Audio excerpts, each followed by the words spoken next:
Yo, how's it going? How's it going? How's it going? Good evening, everyone. Eddie, Ozzy, Zach, how's it going, guys? How are we all doing? Are we ready for another night of blasting? How are we all doing, guys? I'm back. We're on for Sunday. I have no curfew tonight because it's Easter Monday tomorrow, so I'm off work, so we can blast all night long. It will be good. D-Gen's in the house. Dealing with allergies. Oh, no. What kind of allergies?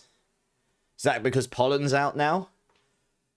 So I was actually toying today with the idea of playing PoE 2. I didn't know which one to play. I was like, I want to play PoE 2 and I want to play Last Epoch, but I want to play PoE 2, but I want to play Last Epoch, but I want to play, you know. So I've decided tonight I'm going to play some Last Epoch. I will do some PoE 2 tomorrow, I think, just because I'm just trying to get the Last Epoch bug out my system, and I'm quite enjoying this build, and I'm sort of getting to the point now where it's actually coming together. Pollen, oh no. I don't suffer from that too bad, but I do know a lot of people who do.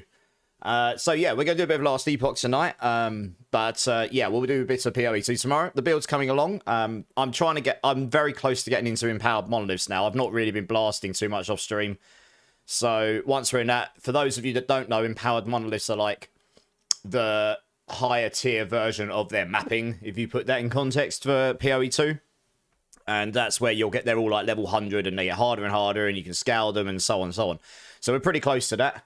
Now, this is Gaming Glitch. How's it going, dude? So let's get into this. Let me press the right button. Here we go. So, yeah, it's funny, actually. I made this build, for any of those that you're in the stream the other day. When I very first started streaming, I started the Last Epoch, and I made this build. But there was a lot of stuff you just couldn't do with it. They didn't have ways to scale the damage that I'm using, like dot cold damage and stuff for minions specifically. And they've actually added quite a lot of stuff since then that helps scale that stuff. So I'm still working that stuff out, to be honest, because I'm encountering it as I play. But for example, the idols bring a lot of power. There's some really interesting mechanics with this build which work. I've done a lot of testing. And I'm on the energy drink, so we should have a lot of energy tonight. One revelation I found, which was real interesting, is even though I'm scaling by frostbite and cold, because I've converted from poison to frostbite, this minion chance to poison on hit actually works for my build, and it does scale how much frostbite I can apply. So that's really powerful. That's, in a way, another multiplier, because the more frostbite you can apply, the better. And then we've also got these new... these can't be weavered, which is a bit unfortunate, so you won't be able to add your extra stats on them. So I don't know if they'll end up being best in slot, but this here, for example... cold minion penetration and cold minions cold damage scales your frostbite base value and a separate multiplier in one idol.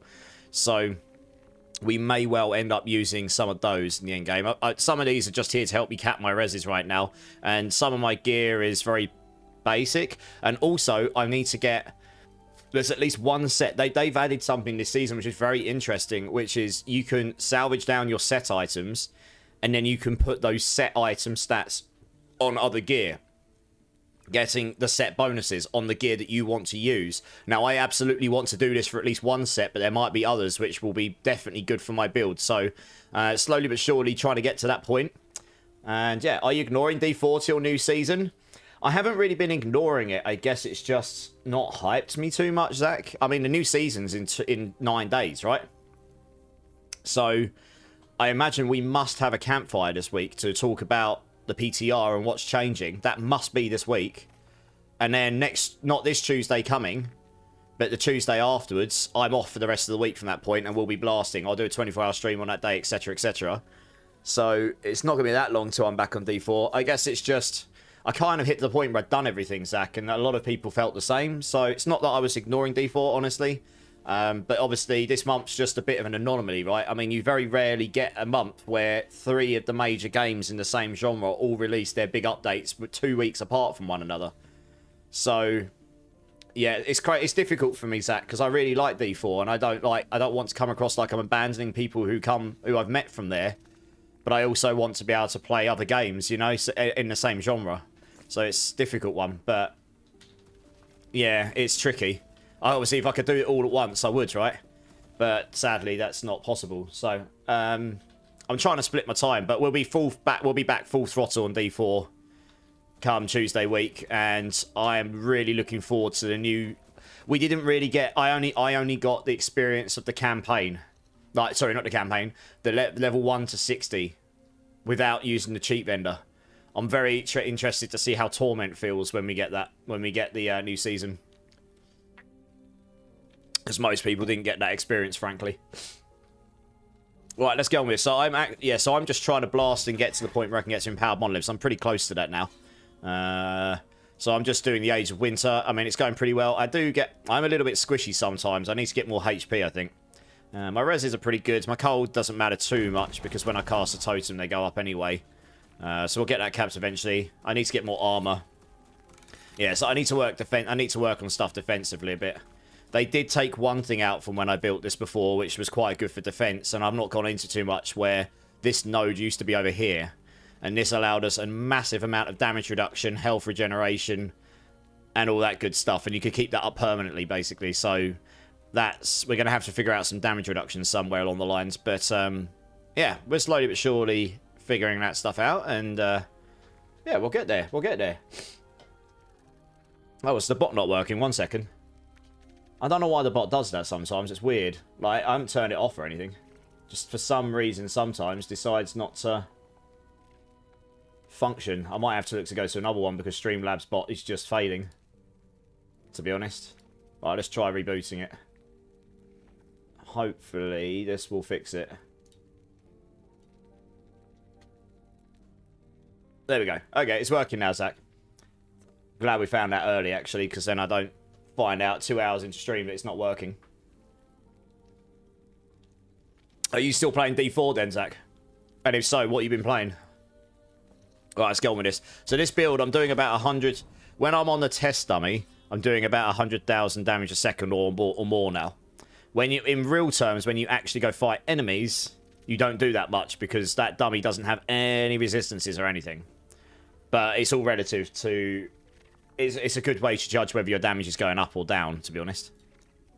Yeah, still playing D4, doing a Chain Lightning build now. Nice. Yeah, I've noticed a lot of people are sort of like waiting for the new season now, I think. I was really toying with the idea of doing PoE2 tonight, to be honest, but I just want to play a bit more of this, so that's what I'm doing tonight.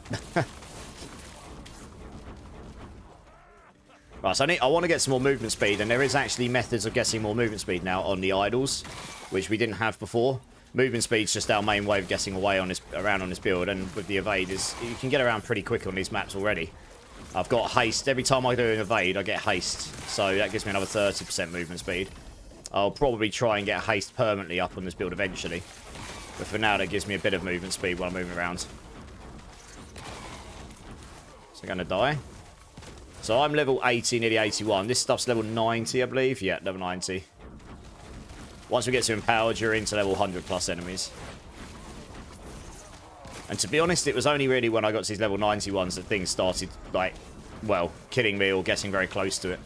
So I actually have to play the mechanics. What's this here? Car speed. Yeah, we'll take that for the shards. I mean, in my original build, I did use a particular shield, and if I get a good one of those, that may be the way to go. If we could suffer damage.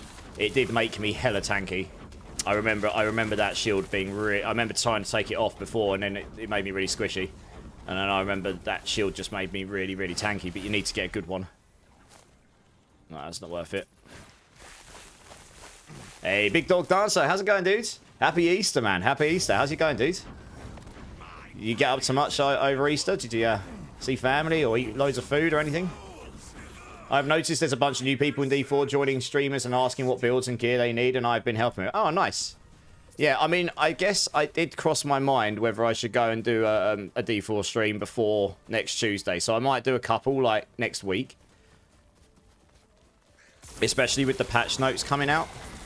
I guess I was going to wait for the patch notes to drop, and then I'll probably come on and do, like, one or two streams on D4 next week to sort of, like, ease back into it. So I guess that was what I kind of had in my mind. Yeah, I don't need any of these. You say there's a load of new people doing it. I don't think there's... I mean, it's still relative, I think. I mean, the view numbers on D4 have been pretty low. Not that that normally bothers me too much, because that's inevitable. It's the end of the season. But it's just probably more obvious because there's no... Because, I mean, the biggest streamers playing D4 right now are relatively new to streaming. So, because nearly everyone else is playing Last Epoch or Path of Exile 2 right now, given that they've just had their big update drops, haven't they? So it's, I was like, it's all kind of relative, I guess. Dinner later? Nice. Well, I hope you have a good time, my dudes. I hope you have a good time. And drinking some beers? Nice. Very nice.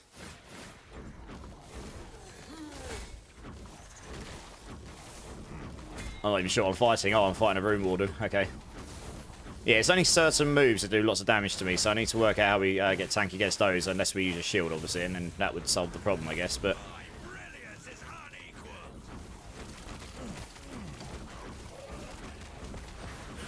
I didn't realise the Exile Mage was still alive. Oh, he's dead now.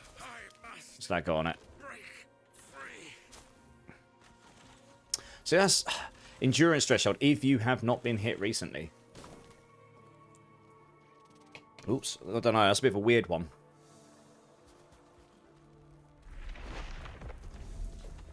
Okay, let's go this way.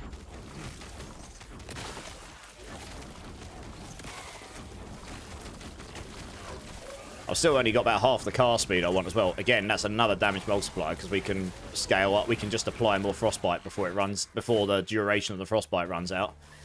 And yeah, it's pretty nutty. You can get to, I remember I got to the point before where I was casting so fast, it just literally looked like a constant street, a constant triangle in front of me applying damage. It was pretty insane, actually. But I'm not quite there yet. I need better gear.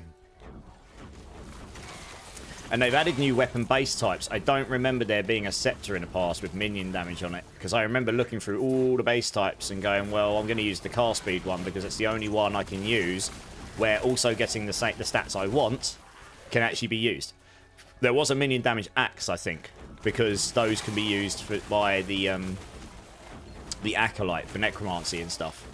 But I wasn't able to use that with the stats I wanted to use, like car speed. I don't think could go on there because it's a melee weapon. Now they've added scepters, or now there is a scepter with minion damage on it, which can have all of the stats I would want. So that may be better than the car speed one because it can get up to like 75% minion damage or something. Or maybe there's a unique I don't know about that's better. I haven't seen one yet, but maybe. I need to have a look through the entire compendium of items at some point, probably, and figure that stuff out. An armor belt would be nice. That has got, yeah, it's got a lot of void res, but sadly, I've got a really good minion damage belt.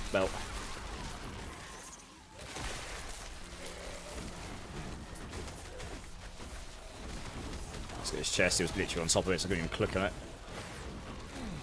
So this is actually quite a hilarious build. This is quite literally. So in a lot of these games, when you do point and click, you can't shoot round corners unless you can physically see it. This one here, look, I can literally shoot through walls on this build. As long as my mouse can click it, walls do not count as line of sight breakage. So I can sit around a corner and kill stuff where they can't even see me. It's really funny. Because if you can, it has no range limitation either. Look, I can shoot anywhere on screen. Unlike PoE 2 where you've got placement range and stuff. This here, no.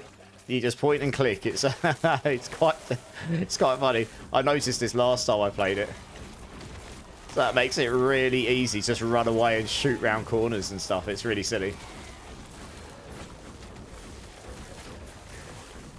I haven't even put freeze multiplier on it this time. Like last time, I put in, I completely specced into the 300% shared freeze multiplier nodes, and maybe we'll do that later. But I kind of feel like I can probably get enough freeze without it, given that every stack of frostbite up to the first 30 gives you 20% more chance to freeze. So that's like, because I'm applying so much frostbite, that's 600% freeze multiplier baked into the build anyway. I figure there's actually there's a really ridiculous health regen mechanic they've added, which if I get 100 attunement, my regen's going to go to like near 1,000 later, and I've only got 1,300 life. I definitely want to get my life up to near 4,000, which is where I got it to last time. But we're not quite there yet. It's not a bad little shot. Not a bad little one. Hey, Wiggy's in the house. How's it going, Wiggy? Happy Easter, my dudes. How's your weekend been, my friend?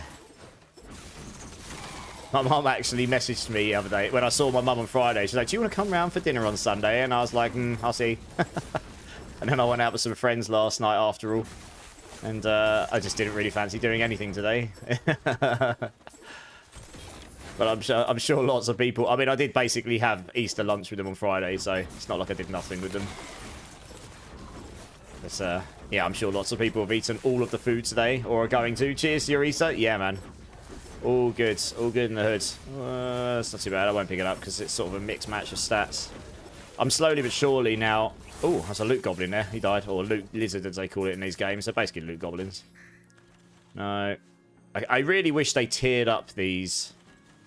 affixes, so you could filter them out based on how high they've actually rolled within their tier, or just make it so you can actually do percentages in their tiers or something. I don't know. I'll pick that one up. It's not too bad. What's this one here? Okay, let's get rid of Carnage. We don't need this on our build at all. Where's the thing? I'm slowly but surely filtering these out now based on... There's only really one or two that interest me on this build, really. Carnage, so we get rid of that one. That won't show them anymore. Nice. Slowly but surely figuring out that stuff as well.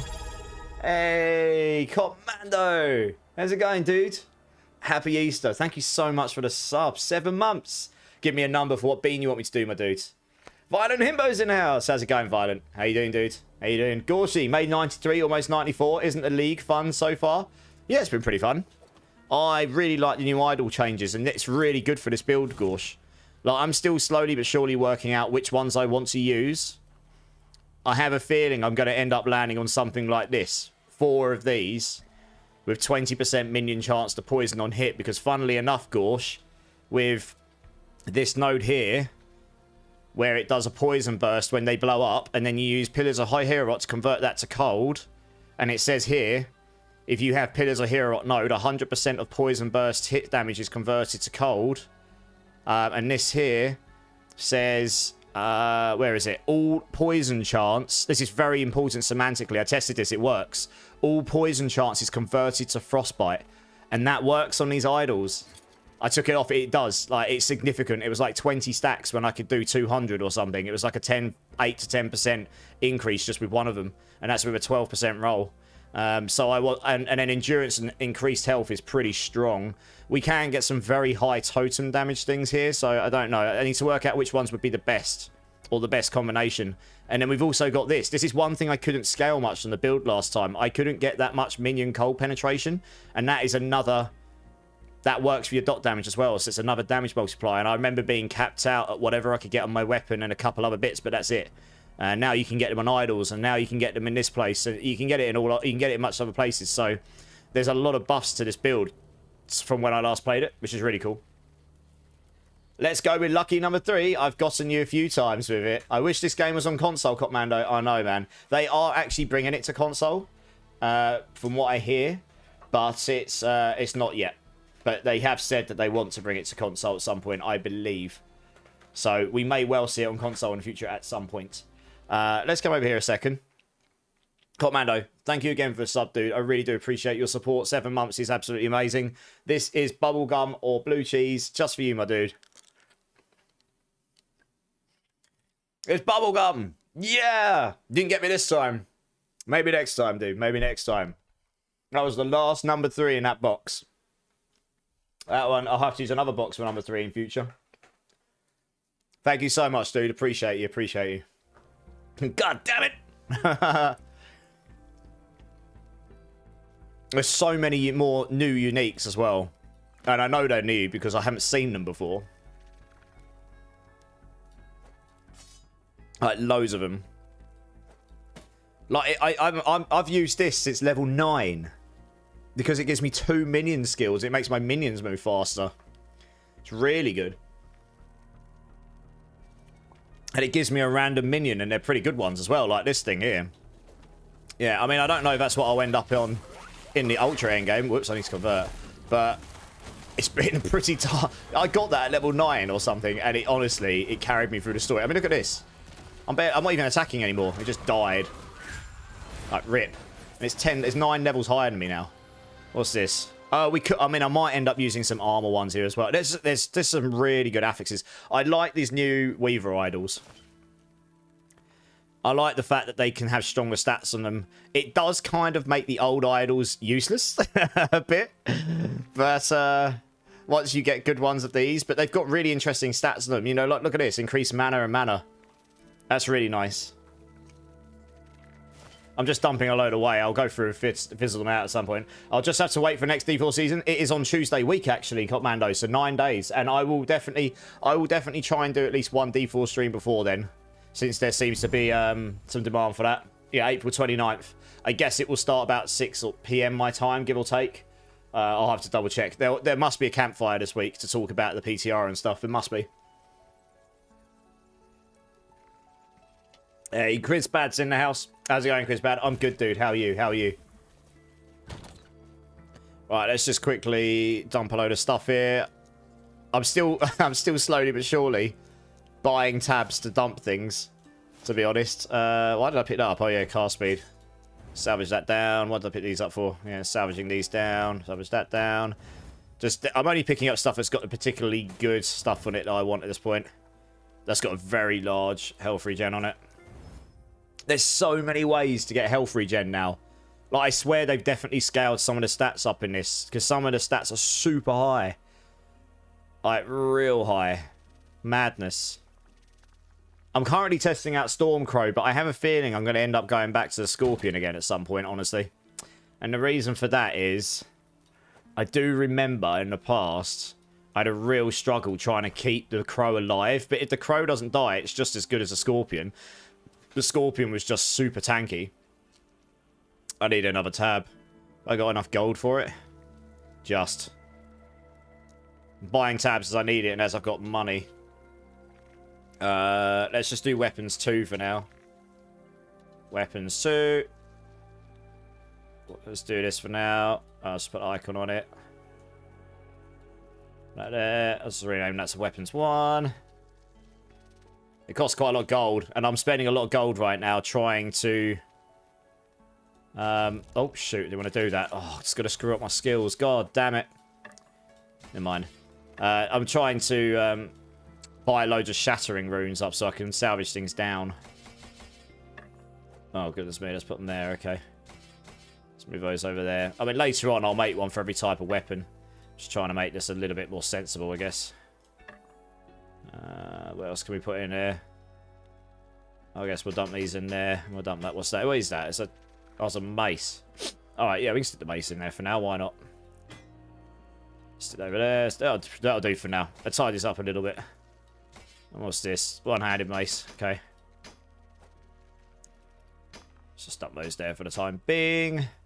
I have a feeling that screwed up my stats. Yes, it did. Fantastic. Not. One there, one there. That one there, that one there, probably. Oh yeah, those 2 there. Makes sense. One in there. The reason I like the Crowstorm, actually, although he doesn't really apply that many... He doesn't really apply that many stacks of Frostbite, I guess. But you can get, like, it converts all your shock charge to frostbite charge. You get 500% here. It's insane. But yeah, we're giving it a go. Thanks for the lurk, Zach. Appreciate you, man. Appreciate you. Right, let's finish off this quickly. Armors. Here we go. I do try and... I remember I did this before. I try and keep at least one of every unique around just because... You never know when you want to get hold of one, to be honest. They do unlock... Some of them unlock specific builds and whatnot. Yeah.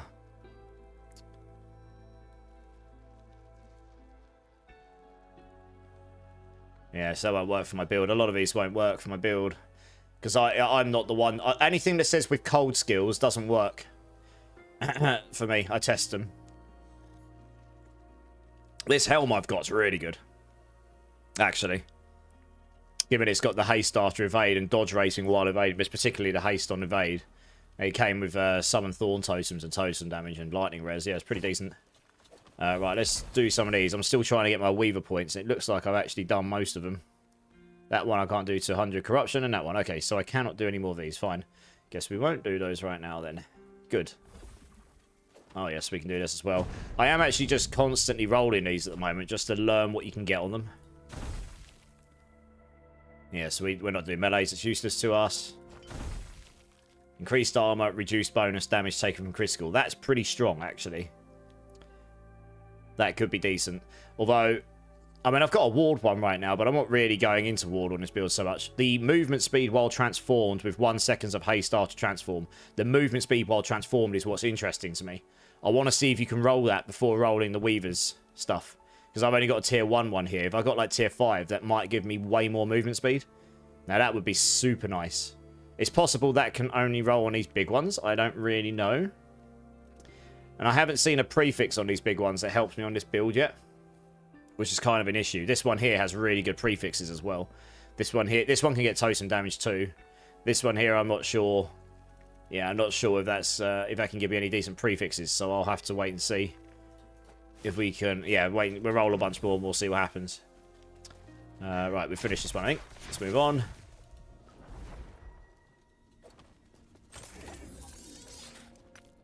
Oops, what was that? Oh, yeah. Alright, so we've probably got to do a bunch here. Let's do the XP one. Try and get some levels out of this.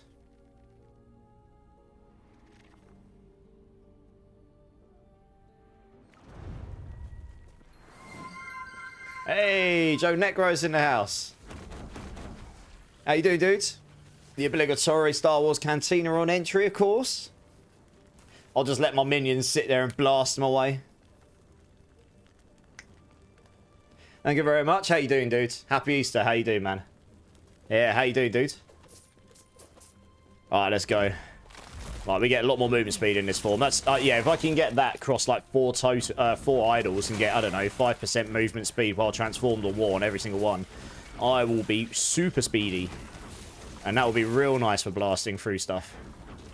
Again, another thing I couldn't get. I mean, I got to over 100% movement speed before. That would get me way higher. With haste applied.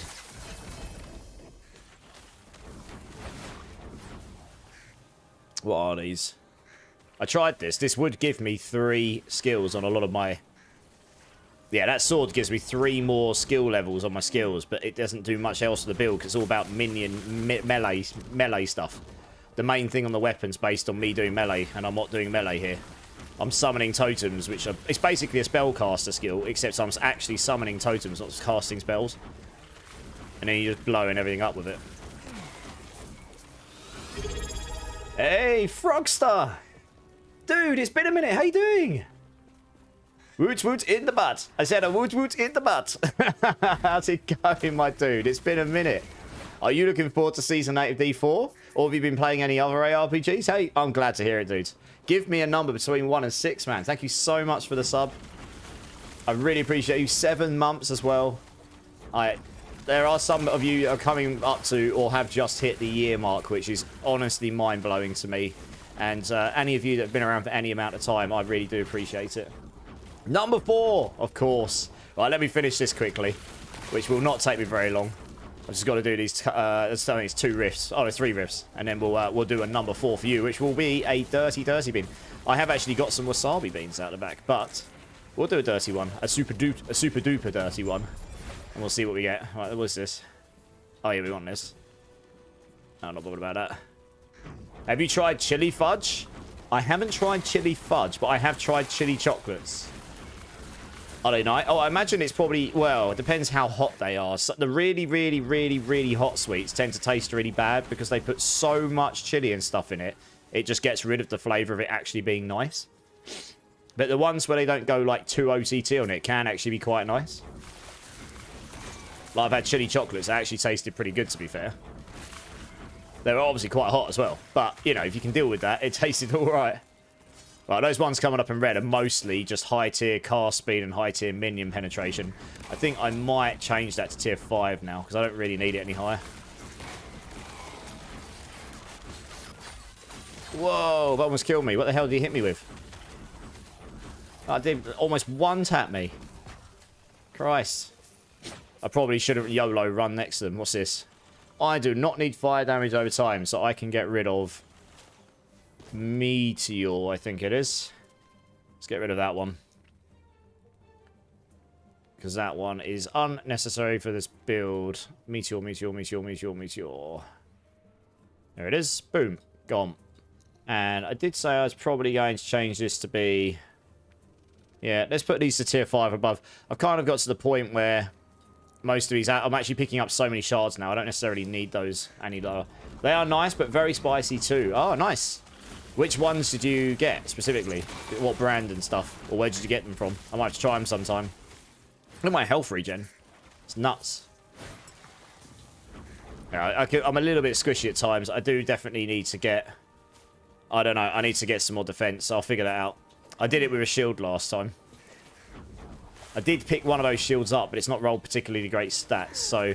And it's not one you can slam stats into. It's Weaver's Wheel, so you have to kind of hope you roll the right stats. But you can get a massive amount of damage on it. Reduction on it.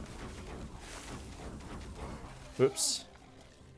I need to get my endurance threshold a lot higher as well. That would help. That gives me a load of damage reduction. Homemade from a market in Plymouth. Oh, okay. Nice. Very nice. I'll have to check, see if I can find out which ones... so yeah, I have to see if I can find some at some point. Right, where are we going? Over here.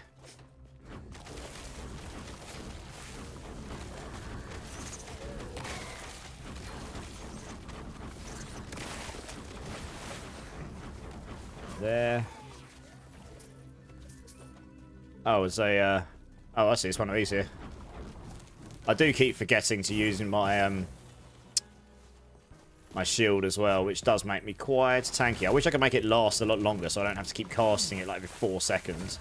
That would be quite nice, to be honest. Just to start, there was one of these guys that had a move that literally single deleted me the other day. Or yesterday. It was insane. So yeah, I don't want to stand right at their feet. It could end very badly for me. Well, I'm not exactly very tanky right now. I'll be fully focused on trying to work out how to scale the damage. Now we need to get more defensive.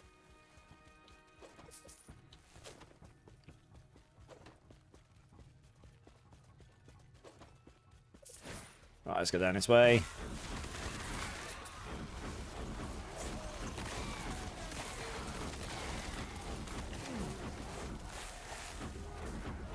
Let me see what's going on there. Make sure I use my shield here because there's quite a lot of stuff going on. I mean, for the most part, my minions do actually stay alive at this point. I think, except against very specific bosses, honestly. So, yeah, I'll need to keep an eye on it. I do remember there was a reason why I went for the Scorpion later on, because he's just way tankier. So he actually survived a lot better in the endgame bosses, but we'll see how it goes this time.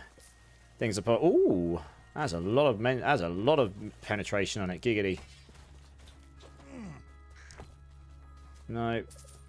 Let's have a quick look on these. Wow, there's stuff everywhere. What? I must have killed something good here, because there's loot everywhere. This is a new one. I've never seen that before. Oh, no, actually, I might have had one of those. Yeah, I really wish I could filter the idols based on... I mean, I can filter it based on please only drop it for me if you've got 2 of these, but... just by the level of the stats. Oh, that's pretty good. We'll pick that up. Because I won't have to stop and look at them like that when there's a whole pile of them on the floor.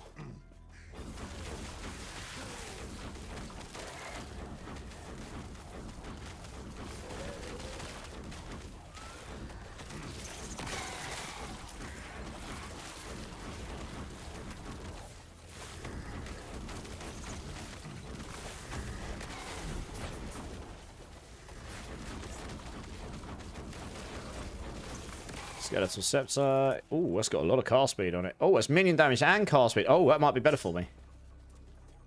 Nice, I'll have a look at that once we've done the dungeon. That might be a lot better for me. There's a lot of cast speed, holy cow. And it's got the minion damage on it, so it's a good base.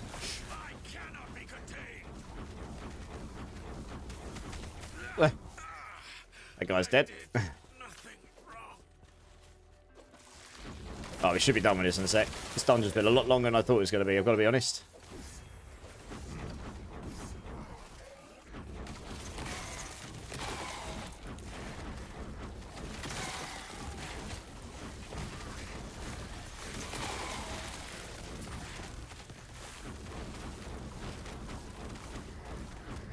Blast them.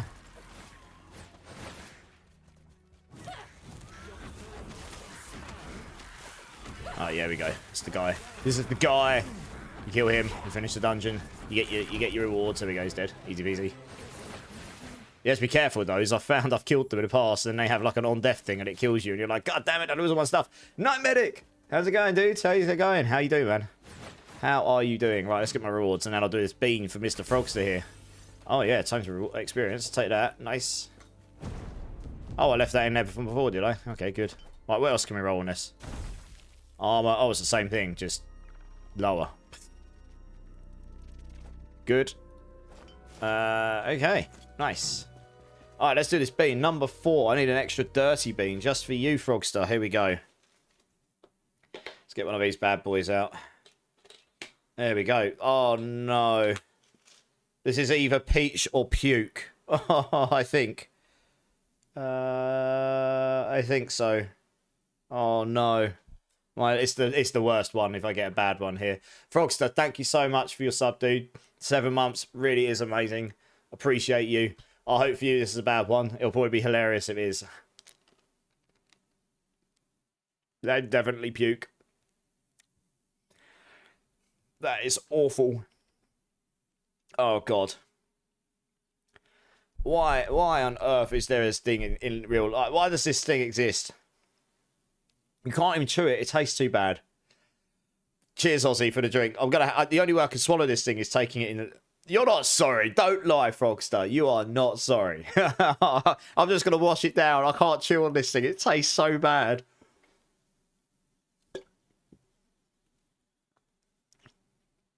Oh, it's down. It's gone. Oh, man. I've got the most rancid taste in my mouth right now. That is awful. I'd rather you had spicy. Well, remember number 5 in future then. All right, let's get back to the game here. Oh, man. That is truly awful. Why does that thing exist? Seriously. Spikenon, how's it going? Yeah, I toyed with the idea of doing PoE 2 tonight, Spikenon. I'm going to do that tomorrow, I think. I'm finally getting this thing close to getting into the empowered monoliths. So I'm very close to that now, which is like it's like the high tier equivalent of maps and PoE 2. And I just really fancy playing a bit of this tonight. And I can do a long stream on this tonight. Oh man, that's left the most awful taste in my mouth. I hope that goes away. That is not ideal. Right, let's salvage some things down. So I'm literally just blasting through, trying to get my these final oh man, I can't even swallow that. That tastes bad. Yeah, do these final zones so I can get my blessings and then get into the high tier maps, and then we're in the blasting zone. Then we start getting much better loot, probably. Shouldn't be long, maybe a couple of hours. We'll see. Might be quicker. This one here, I think, could be better than mine. Yeah, because the base wand I've got right now is not amazing. It just has cast speed and minion penetration on it. Not this one. This one. And this one has a free suffix, so I can get my minion penetration on it. And it's got minion damage on it, so this is just definitely better than what I have right now.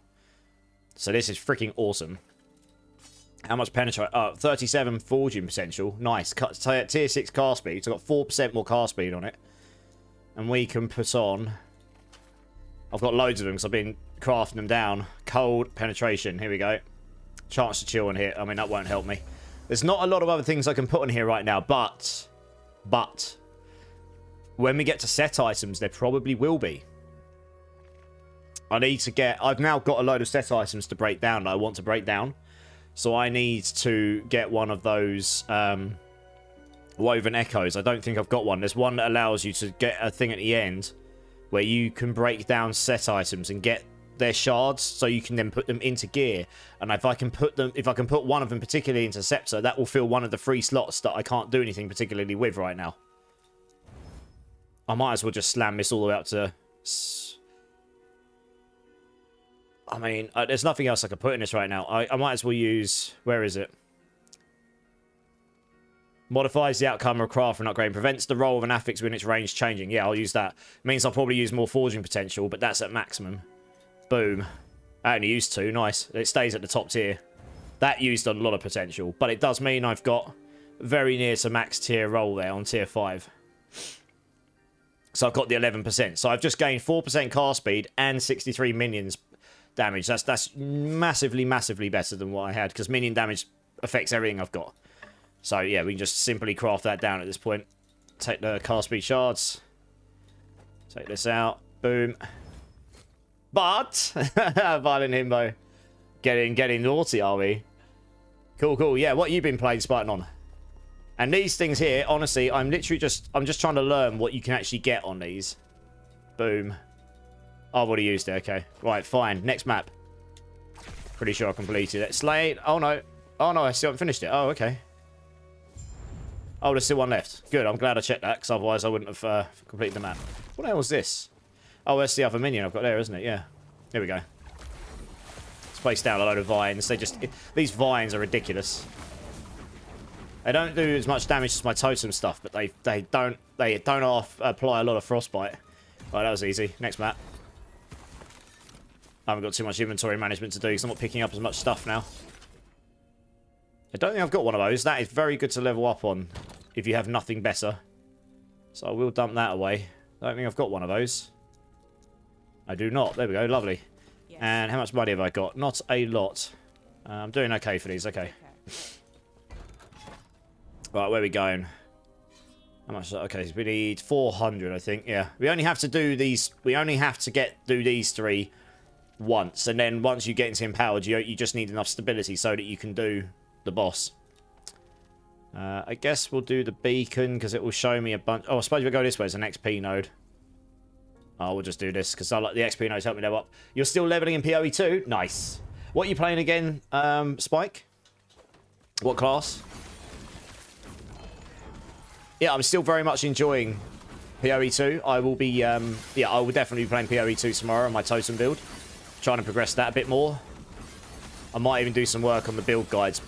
So I did a really in-depth build guide for this a year ago. And I've been using it to jog my memory just roughly how I played it back then. A lot of it still kind of works, but there is a lot of new stuff now. So I might do some work updating it tomorrow. I've not really been able to do that before now because... Ah, see, look, this would be really good on this build if it wasn't limited to being a physical based. 34% chance to cast Thorn Shield on yourself when you directly use a physical skill. That's not a physical skill. So it won't work, I don't think. No. And because I've converted these all to colds, they don't count as physical anymore. Yeah, that's a really good wand. Scepter, sorry. For leveling up on this build. I never dropped one, but if I did, I would have used it early. It's a 2 LP one as well. Yeah, physical spell damage per attunement as well. Yeah, it's not bad. That's a good leveling scepter. Yeah, I might update the build guide a bit for this tomorrow. As best as I can, given what I know. And just so it's up to date with the current version. And then I might have to submit it so they have to say, yes, this is good for season 2, but we'll see. They were really strict with their build guides before. You couldn't just slap it up. You had to submit it and they had to okay it. So I may well have to submit the updates and see and see if they think it's okay. I mean, I can't see why they wouldn't think it's okay. It's definitely in depth enough. Funnily enough, most of the passive trees are the same. There's a little bit of difference. We got a monk invoker. I'm playing with the wife, and a deadeye. I'm leveling on your own. Oh, nice. Which one are you preferring? Which one do you prefer? That was a champion, is it? I probably don't want that volcano one, do I? No, I'll filter that out in a moment. Safe? Question mark? They're definitely still attacking something, so... No, I just want to make sure I'm not going to get gangbanged while I'm just looking at my loot filter. Let's take volcano out. We don't need this. Volcano. Good. Let's make sure we're... most of them we don't want, but I just want to make sure we're not removing the ones we actually do want. Yeah, so I can manually cast Thorn Shield on myself quite easily, but it would be nice to have been able to automate that, but I haven't found a way to consistently automate that yet, sadly. There is a way to make it recast on yourself, but you need more points in your skill tree, really. So, I don't know. We'll see later on. We'll see later on. There's definitely a way I can get +2 totem skills on the build, but that, annoyingly, even though this counts as a totem skill, turning into this form, plus totem skill ranks doesn't seem to work on this form I'm changed into, so that's a bit annoying, but it works on everything else. So it'll allow me to get more damage in my totem skills. Minion skills works on it though, funnily enough. You're digging both, but the Deadeye's feeling great. I'm toying with going to Lightning Spear with Monk. I've actually seen someone who's done a Lightning Spear Monk build yet. One of the big creators. So it obviously works pretty well, I'd say. Since they basically said it's very... Well, they're saying it's strong, so it must be pretty decent. Let's break that down. Nice. XP1. So I'm just flying through these, trying to get myself into the Empowered Monoliths as soon as possible. I've got the damage already. I need to build up a bit of survivability. I think that might be where the Empowered Monoliths might cause me problems. But I've got enough damage for Empowered Monoliths at this point, I think.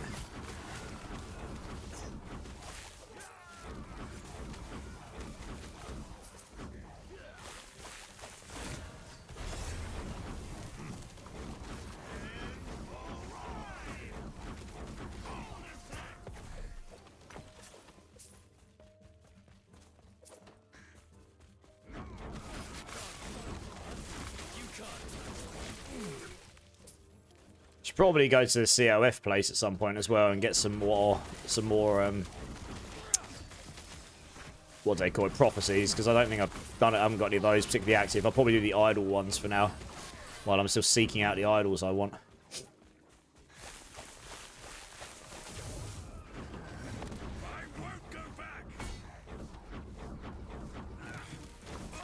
Dead? Yeah, good.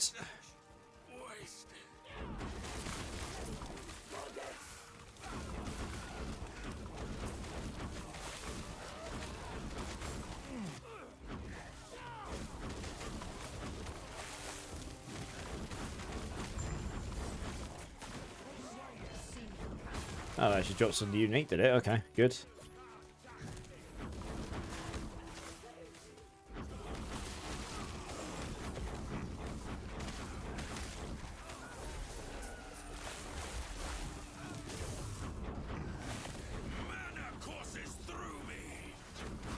That was a bit of a cheeky maneuver by him. Oh, hello.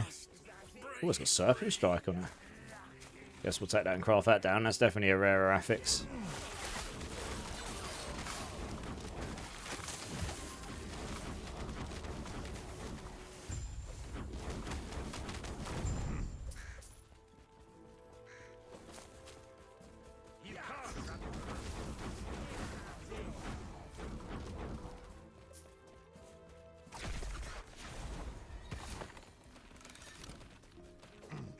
Right. Oh, what's the scepter? Oh, yeah, so it's really annoying. This scepter would be epically good for me if it actually applied to my minion damage. Massive cold damage. That would be good if it was minion cold damage. Minion freeze rate, yeah. Necrotic resistance would be nice. The freeze rate multiplier would be nice. The spell cold damage. But none of it applies to the minions at all, so pretty much rip.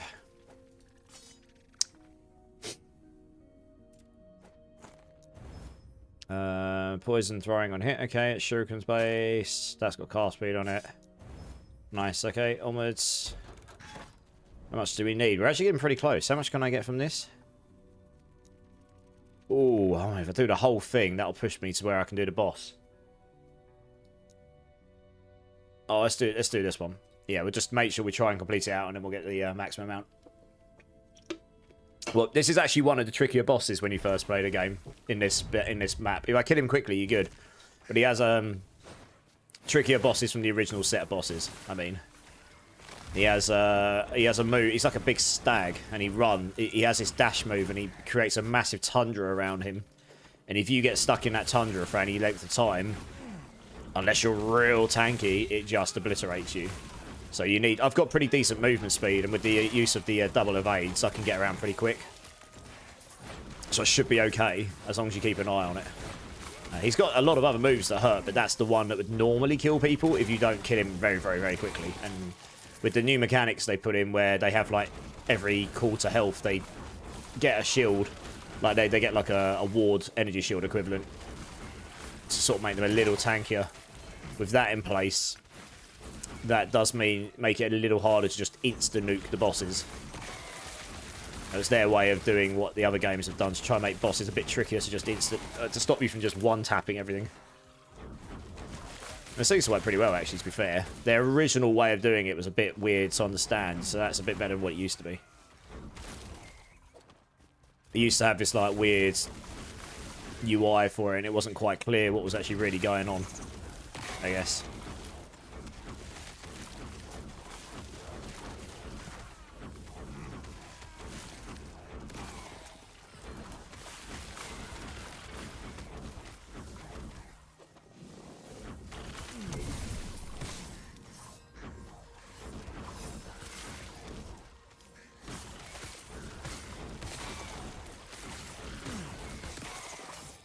Enter the cemetery, you say?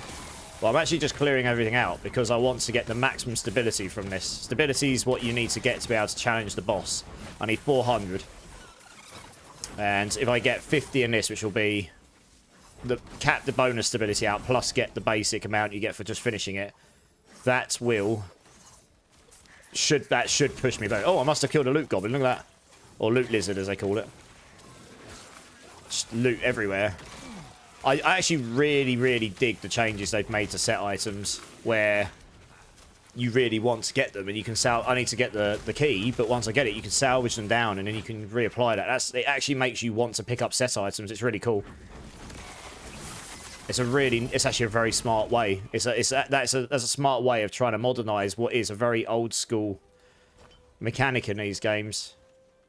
And it's always a hot topic of, we want set items, but they break the game because you have to have them to have the set items, but it's not as good as this item over here, and you just get forced to use certain things. And they've just made it so, like, yeah, you can just, if you play the game and well enough, you can just put it on whatever gear you want. Within reason, obviously, but it's all part of the crafting system. And then it makes the crafting system more interesting, and you've got more stuff to chase, and more customizations to your builds. It's actually really smart. For me, that's one of the best changes they've done this season. There's a lot of good stuff, honestly. The game, fundamentally, from a mechanical point of view, the engine works a lot better. It doesn't feel as clunky to play. I know some other creators have said the same thing. It feels like, look at this, look how responsive it is now. WASD obviously helps, but it's so responsive compared to before. It had like this weird delay before. It was only really subtle, but a lot of things just felt a little clunky to play. And it doesn't anymore. So that's really nice. And honestly, the upgrade to the engine, I mean, I knew it would make a big difference because Unity 5 is a lot better than what they were using before. We've upgraded to it as well at work, but it's yeah, it's significantly prettier now, the game. And for all intents and purposes, my frame rate holds much better than it did in my last time playing it. I know I'm playing on a slightly better computer, but that's besides the point. I mean, the frame rate used to tank before. And now it just doesn't. It's wonderful. They've done a really good job optimizing it, so. Does this build the stability up in here? Or am I going to be 4 short? Yeah, okay, it does, cool. I was going to say, I need to max that out to get to the boss after this one. And then I can just go and do the last one at the top. Because you only actually have to do the 3 level 90 ones, if I remember rightly, to then be able to unlock empowered monoliths properly. You don't have to do every single one in between. You just have to get to the top ones, and then there's 3 level 90 ones. This is what I've done one already. This is one of them, and then there's one other. Once you've done those, you can then unlock empowered monoliths. It makes all of them level 100. So then you can, and then you get access to the empowered blessings, which are just stronger versions of the blessings you get. Blessings are like permanent account buffs for any of you that haven't played the game before. So that's another way of customizing your build and getting power just by completing areas and beating certain bosses and such. It's pretty cool.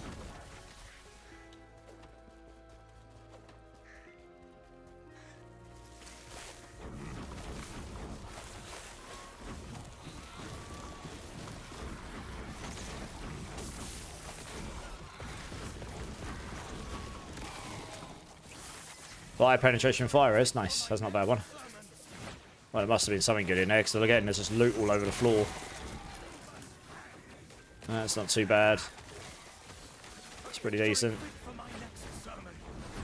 It's the boots. I do not have one of those already. That's bleed related. No, I'm only picking stuff up that's actually got decent rolls on it at this point. What's that? Spark. Okay, that's not going to do anything for my build, so let's filter that out. I was just checking I was not getting attacked there. Saw something running towards me. Spark. Let's get rid of that one. Nice. Health, damage, leeches health, massive attunement. Yeah, okay, we probably don't need the attunement shards. We've got loads of those, I reckon. Yeah, and they've added a new customization tree, which is really similar to PoE2's Atlas tree in the way that you can customize your game. So that's pretty neat as well. Like, they've got their own twist on it, and they've got it so you can imprint items in it, which then means under certain conditions you get a chance to drop a pile of items similar to what you've imprinted in your tree. So it gives you another way to chase specific items, which you can customize to your playstyle and what you're looking for at that time. So that's really neat. Really, really cool idea. Right, if I picked up one of these... Oh, I need to do that one to get a point. I guess we'll shove that... Oh. I thought I would have had enough to get that one. What? I guess it looks like we might have to do one more. I guess I'll just stick that there. I don't think I've got the set item one, which I really want. No, I haven't, I don't think. Bummer. I'll get one eventually. I've only had one of them so far.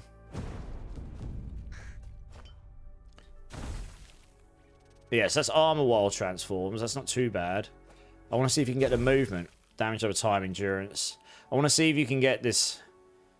It may not be possible on these size ones. I don't know. But and I got that from Weaver's Will. But yeah, increased movement speed while transformed. That's really nice. I'd really, really like that. Like, as much as possible. More movement speed would just be really, really nice. That'd help me get through the game as Superman. I've got a salvage tab here of all of the set items to salvage. When we get to it, I'll probably just sell this, actually. Why have I got that there? Right, let's shatter that down. Shatter that down. Let's actually have a quick look. Have I got one of those already? I have. No LP, fine. Sell these. I'm actually selling these just because they give me gold, a pretty decent amount of gold. And I need gold. Need lots of gold. I do actually have one of those already, I'm sure. That I do not have one of, I don't think. Nope. Gloves, I don't have one of those. I have got one of these, so we'll salvage that. We don't have one of those, we'll put that in there for now. Okay, Monoliths, that can go up here. So that in there.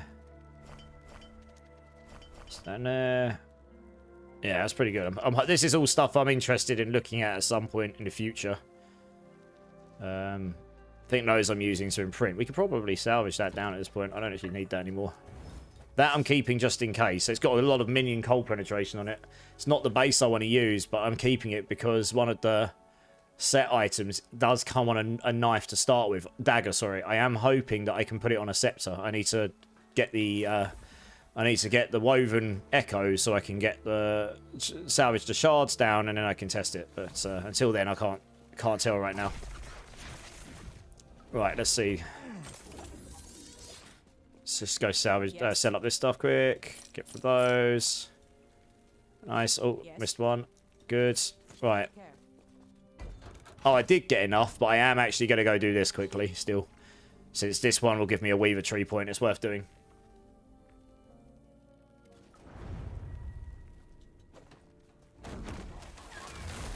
I like the shrines in this game as well. They've really juiced them up. They actually feel good to get. Like, you just get really random stuff. Like, plus 20 intelligence and 100% area on the area skills and repeatedly cast chaos bolts. It's like, mega buffs you for what... it does, you know, it just feels good to pick them up. Oh my god, how many shrines are there? Jesus, there's shrines everywhere. Holy... This is cracked. What is going on? This Monolith's insane. There's literally... Oh, how many shrines? I've got all of the shrines. All of them. Jesus, I've got... Look at all the buffs I've got. I guess that's the main thing of this one. Just shrines everywhere. What is going on? One of them's giving me more movement speed as well. It's making me so... Oh, wow, that's loot lizards. Yes! Give me all the loot. Got to try and kill them all now. I can't remember what all the colours of them mean. There is going to be loot everywhere. Jesus. Oh, God. Let's pick it all up. So these new echoes they've added in the new system is super cool. Oh, that's a lot of life. We might get a lot of shards from that one. Let's pick it all up. I'll have a look at it at the end. That's cracked. So many loot lizards. Ooh, 1 LP. Nice. There's still more. Jesus.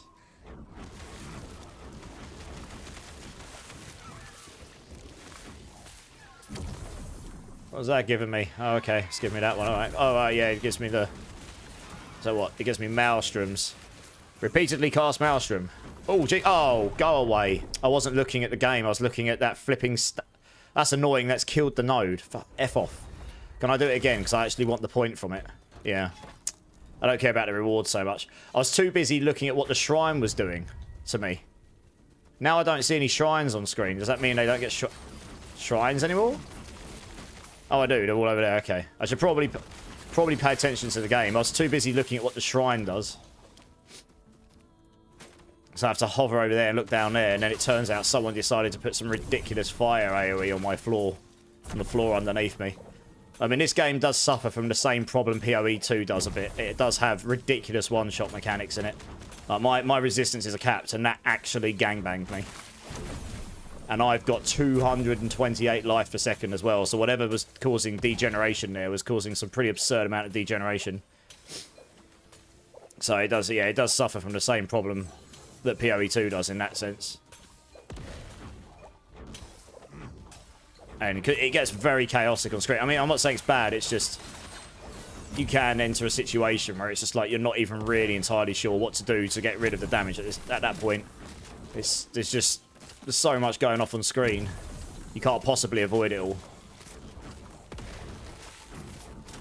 There's very specific things that do it to me right now. It's mainly that AoE on the floor stuff. That seems to be very, very bad. So I might have to look... I mean, there might be a way to reduce it at some point. I don't know. I know there's some damage reduction effects I can get, which will probably help a bit. Okay, we got our point. Good. Fortunately, I could just redo it again. I can still get my Weaver point, because that's really the only thing I care about here. I guess this is what Loaf's using on this build. This thing here. The chance to electrify. Let's have a quick look at this. Electrify, electrify, electrify, storm. We don't need this on my build. I don't think. But let's have a quick look at it. I'm not really doing lightning, so I won't be able to scale it. If we have minion elemental penetration and minion elemental damage, then it might have been really interesting to me. Chance to electrify and hit. I mean, that would be more damage, but... Yeah, I don't think that's going to work for this build. Hey, Bone Meal. How's it going, dude? How you doing? How you doing? Yeah, we probably won't use this. Weaver tree point. Let's see, where are we going to go? There's too many options. I need to get these imprint things, really. There's one over here as well. Place an item to imprint it in this slot to make champions. Sometimes drop a pile of items of the same type item that always have a sealed affix matching one of the affixes on the imprinted item. The tier of the sealed affix can roll up to the tier of the corresponding affix on the item. The chance of a pile of these items dropping is multiplied by the number of affixes on the item. Okay. Fair enough. We definitely want to get over there then. Woven echoes. Yeah, that'd be nice. I think we need to come over here. Because I want to get this. That's really good. And I want this here. You probably want those woven echoes. That seems sensible. Just kind of want to get all of these at some point, probably. I've boosted up all the loot lizards, so I get loads of those around. They just drop you loads of loot. Loads of stuff.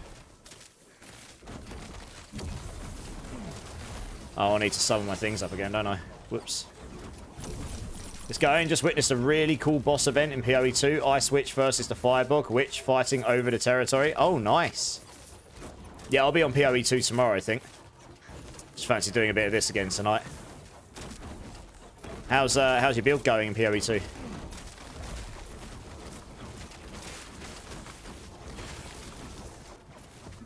I don't actually necessarily need to finish this, actually. I think we just get on, do the boss, move on to the next one. I will clear my inventory, though. I did pick up a lot of stuff there. I might have to make another salvage tab. I'm getting too much stuff here. No. Interesting. Oh, that's got +1 lightning spells on it. Very nice. Oh, we picked up 2 of those. It'll be poison spells. Interesting. So 1 LP one that can go in here. Ghost Maker. I don't think I've got one of those, have I? No.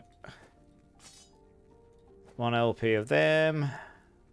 Sell that. Ooh. Aurelis. I don't have me one of those.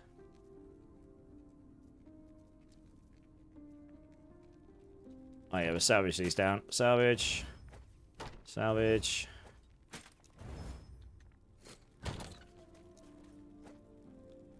There's no... On hit, but yeah, that's the thing. Anything that says on hit doesn't work on this build, really, because I'm not hitting. I'm not using a skill that hits.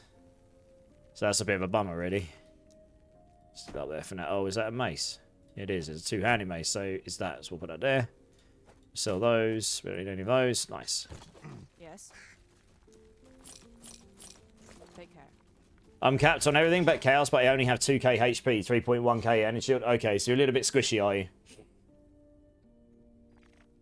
Yeah. Well, hopefully you can solve that. That's the plan, right? Try and solve that and get it a bit better. Right, we can do these now. I just got... Because this isn't the empowered ones, I do have to do all 3 of these. Once you get the empowered, you can just go straight to the boss one. So these will take a moment. Just blast through to the... Yeah, just blast through these. And the 3rd one is the boss itself. So I've definitely got the damage to go into empowered monoliths. I just need to get a bit tankier. There's very specific things that do a lot of damage to me right now. So we'll look to try and boost up. I need more endurance. I need a little bit more endurance percentage. There's plenty of ways to get that now. And a lot more life. We'll be playing into life on this build in a big way. There is a damage, and if I can stack that up, you want to get endurance threshold, so your 60% endurance damage reduction kicks in earlier. And there is some nodes at the start which can give me damage reduction on low life. So I didn't take those in the previous build. I might suffer some damage to take those at some point. They may actually be very good later on. Especially when you can get a lot more life. Hellspawn's in the house. How's it going, Hellspawn? How you doing, my dude? I hope you're happy Easter, guys, by the way, everyone that's coming. I hope you're all having a great day or going to have a great day. I hope you've seen family, had food, whatever it is you've wanted to do this Easter and you've had a great one or continue to have a good one. I spent most of my Easter with my cats. It was lovely.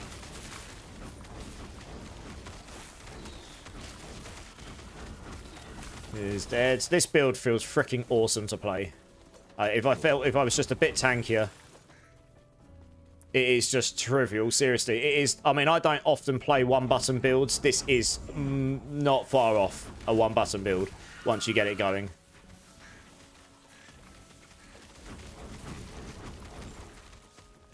Oh, I see. Prison. There we go.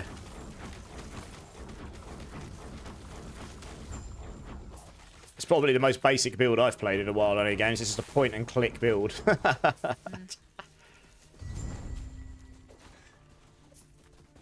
Right, that's that one. Next one. I love how fast everything loads, which means they've probably loaded it onto the RAM. And because I've got really fast RAM, honestly, as you can see, everything just is silky smooth. It loads so fast. Doing good. Busy weekend. Finally got to relax before the work week ahead. Nice. Are you working Monday or do you get Monday off? Because it's Easter Monday, isn't it? My last time you played PO2, did I see you playing around with CI? No, Bone Mill. I was using a little bit of a cheese, but it is working as intended. What I did is, because I was using Eternal Life, that just so the bleeds and the corrupted bloods are actually silly at the moment. For anything that's relying on energy shield for defense, it wrecks you. And maybe there's a way to fix it, but without using Eternal Life on Lich. But that's how I've solved it for the time being. But that means you can then, what you do is you unspec a skill, go put CI on. You go put Chaos Inoculation on, reduce your life to 1, Then take Chaos Inoculation off and put your point back into where it was before. But because Eternal Life means your life cannot move while you've got Energy Shield, it stays at 1. And the reason that's important is because it means you then get access to... As long as your Energy Shield never runs out, you don't die. It means you've got permanent access to low life mechanics. So, like, there's one that gives you 20% car speed on low life. That's really powerful for that totem build because those totems scale off of your car speed. And there's a couple other mechanics that give you faster energy shield start and such when you're not on full life. And that keeps you below full life permanently. So it's a bit of a cheese, but it is working as intended. So I don't feel bad using it because I'm not exploiting. You know, if they changed how Eternal Life worked, then you wouldn't be able to do it. But that's how it works. It stops you from healing yourself as well. If you can't use potions. So there are pros and cons to it. But if you're going to have that con, you might as well make the most of it, right? Mada, how's it going? Welcome in, first time chatter, dude. So, interesting. You've just done the builds. I wrote that build guide pre-season, pre-cycle 1. So, it is a little out of date. But don't be put off too much because you'll laugh at this. It's the first time I've ever used one of my build guides to play the game. I used my own build guide because I hadn't played the game in so long. So, the build guide still works to a point. The main thing it's out of date with, honestly, is they updated for Cycle 1 a lot of the Shaman tree. So a lot of nodes are now shared cold damage, shared penetration, shared this. So it applies to your minions. Your main damage is these 3 totems, and they're minions. So you're summoning minions, you're not casting spells, and they blow up, and they do the damage. So that's pretty big boost to the... So I need to update it so that it affects that. And the other thing I haven't updated it for is, like, We've got new access to idols here with, like, minion cold penetration, minion cold damage, totem damage. There's all sorts of stuff here. There may even be some new uniques like this. I don't think this unique existed before. Minion skills. That gives me loads of damage. So I might update that guide tomorrow with all the stuff that I've at least worked... Oh, it ran away. Oh, that's rude. I might update it tomorrow with all the things that I've at least figured out in the last couple of days of playing this season. It's been quite a long time since I've played, so I'm sort of catching up on things. And I'll bring it up to as close to up-to-date as I can do for this season. But the guide does work. Like, the premise of the build is exactly the same. I used that pretty much to level up on, and honestly, it blasted through a campaign. It was super fun. So, yeah. It's nice to know, because that build guide, it was my first ever build guide. And that did take me a long time to write. It is quite in depth. I tried to explain everything like I normally do, and it took me a long time to pull together. So it means it's probably going to take me a while to update, but a lot of it still applies. So, I mean, the actual internal skills, their own separate skill trees, are basically the same.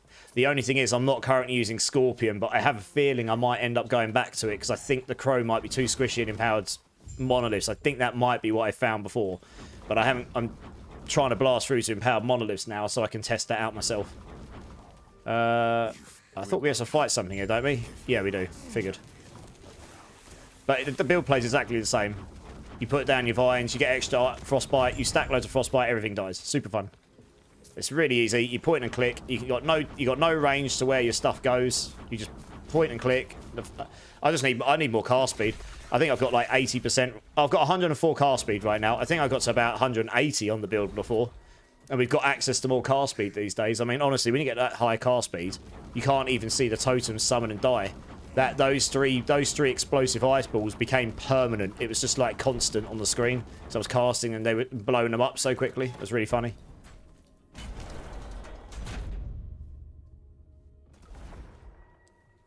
Right, well, this is the boss. This is one of the trickier ones on the original set, I'd say. But hopefully he'll be alright. He's got a couple of moves that aren't too fun, but other than that, it's mainly just don't get caught in his Tundra. I mean, to be fair, though, look at the damage on him. As long as he does, yeah, this Tundra here. The Tundra could kill you if you stay in it for too long. And he does like a rush. He rushes away from you. So you need to make sure you sort of stay with him, otherwise he can cause you a problem. Oh, wow. His Ice Beam didn't even do much damage to me. My life regen out-sustained his Ice Beam. How funny is that? I just got to be careful not to get stuck in his Tundra. I think there might be a second form for this guy. I can't remember. It's been a while since I played the game, honestly. Oh, no, he doesn't have a second form. Well, he was easy. That was trivial. He was easier than those champions. Physical resistance. So this is really annoying. Chance to apply frostbite on hit. This would be amazing if it applied to my minions, which it does not. I do not think. I tried this before. This here as well would be absolutely cracked for this build if it worked. It says on hit. I don't think this works because it doesn't apply to your minions. Shredding cold resistance would be very, very strong for this build. I just don't think there's a way to apply it very consistently, annoyingly. Hey, Eddie. How's it going, dude? How's it going, man? Drink silly streamer. Yes, sir. Cheers, everyone. I'm going to eat smash through that whole monster already, Jesus. I remember trying these before. I'm tempted to try it just to prove the point. Yeah, let's just do it to prove the point, to make sure it still works the way it did last time. I think this won't apply, because I don't hit. On hit normally means... Yeah, I mean, it would be really strong for this build, but I don't have anything that hits. It's the minions that hit, so it doesn't matter. We can override this at the other place. We just pay money for it or something. So it's not too... They changed that so you can easily swap between things. So it's not the end of the world if I don't choose another one right now. I'll shass all this stuff down. I guess we probably should... We can literally go test that now. See if anything I've got even applies it. Because honestly, that would be very strong. But I don't think I've got anything that applies it. Sadly. I've got one of those. I'm not sure I've got one of these. Alright, okay. Well, that was super trivial. Oh, I got a level as well. Nice. Oh, yes. 2 more points and we can start going into Ironbark. This will give me more armor. It'll give me more health. And then when we get 8 points, we get 3 health regen. Sorry, health regen per 3 attunement plus 1. So you're going to get...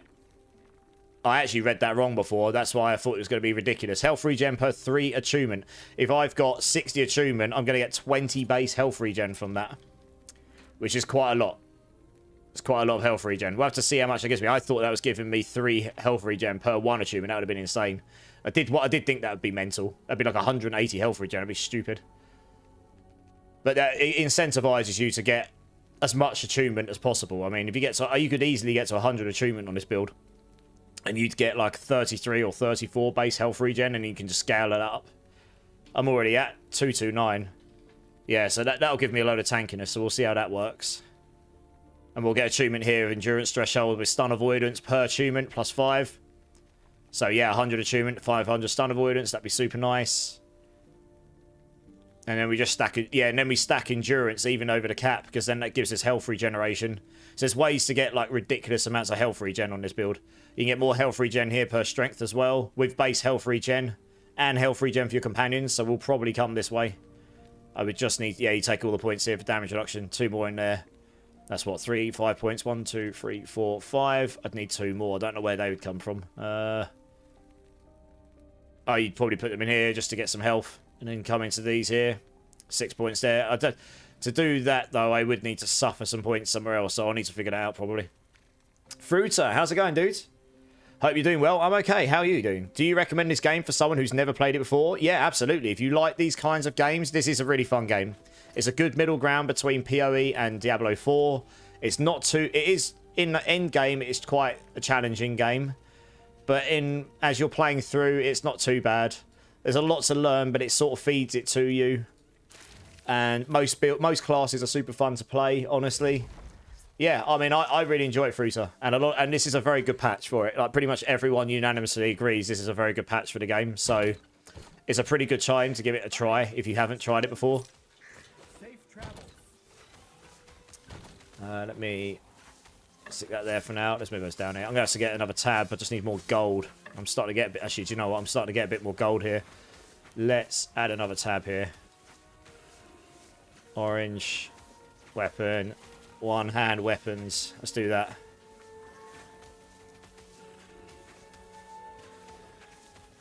Why does weapons 1 go ahead of that? That's weird. One-handed weapons, so we can just go find one-handed weapons now and stick those in there. That'll tidy things up a little bit. One-handed, one-handed, one-handed. Lovely.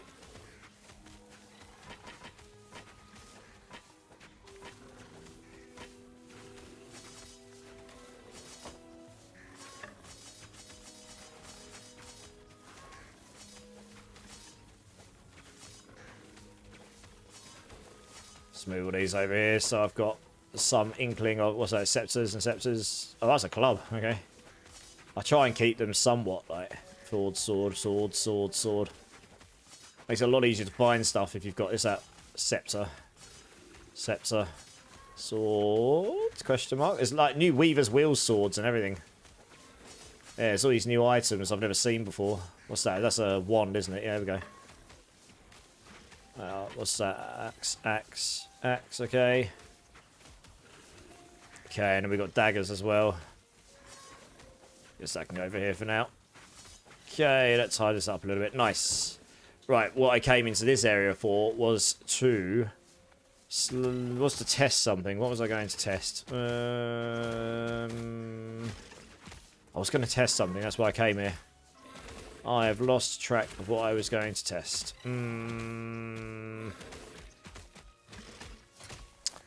That's annoying. I cannot remember what I was going to test. It will come back to me in a minute when I go away, and I'm like, that's what I was going to test. Oh, we were going to test the shred thing. Yeah, I don't think it's going to work. It didn't work last time, so that you can see we would apply some shred here. I think the only way I can apply shred on this build is using R, so I can actually do it. That's right. If I fire, it's right. The problem is, if I fire Spirit Thorns, it's me casting a spell, which means I'm hitting, which means you can see it's applying the shred, and you can get up to 10 stacks. The problem is, by doing that, it stops me from casting my totems. So I have to rotate. If there was a way to make it so the shreds last for like 10, 15 seconds, they would be way, way more worth it. It is a massive damage increase because you're just removing that cold resistance and then your penetration plays in. So you'll get way more damage out of it. But the problem is you want to be casting constantly, so your frostbite stays in them constantly. Let's move my minions over there because they're just... Yeah, okay, I remember how I used it before now. But I actually don't think that's the best play unless we can make it. So it also, you'd need a higher % chance to make it worthwhile. You'd want to be like, fire one burst, and then just cast for days. I think with the empowered ones, you can get to like 40 or 50%, so this burst will do it. I played a Spirit Thorns build before, it'd be really good on that. Yeah, okay, that's what... So for now, that would not be the play. I think we can change it if we come over here. Let's have a look.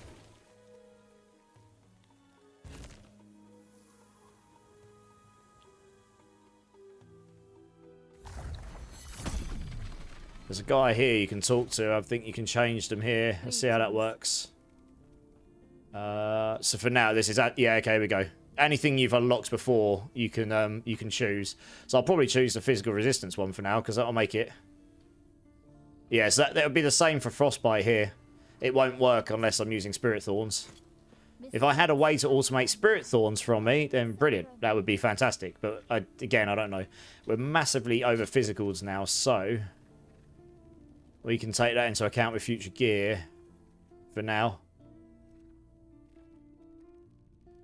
Okay, right, fine. It doesn't really matter at the moment. We're honestly just trying to get the empowered one. So once I've done this here, the last ruin, I can go to this thing in the middle. That will unlock, if I remember rightly, empowered monoliths for me. So that's what we're going to do. That's what we're aiming for. We get to that point, we can go and do the harder stuff, which is definitely what we want in our lives. I just got to pour a drink for myself before I crack on. So I'm imagining this will be very similar to what I've just been doing. And we'll be trying to get to that 400 stability threshold as soon as possible.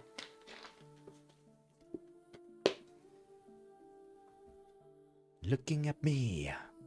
Great song.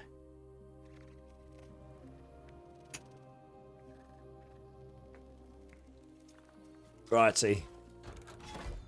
Which way do you want to go? XP down there, XP up here, gold. We'll take this one. Actually do need some gold so I can get some more tabs and stuff. Yeah, I mean, it would be lovely if there was a way to automate my Thorn Shield and my Spirit Thorns. Then that shred stuff would be cracked. But I just don't think there is a way. Well, I haven't seen a way to do that yet. There wouldn't have been a way before. I literally explored everything available back in the day. Pre-season Cycle 1.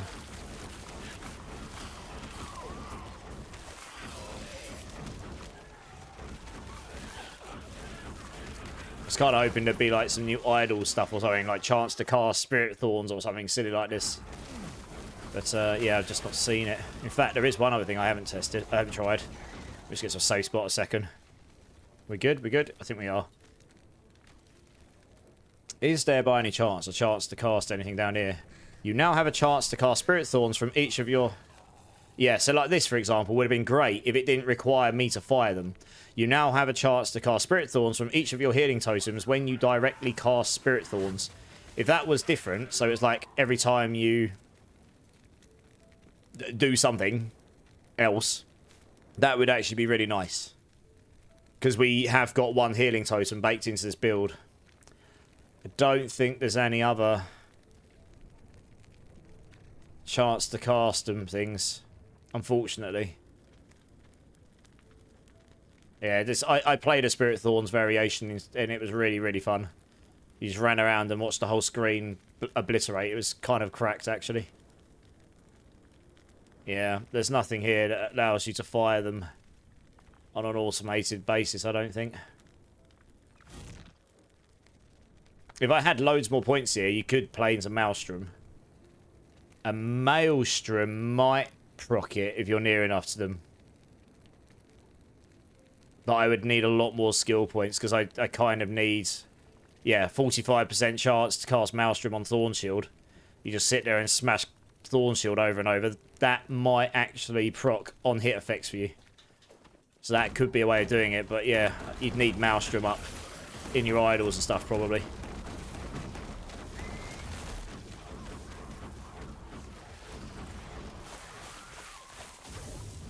I mean, that would be one way. Take out the Stormcrow. Take Maelstrom instead.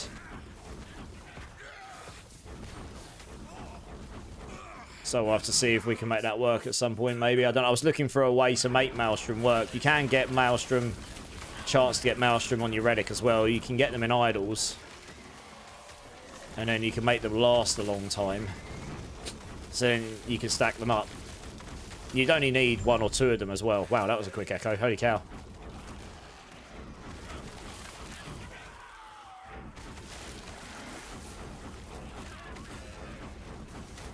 I mean, it would be worth it if it actually gave you a means of getting access to...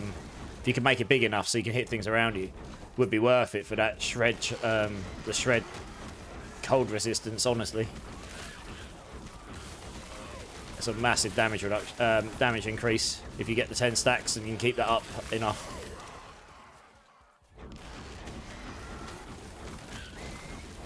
Alright, there we go. We can leave now. We've got maximum stability. How fast we can do these things already, it's crazy. Oh yeah, 3 XP nodes, let's go.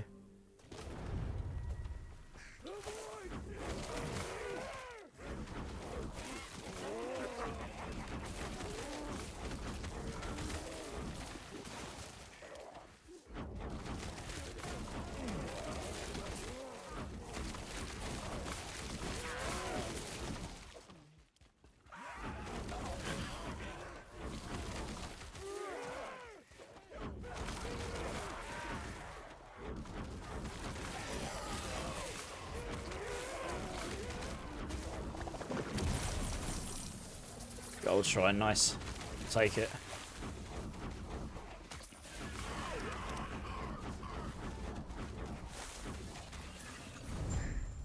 I suppose we'll pick the ring up. What's that there? Okay, we don't need venomous. Fine.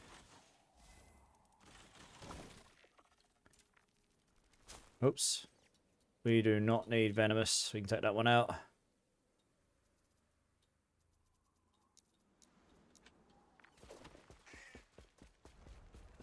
Oh, there's a loot lizard up there. Hello.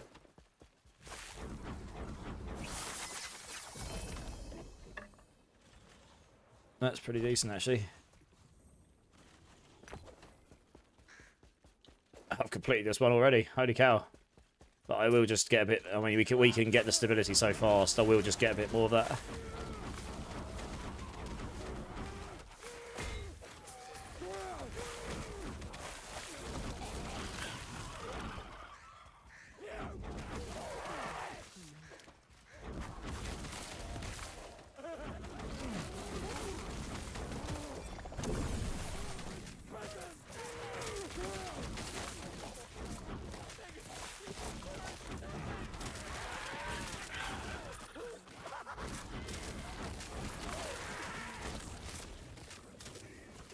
I do kind of wish they'd make your pets pick up the shards for you.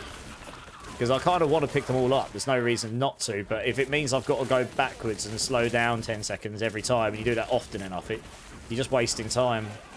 I do kind of wish they made your pets pick them up. I kind of understand why they haven't done it. Because you wouldn't actually see what it is you've got. But I feel like it'd just be such a nice quality of life thing, honestly. Maybe that's just me. Nice. What the hell? That's got black text on it. Damn. Ooh, Spriggan form.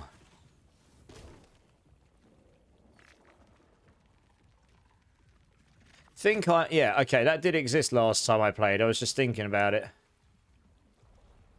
Oh, that's got a special skill in it. We'll break that down for it. Yeah, okay. I mean, you could use this, but you wouldn't get access to all of the extra damage, because the spell physical damage does nothing for you. I mean, that's got a level 5 attunement affix on it. That's pretty nice. But it won't outbeat the increased minion damage from a tier 7 Stormcrow. Honestly.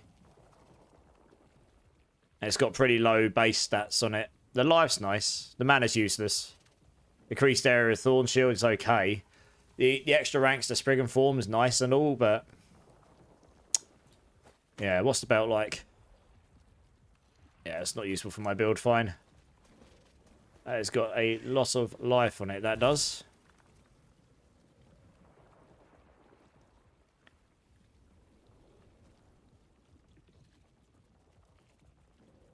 Okay, I was considering whether we could use it or not, but... at this point, I need a high-tier movement speed pair of boots, because the movement speed just feels amazing. Otherwise, this would be real nice, honestly. Increased effects of haste is nice as well. It gives me much, much better movement speed when you use haste. So it's one of the two types of boots I could use on this build.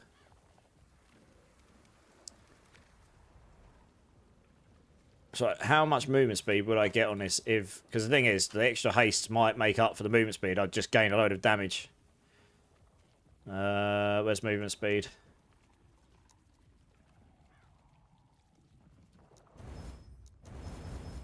$14.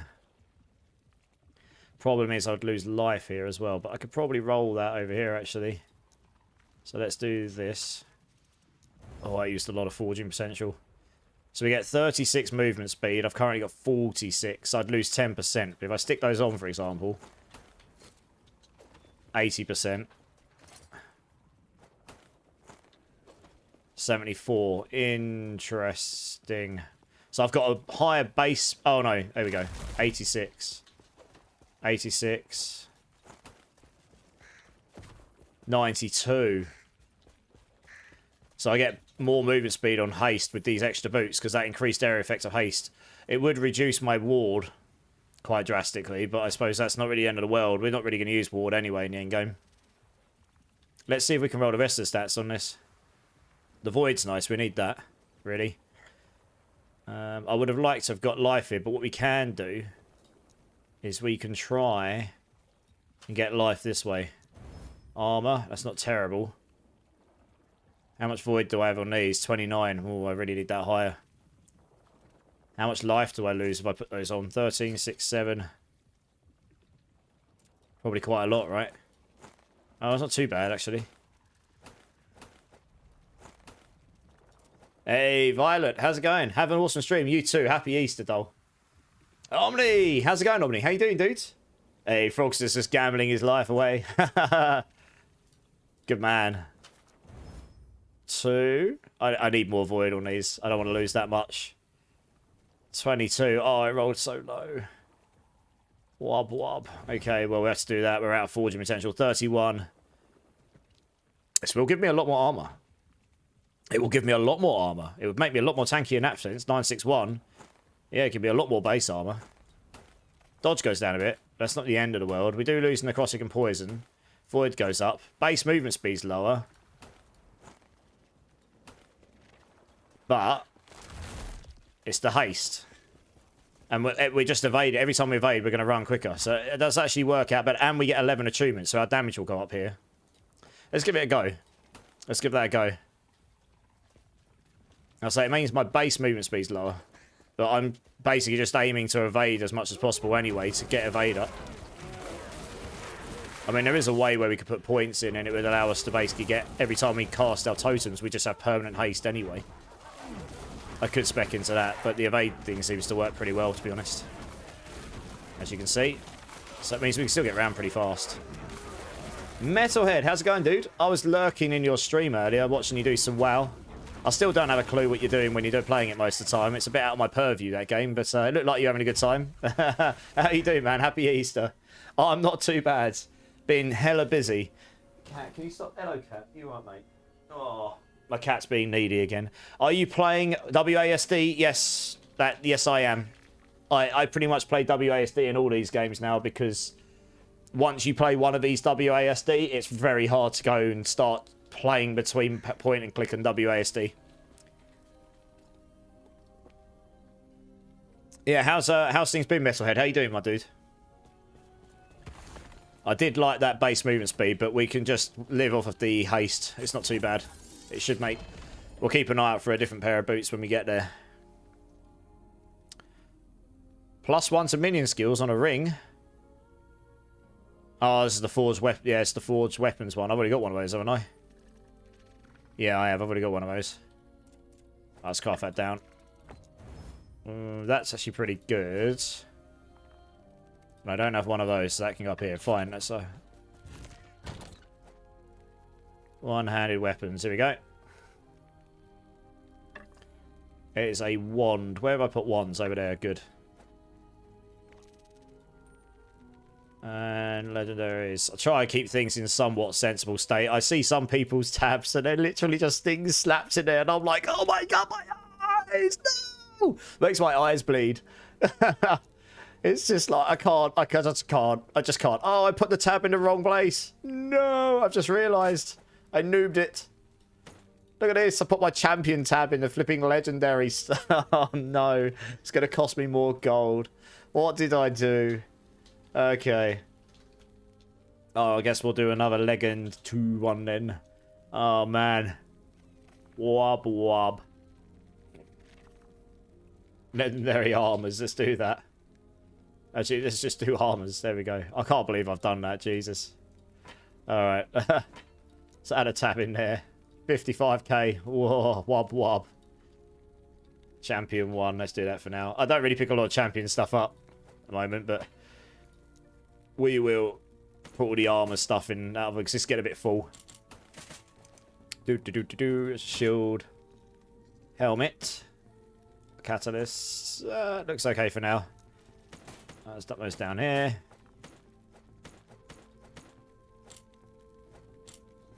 Gloves, gloves, boots, boots. Some more boots and some belts. And a helmet. There we go. That'll do for now. We'll keep that. I actually, yeah, I do have another pair of boots here. This is reduced bonus damage from crit strikes, which is also potentially very good. So I've got all these boots on me. I've actually got 2 of those. So I could try rolling one of those later. All this stuff here is just potentially useful things, I guess. Right, we got more XP nodes. We're going to do all of these. Yeah, Metalhead, I do try and support where I can. You know, I don't always chat because honestly I was quite busy just chilling out earlier doing stuff myself. So I was just sitting in the background with you up on my my side monitor. Always fun when I am with my bro and hey, happy. So yeah, man. Let's chat offline sometime. Are you free tomorrow at some point? If you want. Can maybe try and help you with your stream a little bit if you like.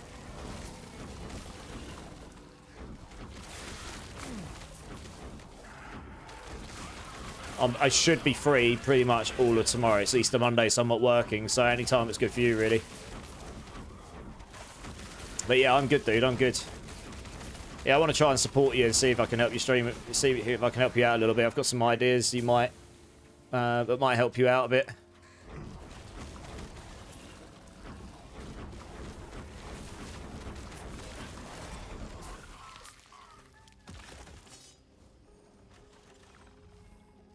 The base of my gloves right now sucks, but I've got such a high minion damage roll on it.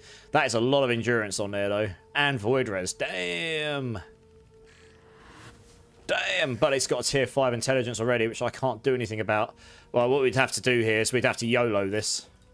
We have to YOLO this and hope we... Oh, actually, what else have we got? Rerolls the values. Oh, we don't want that. Adds one random... No, we don't need this. Rerolls all implicits on an item. No, we don't need this. Isn't there one that's like... Oh, no, that shuffles the tiers. That shuffles the exalted tiers. Yeah. What about these? That seals. Unpredictably changing all properties other than the affix being upgraded. This... Oh, yeah, okay, so that's no good because we can't do this. So the only thing we can do is try and remove this at random. This here will remove a random stat. It could remove one of the good ones, so YOLO. They didn't remove the best one.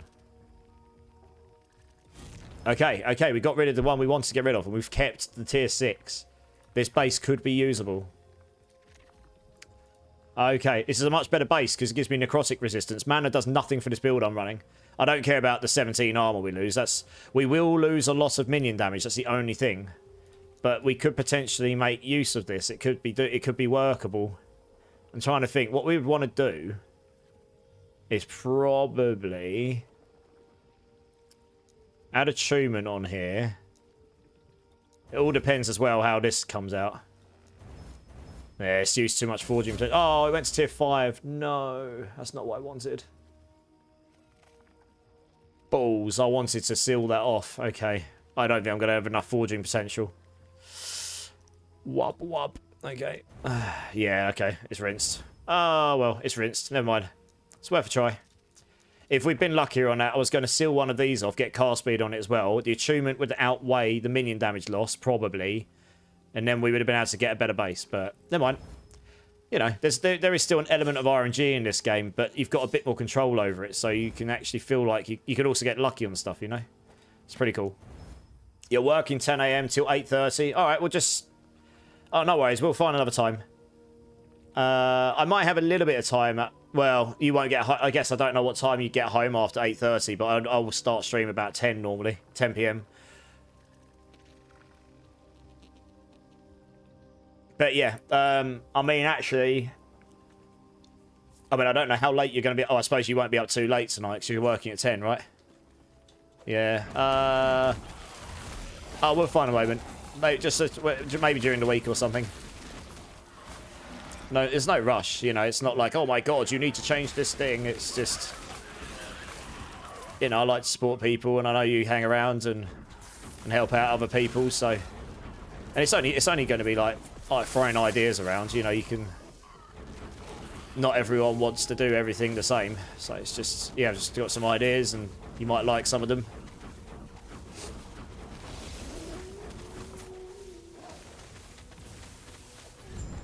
Just wait for it to die, there we go. So I don't get nuked in the background. I don't know what that was, okay. I'll pick this up. That's got a lot of block effectiveness on it, holy mackerel.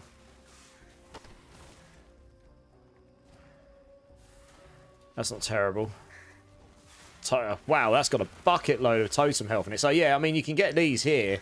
Chance to cast Maelstrom every 3 seconds. I mean, that could be very useful.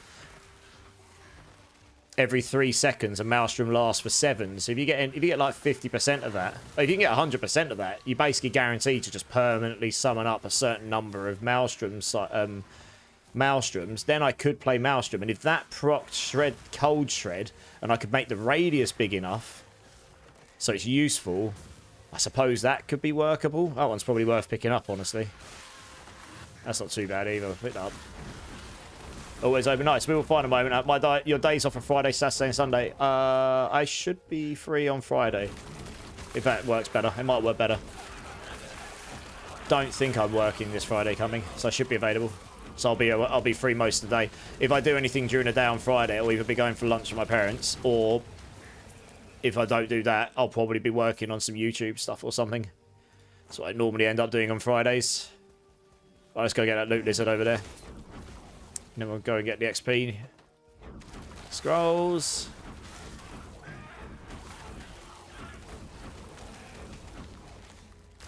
I do feel like at this point it'd be really nice for them to add some more like experimental...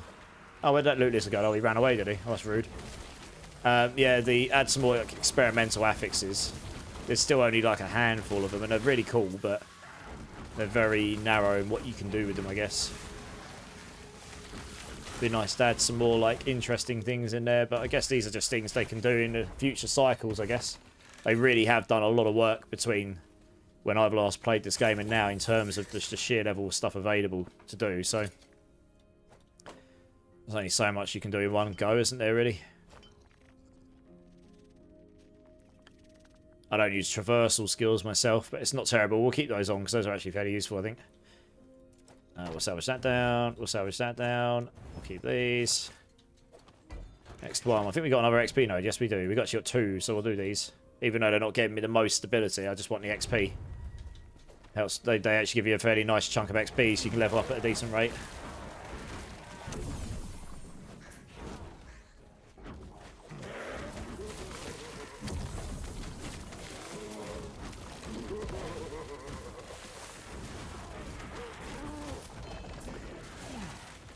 Abyssal. Alright, we can get rid of Abyssal. I'll do that in a moment.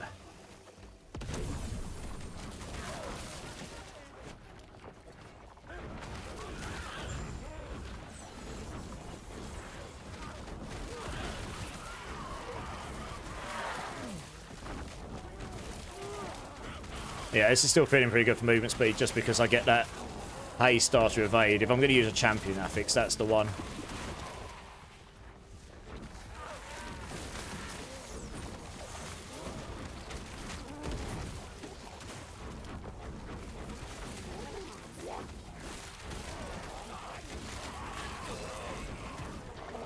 Let's open that. There we go. Seal the Gate of Sacrifice. Okie dokie. Let's not stand in the void circles. I think those might not be good for my life. Yeah, sounds good. Yeah, I should be around. I'll probably forget by the time it gets Friday, but I should be around. So yeah, just hit me up on Discord or something. No problemo. Actually, I'll tell you what I probably will be doing this weekend. I'll be prepped for the new D4 season. I'll probably be working on some stuff for that. Because that's the Tuesday afterwards.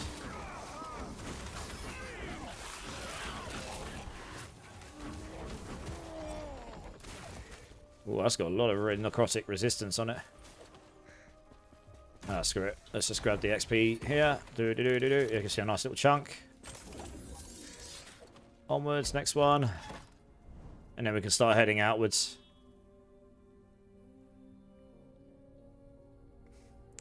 Need to get these empowered monoliths. Once I've completed this, I can finally get to empowered monoliths. Just been haven't had as much time to blast it as much as I'd like to have. So yeah, we've got we're already set for it. And yeah, once I get to that, once I get a couple more levels, I'll start getting into that defensive nodes. Start building up some life. My life's a bit low right now. I need to get that up 2 or 3 times. Then we'll feel a lot tankier, I reckon. Your endurance threshold scales with your life, I think.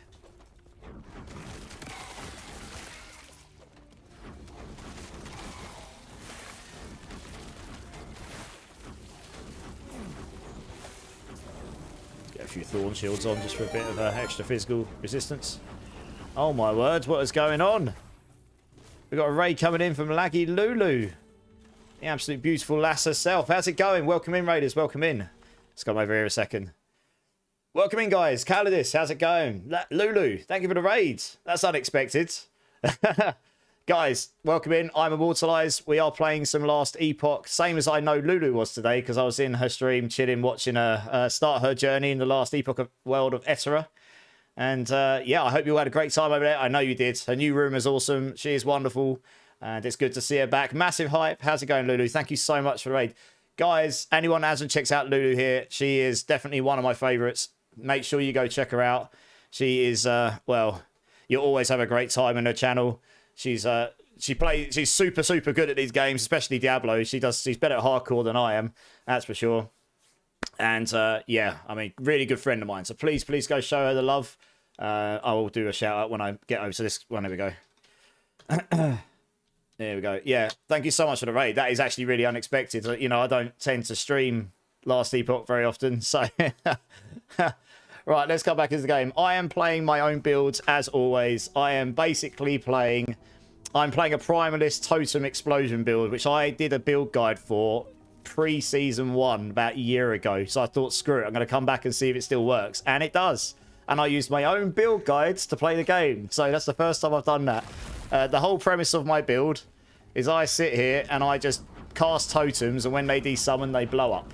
And that does all the damage. It's the easiest build I've ever made. It's point and click anywhere on screen, and you just destroy everything. And the bonus is I look like a White Walker out of Game of Thrones. So that's happy days. She's the yes, she is. She is Lynx. She absolutely is. Welcome in, dude. Welcome in. Yeah, I know you guys had a great time over in her stream. Yeah, your room's looking banging, by the way, Lulu. It looks really good. Yeah, you've done a really good job there. I think it's even giving mine a run for its money at this point. Giggity. No, it's looking really good. I love your little neon lights you've got that are like tailored to your name and stuff. That's really cool. Of course. I mean, it's just true, right? It does look really good. And yeah, I mean, it was good to see you back on. I know you've had some internet issues and whatever, which is definitely not fun. I can't stand it. I can't stand internet problems. There's very few things that wind me up. Technical issues is one of them. And anyone that's been in my stream and encountered me when I've had technical issues, it's oh dear. I can't keep myself together with it. Oh, we'll screw these off. I'll be on the struggle bus since I'm basically abandoning my healing hands. You're abandoning your healing hands, Paladin? Build since not linking the Gotta Stand 100% still to kill things. That was a really popular build when I used to play about a year ago. Honestly, I've not played Last Epoch since pre-season 1, really. Like, you know, sort of before they even did cycles, honestly. Oh, that was one of those things working. Oh, that's cool. They gave me all those items. Ooh, but none of them are exalted, so that's a bummer. I guess I need to put an exalted one in, question mark? Maybe? I don't know. Maybe. Yeah, I haven't played it in a long time, so it's quite funny that my build guide actually still works, even though it's quite out of date. So I've got to update it, probably. But it still kind of works. I was quite surprised. It's been a long time. But yeah, Healing Hands was really strong back in the day. I like this. You can now do your Weaver's Will without having to play it. That's really nice. I can use these and just go, boom, what stats have I got? And it's like, oh, it's okay. Oh, it's got cast speed, and that's pretty decent. But it's got physical res as well. It's not bad. +1 to primary skills is pretty nice. But I would lose a loss of health regen here, so we probably won't use this. Honestly. And swipe is unfortunately useless to me. I mean, we could do that and just see what we get last. All resistance while channeling, that's also useless to me. Fine. We can get that. You just get those and roll them and see what you get. If you're lucky enough with the stats, you can get them, right? Yeah, you played a build in version 1. It was a lot different back then. Yeah, I do know that they nerfed Healing Hands Pally a little bit because it was pretty outrageous. Some of the guys that I met who still hang around my channel back then, they were all playing that build, and it was some variation of Healing Hands Pally, and it was absolutely outrageous. It was really good. You're getting a new tat on the 1st of May method. What are you getting, dude? That's awesome. I haven't had a tat in ages. They can get quite pricey. So if you're looking to abandon it, Link, what will you go to next? Honestly, I don't care too much if my build's going to be the best build. I just wanted to play something fun. And I have actually not had many, but I have had a few people over the last year message me, looks at my build guide and message me going, can you update this for the new season? Does it still work, etc.? And my answer was always, I don't know, because I haven't played in a while and I haven't got time at the moment. But so I thought, you know what, there's no time like the present when I'm actually going to play the game to give it a go again. I remember really enjoying this build. It is just super trivial. I just want to get more. There's so much power I can gain on this build now I could not get back in the day. And the funny thing about this build is it's quite a complicated build to build, but it's a really simple build to play. All of my damage is minion based and all of my damage is minion dot based, so it's working out how to scale the damage for minion dot damage. And there wasn't a lot of access to that back in the day, but there's a lot more now with these new idols, which is really cool.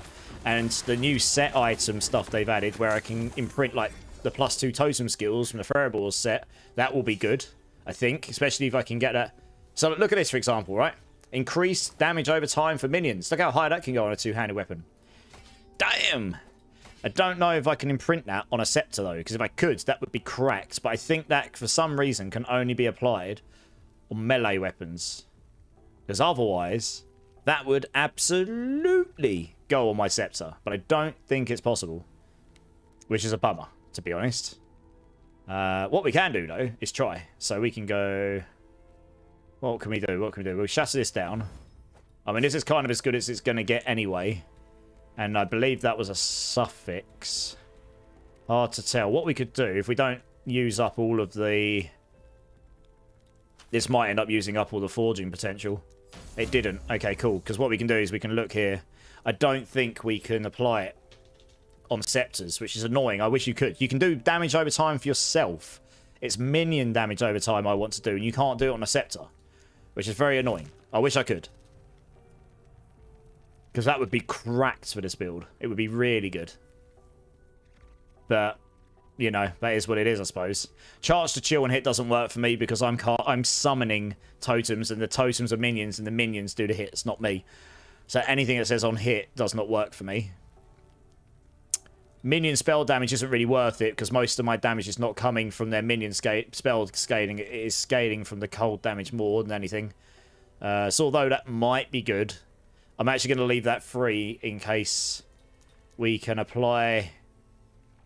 I don't know if it's a prefix or suffix. I need to get the woven thing so I can salvage down my set items. I'm still looking for another one. Hey, Six Sorrow, how's it going, dude? Welcome in. Hi, how do you like Last Epoch compared to PoE 2? Does it not seem too simple visually, I mean? Look, so I think they're both good for their own merits. And I actually toyed with playing PoE 2 on stream tonight because I'm still playing it. I just really, you know, like a lot of people, been playing Last Epoch with the new cycle. We've just been blessed with too many releases back to back, so it's been really tricky to work out what ones to play. This definitely by far, hands down, has the best crafting system in any ARPG right now. That is, I think just about everyone would agree with that that I know.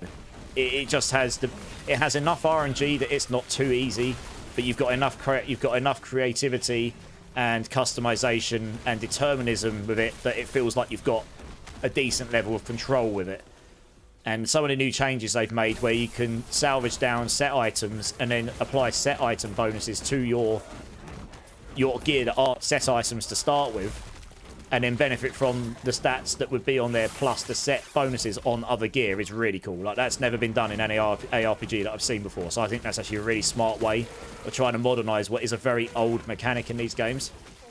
So I'm excited to try that out. Oh, minion chance to poison on hit. That is very good for me. We'll take one of those. Minion cold damage. That's not too bad. But PoE 2 definitely has the more challenging, rewarding. I'd say it feels more rewarding to do stuff in PoE 2 still, if you can beat stuff. Just because it is a lot more challenging. It's a weird one, because it's like you get punished a lot to play it, because it's really... You can die so easily. But there really is challenging content. But then I know there is like one really, really hard boss in this, the Uber Abbey, and a few others that are challenging. And I haven't got to it, so that might change my mind on that. But yeah, PoE 2 does some things very well as well. You know, visually, I mean, I actually quite like the visual style of this game. But it's definitely more of a blasting game. PoE 2 is definitely designed to be a slightly slower game, unless you're playing one of these crazy one-button builds. So that's kind of my take on it, CX, sorry. What about you? What's your view on it? Last Epoch is not actually as simple as you say. It's definitely more simple than PoE 2, but it's definitely more complex than D4. So it's like a middle ground, I'd say. You've still got, you know, you've got your main passive tree with 3 subclasses, and your subclass you've chosen, you can go all the way to the end, but the other subclasses you can go halfway up. So you can mix and match your class, and then you can take 5 skills and put them up here, and you get sub-trees for your classes. So let me just run you through how my build works here, and you'll see what I mean. This build is not that simple to put together, which is why I've not seen anyone else do it. I've seen other people do a poison version of this, but you can't scale it as well. So what I've done is I've got these totems, which you can place on the floor, and the triangle of them, that's not actually in the totem. This is Thorn Totem. Because I'm in this form, Spriggan form, there's a node down here, which means you get an additional max totem plus 1. You always summon 3 healing totems, and they always summon in a triangle. And this node here makes it so your healing totems connect to this Thorn Totem skill. So now you're summoning three Thorn Totems. So that's great. And then we come over here, And then we've taken these and taken this. So when they die or desummon, they blow up and do like a hit poison damage, but apply poison stacks. So that's why when every time I cast and desummon them, for example, you'll see, one second, let me convert into the right form here. You'll see that they blow up in this massive pool here, right? That's what they do. Every time because I can only cast 3, and it casts 3 at the same time, every time I cast, the last 3 are going to desummon and then go blow up. So then you end up with basically being a caster, but you're actually not casting. You're summoning totems, but because the totem's desummoning, they're basically creating what is the equivalent of a spell, but they're doing minion damage. So that's that. And then inside this tree, we've got this node that converts everything to cold damage. So that converts poison to frostbite, which is the cold damage over time equivalent. And that does work with Rotten Core. It says here, it converts poison's hit damage to cold. This here says anything that's poison chance converts to frostbite chance. That means I can use these idols with minion chance to poison or hit. That scales into frostbite. That does work. I've tested it. So it's all these things going off. I've got this here. This heals and enables me to cleanse ailments on me pretty much permanently, and allows me to summon a healing totem every time I cast it. And then in here you can connect that skill. You can connect this skill to Thorn Shield, and that's part of this skill. And then this here is like a buff bot. And this skill, honestly, I'm using these just at the I'm using this at the moment as another way of scaling my frostbite, but I might end up changing this to something else. If I can make Maelstrom work, that would be better. If otherwise, maybe Scorpion would be better because it's tankier. I don't know. But you can see where I'm going. There's all these different things going off. There's a lot going on. And it's not actually that simple. It's definitely more complex than D4. Like that's hands down, because D4 does casual very well. It's not actually a bad thing having a simple game. It's just that it's not for everybody, I guess. Some people will like that, some won't. Some people want more simple, some people don't. You know, I guess that's kind of my take on it. You feel like it looks old. I mean, graphically speaking, PoE 2 definitely looks better. That is true, yes. But their upgrade to Unity engine here has made this game look a lot better. Like the actual visuals are looking better. But it's definitely not going for like ultra realism. The same as like PoE 2 is quite a good looking game, right? It's brand new, isn't it? So it's a pretty good looking game. So that's kind of my take on it, I guess. I mean, there's a lot of differences and a lot of things that you could say are good and bad about both. But my take is that they both just do things pretty well. And I mean, you can tell this game has learned from PoE 2. This Weaver tree here, for all intents and purposes, is very similar to the Atlas tree in PoE 2. It's got this is a cool mechanic. You can imprint an item in here, and then under certain conditions you'll get a pile of items drop that are similar to this item you've imprinted, and you get loads of them around. So you can end up, you know, specifying, I want more of this item so I can try and get the one I'm looking for. So that gives you another way of chasing the loot that you're specifically looking for, which is very cool. That's new this season. So I think there's actually things here that PoE could learn from last Epoch as well. I mean, it's good for us if you've got multiple games like this all doing well, because they all push each other to be better games. No fear. How's it going, dude? How do you set up your stash like that? So to open up this here, you've got this button on the side that allows you to click down here, and then honestly you can just add tabs here, right?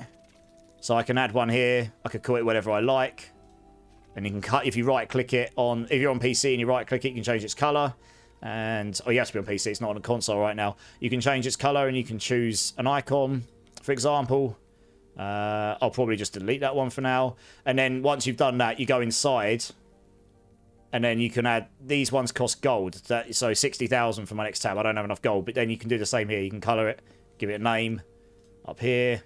And so you can just create a much, you can create a pretty decent sort of like inventory sort of order, I suppose. It's pretty neat. The inventory management system in this game is also pretty good. PoE's is pretty good as well, but Last Epoch's got a pretty good take on it. Right, we're going to keep blasting. I want to get season powered monoliths.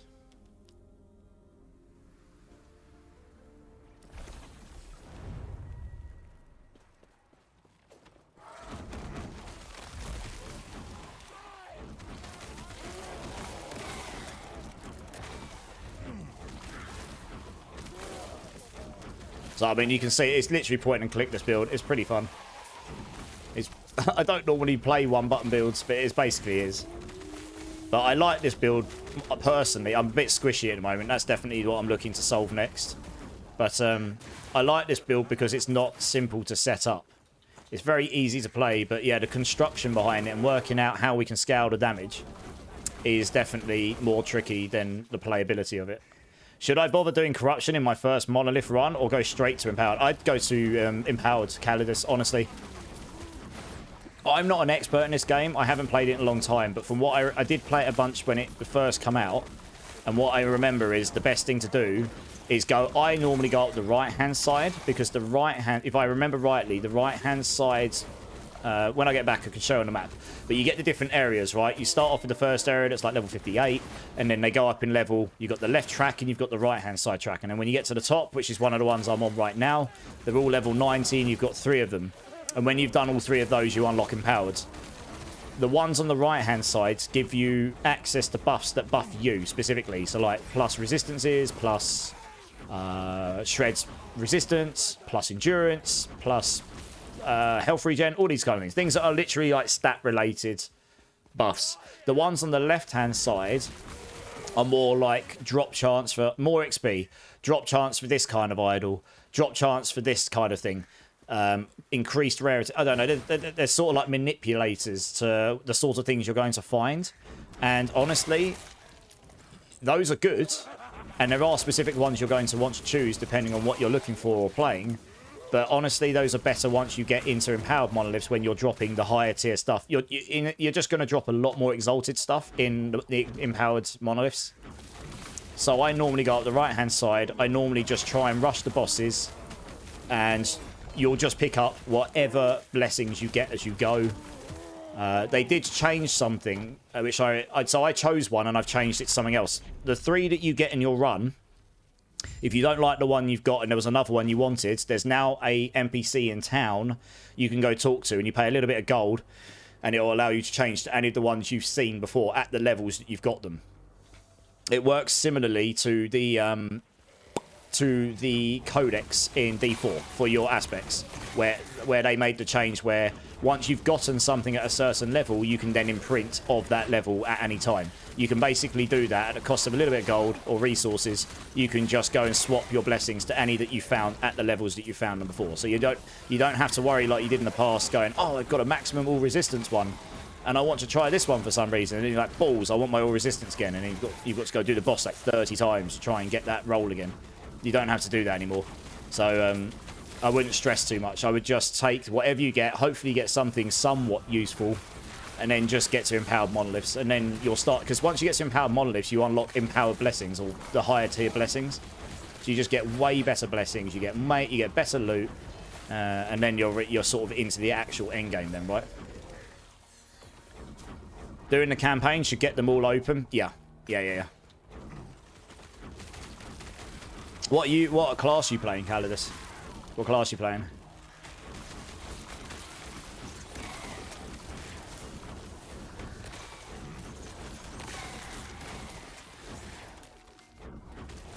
You're only level 20, no. Oh, right. How do you unlock more slots for idols? I will show you. 2 seconds. Let me get to a point where I'm not going to get slapped.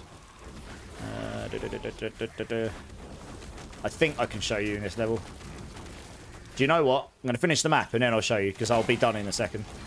Yeah, I'll probably be done in less than 1 minute. Oh yeah, times experience. Give that to me. Nice. Ooh, that's nice. These new idols with the crack stats on them. Look at that. That's a really good one. Health gain on kill, health, spell, and increased spell damage. God damn. It's pretty decent.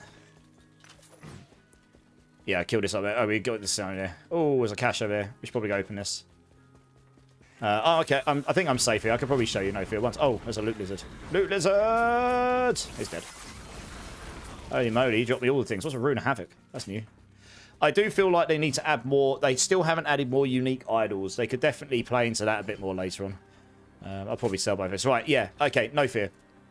So if you go to your map, just press M. I think I've set it to M. But you go to your main map here. And then if you can't see it, press Shift. That shows your quests, right? And that also shows you in the bottom left, passive point rewards available, idle slot rewards available. You've got out of 15 passive points and out of 8 idle slots. Now, you can only get... So that you can see how many idle slot rewards you still need to do and how many passive points you can unlock. And if you go up your side quests, I'm not sure if I've got any. There you go. So I still haven't done this one, but I don't really need to. This quest here, for example, it says here I would get an idle inventory expansion. Now, that wouldn't do anything for me now because I've already got 8 out of 8. There's more than 8 quests you can do to get idle slot rewards and more than 15 passive slot ones to get your passive rewards. So, like, this one here would give me a passive point as well. There are certain quests that give you both of them. So, the real blasters, like here you go, look, idle inventory, idle inventory. These ones I skipped over because they gave me just XP and gold. I normally skip over all of the side quests that only give XP and gold. And I only do ones that give me these extra rewards. And then I just, once I've maxed those out, you just ignore all the side quests. You can do the side quests if you want to do them. But, yeah, the real blasters will have a specific set of them they can do. I just followed the ones I did. But, oh, it's an ad, as if you've missed all of that. Okay, I'll explain that when the ad's over. That is the most poorly timed ad of all time. I really don't like repeating myself, but never mind. Ugh. Hey, I'm Marion. Happy Easter. Yeah, you too. Thank you so much. How you doing? How you doing? You went right to Monoliths after Act 7? Yeah, so I didn't. I actually just played through the story because I was like, you know, I haven't played this in a long time. I fancy doing that. I could have gone to Monoliths at Act 7. I just chose not to. I went and unlocked COF and just had a bit of fun with it. But obviously, if I did it again now, I would just go to Act 7 and go straight to Monoliths. It's just, it's been about a year since I played properly, so I figured, screw it, I'll play the game through. You know, enjoy it for what it was intended to be enjoyed as. Right, it looks like ads are over. So I don't actually know how much of that you caught, no fear. But basically, if you go to your map, press shift, or if you don't see your side quests on the side... One sec, I'm trying not to die here. I can't show you while I'm fighting. Let's get rid of this guy.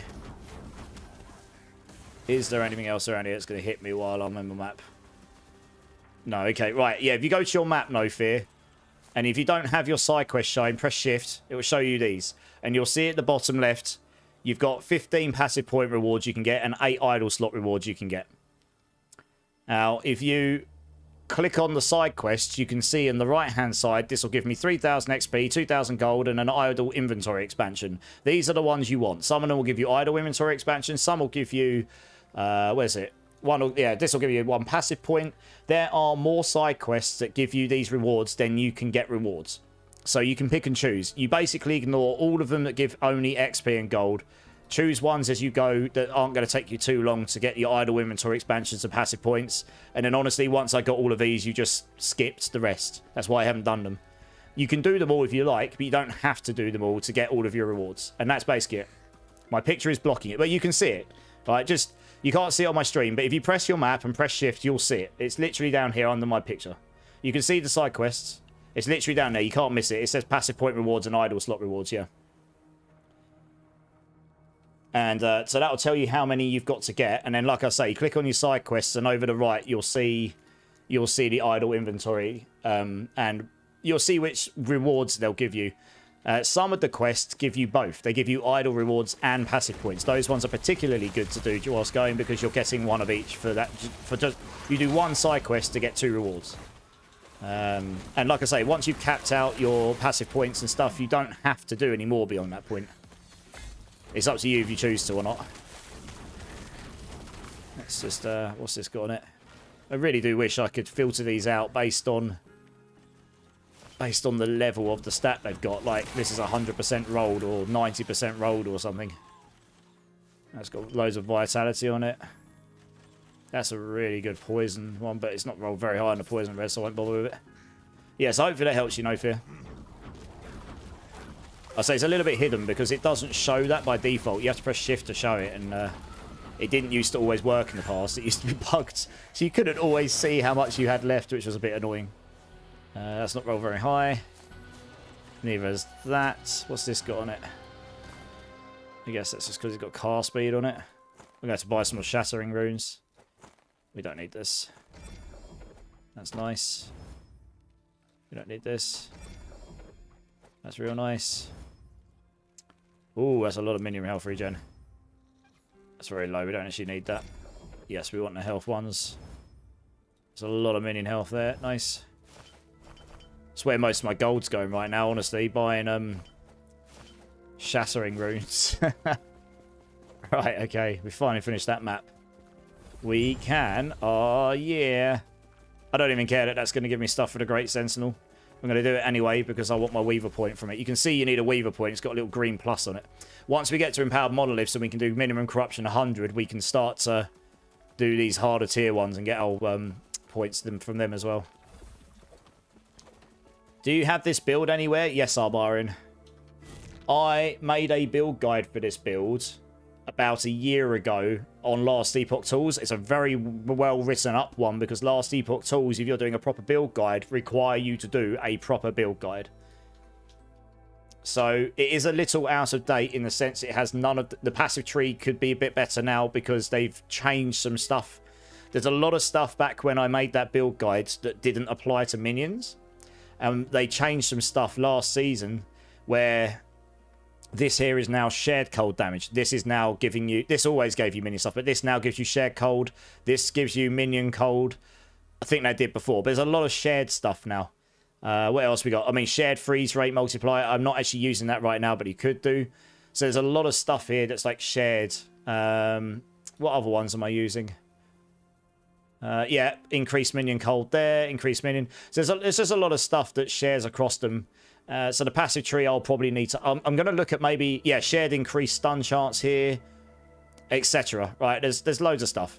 I'm still toying around with stuff. I'm probably going to look to up... Oh, I got a point. I didn't realise that. Okay, we'll max that out. 100%, another 10% minion cold. One more point, I can get this. Nice. Yeah, so I'm looking possibly to update it and modernise it a bit tomorrow. Or Monday for me now, today. I'll probably try and update it to bring it at least up to date with where I've got to. The other thing that I don't have in that guide is obviously there are new weapons, new weapon bases I can use. I don't think this scepter was usable for my build before. Or was even existent with minion damage. I don't think there was a scepter with minion damage before. Because I ended up using a wand with car speed. So yeah, this scepter with minion damage is real nice. Maybe the car speed one is better still, but... so there's that. This unique I don't think existed at the time I last played it. That gives you 2 minion skills. That's really nice for this build.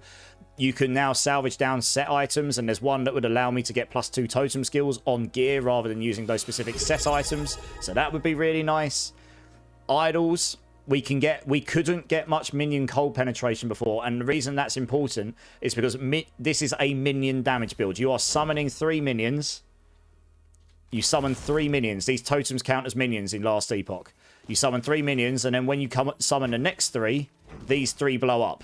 So every time you summon 3, the last 3 blow up, and it's those that do the damage. They are minions. It counts as the minions doing the damage, not you. So you need minion cold penetration, which allows you to scale your damage, because most of your damage comes from the dot damage applied. So you can apply a ridiculous number of frostbite stacks.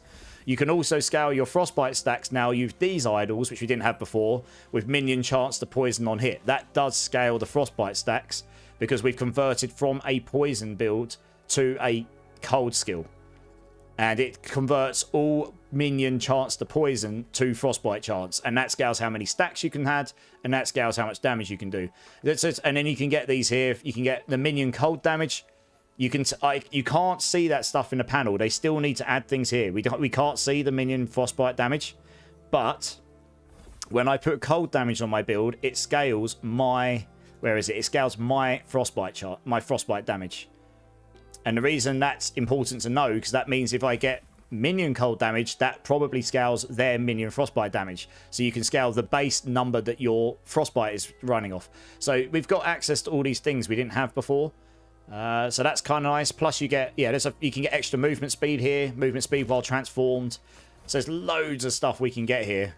I'm still working out what all of the affixes we can roll are on this. So I'm still... Alright, frostbite duration.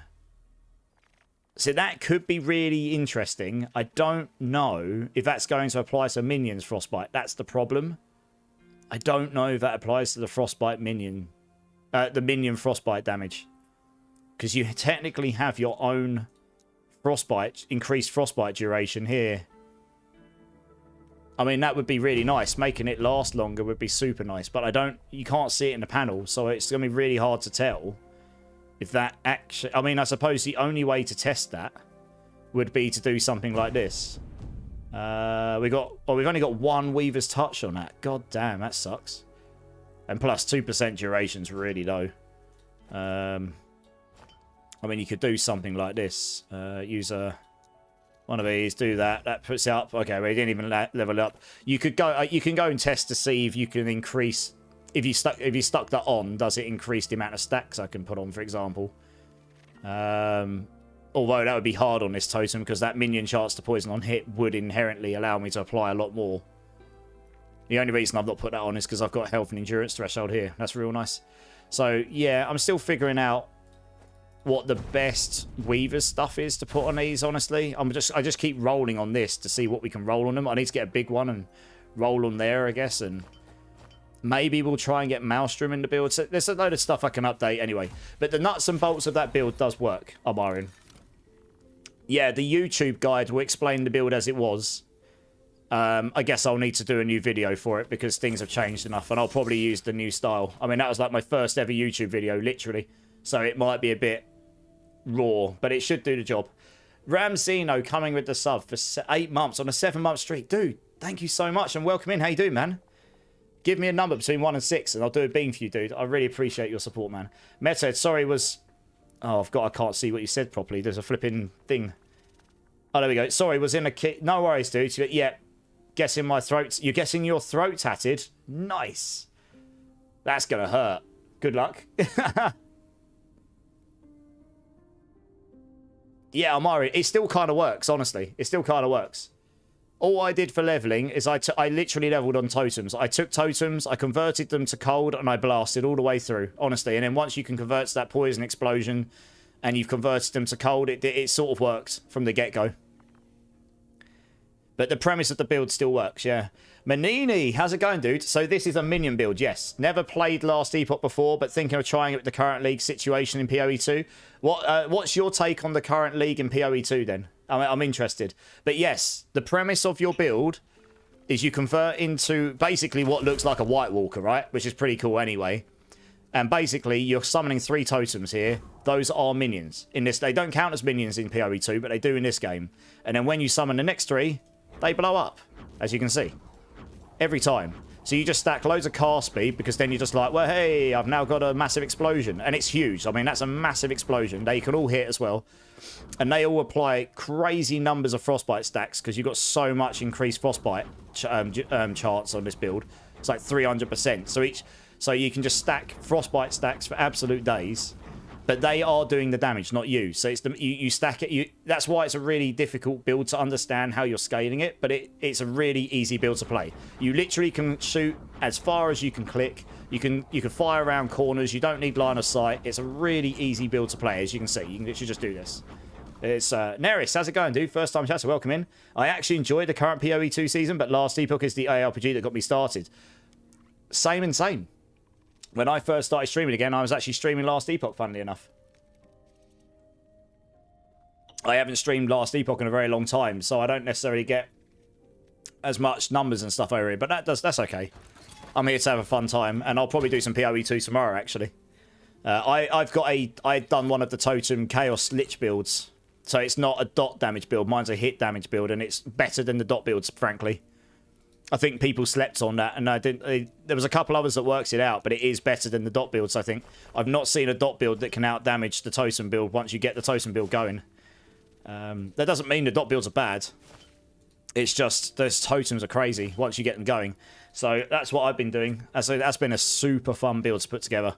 And I'll be streaming that tomorrow. I'm going to do PoE 2 tomorrow because I know some of you are like getting eager and you're sitting there like chewing away like, come on, do some PoE, you noob. Get on with it. So we'll do that tomorrow. Well, I'm going to carry around one of his big ones with me because size matters, right, guys? No. Why did I keep... Oh, that's my old chess piece. I think it's safe to say we don't need that anymore. Goodbye. Boom. For better or worse. We can get some crazy regen on a wand now. Look at this. Up to 80% implicit health regen. Like, Jesus Christ. But I think damage is better, honestly. Can you imprint the items that you're actually using? I wonder. That would be super nice, wouldn't it? Let's have a look. Oh, wow. I've got all of the inventory. If we can do that, then I can get rid of that blue one I'm using. Can I imprint that? Oh, I can. Woo! Nice. I like it. An armor or weapon. Yeah, I kind of want... My weapon's actually pretty decent, to be fair. Imagine a world where I got tier 7 car speed and tier 7 minion cold penetration, though. Like, giggity. Giggity, giggity, giggity. That'd be ridiculous. I probably do want to summon up a bunch of those, though. So we can salvage this down now. We don't need this. I'll keep hold of that one. This idol's just too big. Size really does matter. I don't... I've kept these boots because I can't use them until level 85. I dropped these at, like, level 60. I was like, why are you dropping me level 85 boots at level 60? What on earth? Like... I can't use these things. God damn it. Yes. Right, I need to buy some more of these. So goodbye gold. I need to do some gold things. I've got poor as anything. Take care. You're playing a Chaos Minion Lich. Okay, you're playing the Minion Chaos Lich. How are you finding it? Necromancer main in ARPGs. That's awesome. I do know that Minion stuff... I mean, look, I'm playing a Minion build. But it's not your conventional Minion build, right? I do have some Minions. This is part of the unique, which is pretty cool. But this one here, I've got my Stormcrow. I don't know if I'll settle on Stormcrow in the end. The reason for that being, it might be a bit squishy. I think I tried this pre-season 1 and it just dies too much in the high-level stuff, which we'll get to soon. I ended up converting to a Scorpion because he was just way tankier. So he could just play as a tank, frankly. I might end up going back to him. That might be why I did that. This guy here... He just buffs the living hell out of you. Seriously. I mean, you can make him do some damage, but he doesn't... Scaling minion spell damage doesn't really give you that much more damage, but he can give you an outrageous amount of healing. Like, his base healing aura restores 150 health every 2 seconds. And then you've scaled it here by 200%. So that's 450 health over 2 seconds. And then you can make it heal your minions as well. So that's nice. It's just extra healing. And I think that scales with healing effectiveness or something as well. So that... Yeah, so that... Oh, it scales with attunement. That's right. So... I've got 134% mana efficiency on it. Okay. Well, I don't have mana problems. Either way, that's pretty good. It gives you a bunch of dodge. You get 4 dodge rating per attunement. So the more attunement you got, the more dodge. That helps them stay alive. Gives you a little bit of extra defense. You can also make him give you... Yeah, he gives you a phenomenal amount of freeze multiplier. That's right. He gets 300%. He gives you an aura of 200%, which is crazy. It makes your totems like freeze stuff like no tomorrow. And you can summon up all these vines as part of this skill I'm in. So these here can just freeze stuff so ridiculous. Look at this. Look how many vines you can have. It's ridiculous. So when I only use these on tough targets, but when I get to tough targets, I just place them down and they just insta-freeze everything for you. Especially with this guy buffing him. He's a bit squishy later on, so I need to figure out how to keep him alive. But I did manage to figure it out before. President, how's it going, dude? Welcome in, welcome in. Does this require any uniques to play? No. Do I have a guide? Yes. It's been linked. That is a little out of date, I've just been saying, but it does still work. It does say at the top of the guide there are specific uniques that make the build come online. But honestly, the build worked really well to level 1. I did get lucky and drop this. This is a new unique, which isn't in the guide right now. This didn't exist before, I don't think, because I probably would have used it otherwise. This gives you +2 to all minion skills. I dropped it at level 9. I got super lucky. It gives you a bit of all elemental, makes your minions move a bit faster. But honestly, those +2 minion skills are really nice. I may well end up using something else later, but for now, I'm using this still. If you get one of these, fantastic. But I'm not using any other uniques. I've still got yellows on. Honestly, the build works just fine without any of them. And I probably will look to update that build guide tomorrow. It hasn't been updated for a very long time, and I actually laughed that it still worked, honestly. I used my own guide to play the build because I hadn't played in such a long time, and it still worked. Like, I kept going back. Mostly, the main thing that stays pretty much identical is the internal skill trees for the skills. Those, apart from the fact I'm not using Scorpion right now, the other 4, I'm exactly the same. I've set them up exactly the same as in that guide. So it's just that the passive tree has changed a little bit. So, not a lot to be fair, but there are a couple of things we can now play into we couldn't before. So I'll update that tomorrow. But mostly the guide is sort of the same. You know, the idols are the big difference. They've changed a lot with idols this season. It's one of the big things. There's new idols available. You can get better stats. You can get new stats. You can get these weavers stats, which I'm still figuring out what would be the best stuff.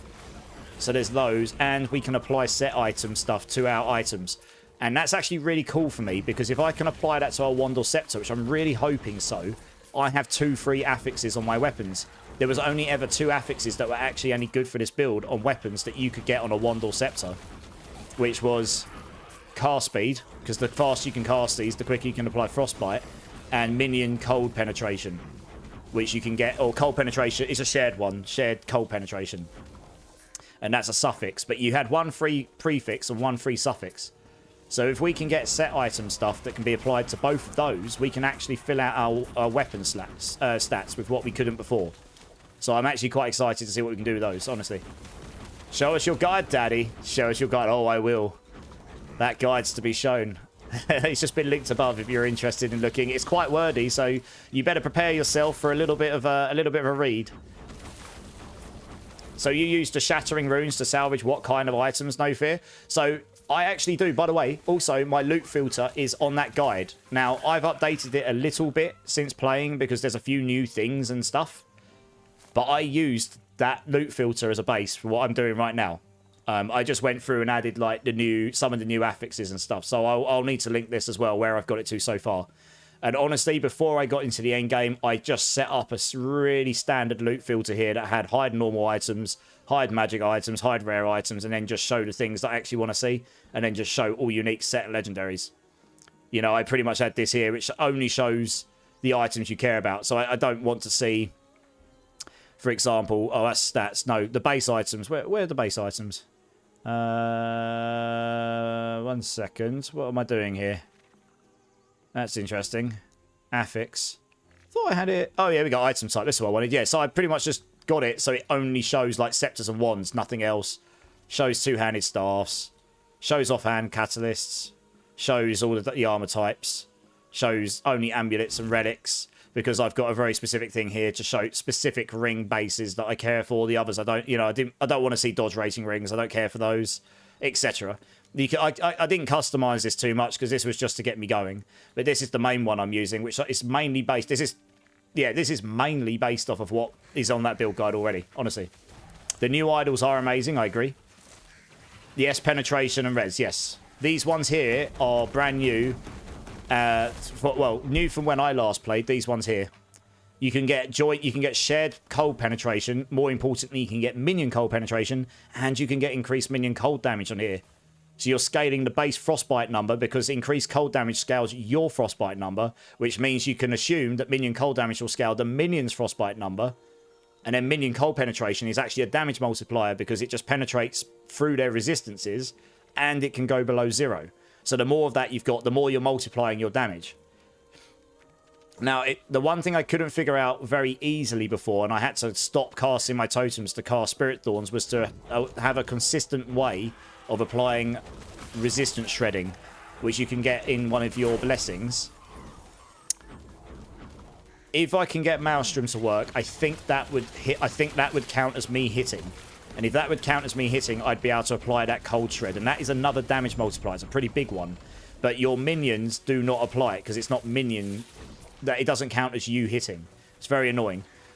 So Maelstrom's the only way. Well, short of me casting these in between, and you don't really want to do that because it stops you from casting your totems, honestly. Which means you stop doing damage there. But you could, if you can apply it super fast, you could just fire a couple of those, get them to 10 stacks, and you get 3 or 4 seconds where you can blast.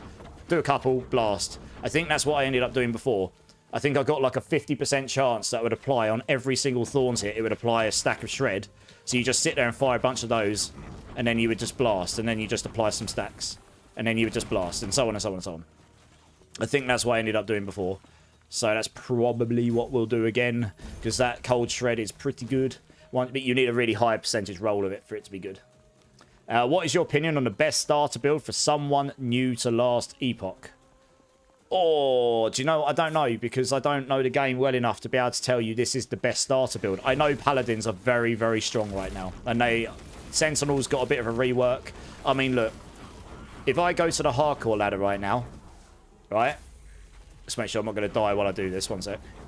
If I go to the hardcore ladder right now, and just have a look at the top people in hardcore, there'll probably be a bunch of dead people now because they're all trying to win that $10,000. Look at this. Paladin. Look at this. Paladins for days. One Void Knight. That's a Sentinel as well. Look, they're all Sentinels. Literally, all the way down to number 26. You've got one Primalist here. And it looks like he's doing a bear form Primalist. And you've got one Primalist over here, which is very interesting because he's doing a totem. He's doing a Summon Thorn totem, and he actually came third in the 100 race in hardcore. His build, for all intents and purposes, is using 4 out of the 5 skills. He's actually using similar skills to me, but he's definitely, I guess he places his Storm totem down, and then he converts into Spriggan form, because you can't cast Storm totem whilst in Spriggan form. That's the reason I don't use Storm totem. Otherwise, I would use it. It only lasts for 8 seconds, so you'd have to keep swapping in and out of Spriggan form, which is against the premise of my build, I guess. I do really like Summon. I really like Storm Totem. I do. I really like it. But the concept of transforming in and out constantly to be able to place it would be... I don't know. I haven't tried it, but I guess that would be quite annoying. But yeah. So yeah, I would say that Sentinels are pretty strong for starting. When his guide is lengthy. Yeah. Void Knight Warpath is pretty popular as well, I think. Yeah, I did a Void Knight back in the day. I did like where you fired hammers out in a spinny. You fire hammers out, and then there's an idol you can get later that makes it so that they proc smite, and you can convert yourself into like you can convert your smite into a void skill, and yeah, it was crazy. It was pretty fun. And then someone came in and thought it'd be funny to ban me from using hammers, so I couldn't do anything. I was a pretty bad Hammerdin at that point.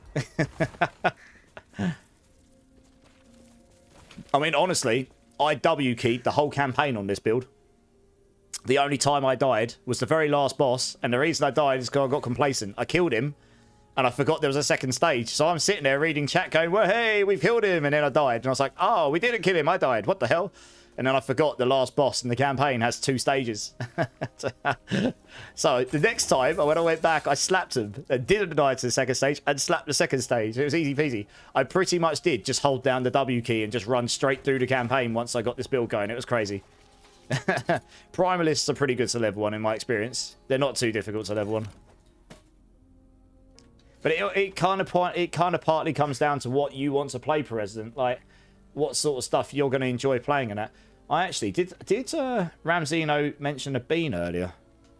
I didn't do a bean for him. I should probably do this. I'll show you what items I'm shattering in a minute, no fear. Just going to check this first. First time trying minions in PoE 2. Have to say I love it. Yeah. Minions look pretty good now that they've buffed them back to a point where they're usable. Did Ramzino mention? If not, I'll have to save it for another time. I guess not. I guess... Oh, he said number 5. The least either of them. Okay, we'll do a number 5. Yes, you said 5. Yeah, I just had to scroll up. I have to swap my mouse from one computer to another so I can scroll up now. All right. Oh, hello, cat. Hello, mate. You know, my cat's just saying hello. Right, here we go. Let me get... Number 5 is the least either of them because I at least like the flavour of them. It might be hot because it's chilly. Ramzino, thank you so much for your support, dude. Honestly, I really do appreciate you and your support, especially over the past, was it 7-8 months? It's amazing. This is for you, cherry or chili. I have no idea if it's chili until if it's either hot or not. We'll find out. I think that's that's a chili one. I can feel it. Yeah, that's hot. Oh, my eyes are going. That's 100% chili. Good times. Yeah. I've never struggled doing the campaign on Acolyte, but I'm already used to the mini meals. It does help me. Oh, God, I can't speak. That's hot. Oh, God. Right, let's get back to the game. Thank you so much, Ramzino. You're killing me. Oh, my eyes are watering. Oh, man. Oh, good times. Yeah. Minion builds are pretty good in this game as well. As evident, I'm playing a minion build. It's just not a conventional minion build. My cat's saying hello. Oh, oi, you're not meant to knock my bottle over, you silly animal. Stop it. He's saying hello, and now he's causing havoc. Right, oh, God, that is hot. I need a drink. No, you're not sorry, Ramzino. Don't you say sorry. I know you're not. It's all good, though. It's all right. I still love you. You're all good. Are you using a KVM? Sorry, what do you mean by KVM? I need more fluids. That's hot. Oh, gosh. My eyes are still watering. That had quite a lot of chili in it. Blimey. Right, we got a passive point. I'm very close to getting the defensive mechanic I want to get hold of. Oh, I've got a USB switch. So I've got a quite fancy one. So it's got a little button on it, and I press the button, and it swaps my mouse and keyboard to my other computer. The keyboard's instantaneous. The mouse, because it's connected to a wireless dock, takes like 2 or 3 seconds. Do you know what? There's different solutions you can use.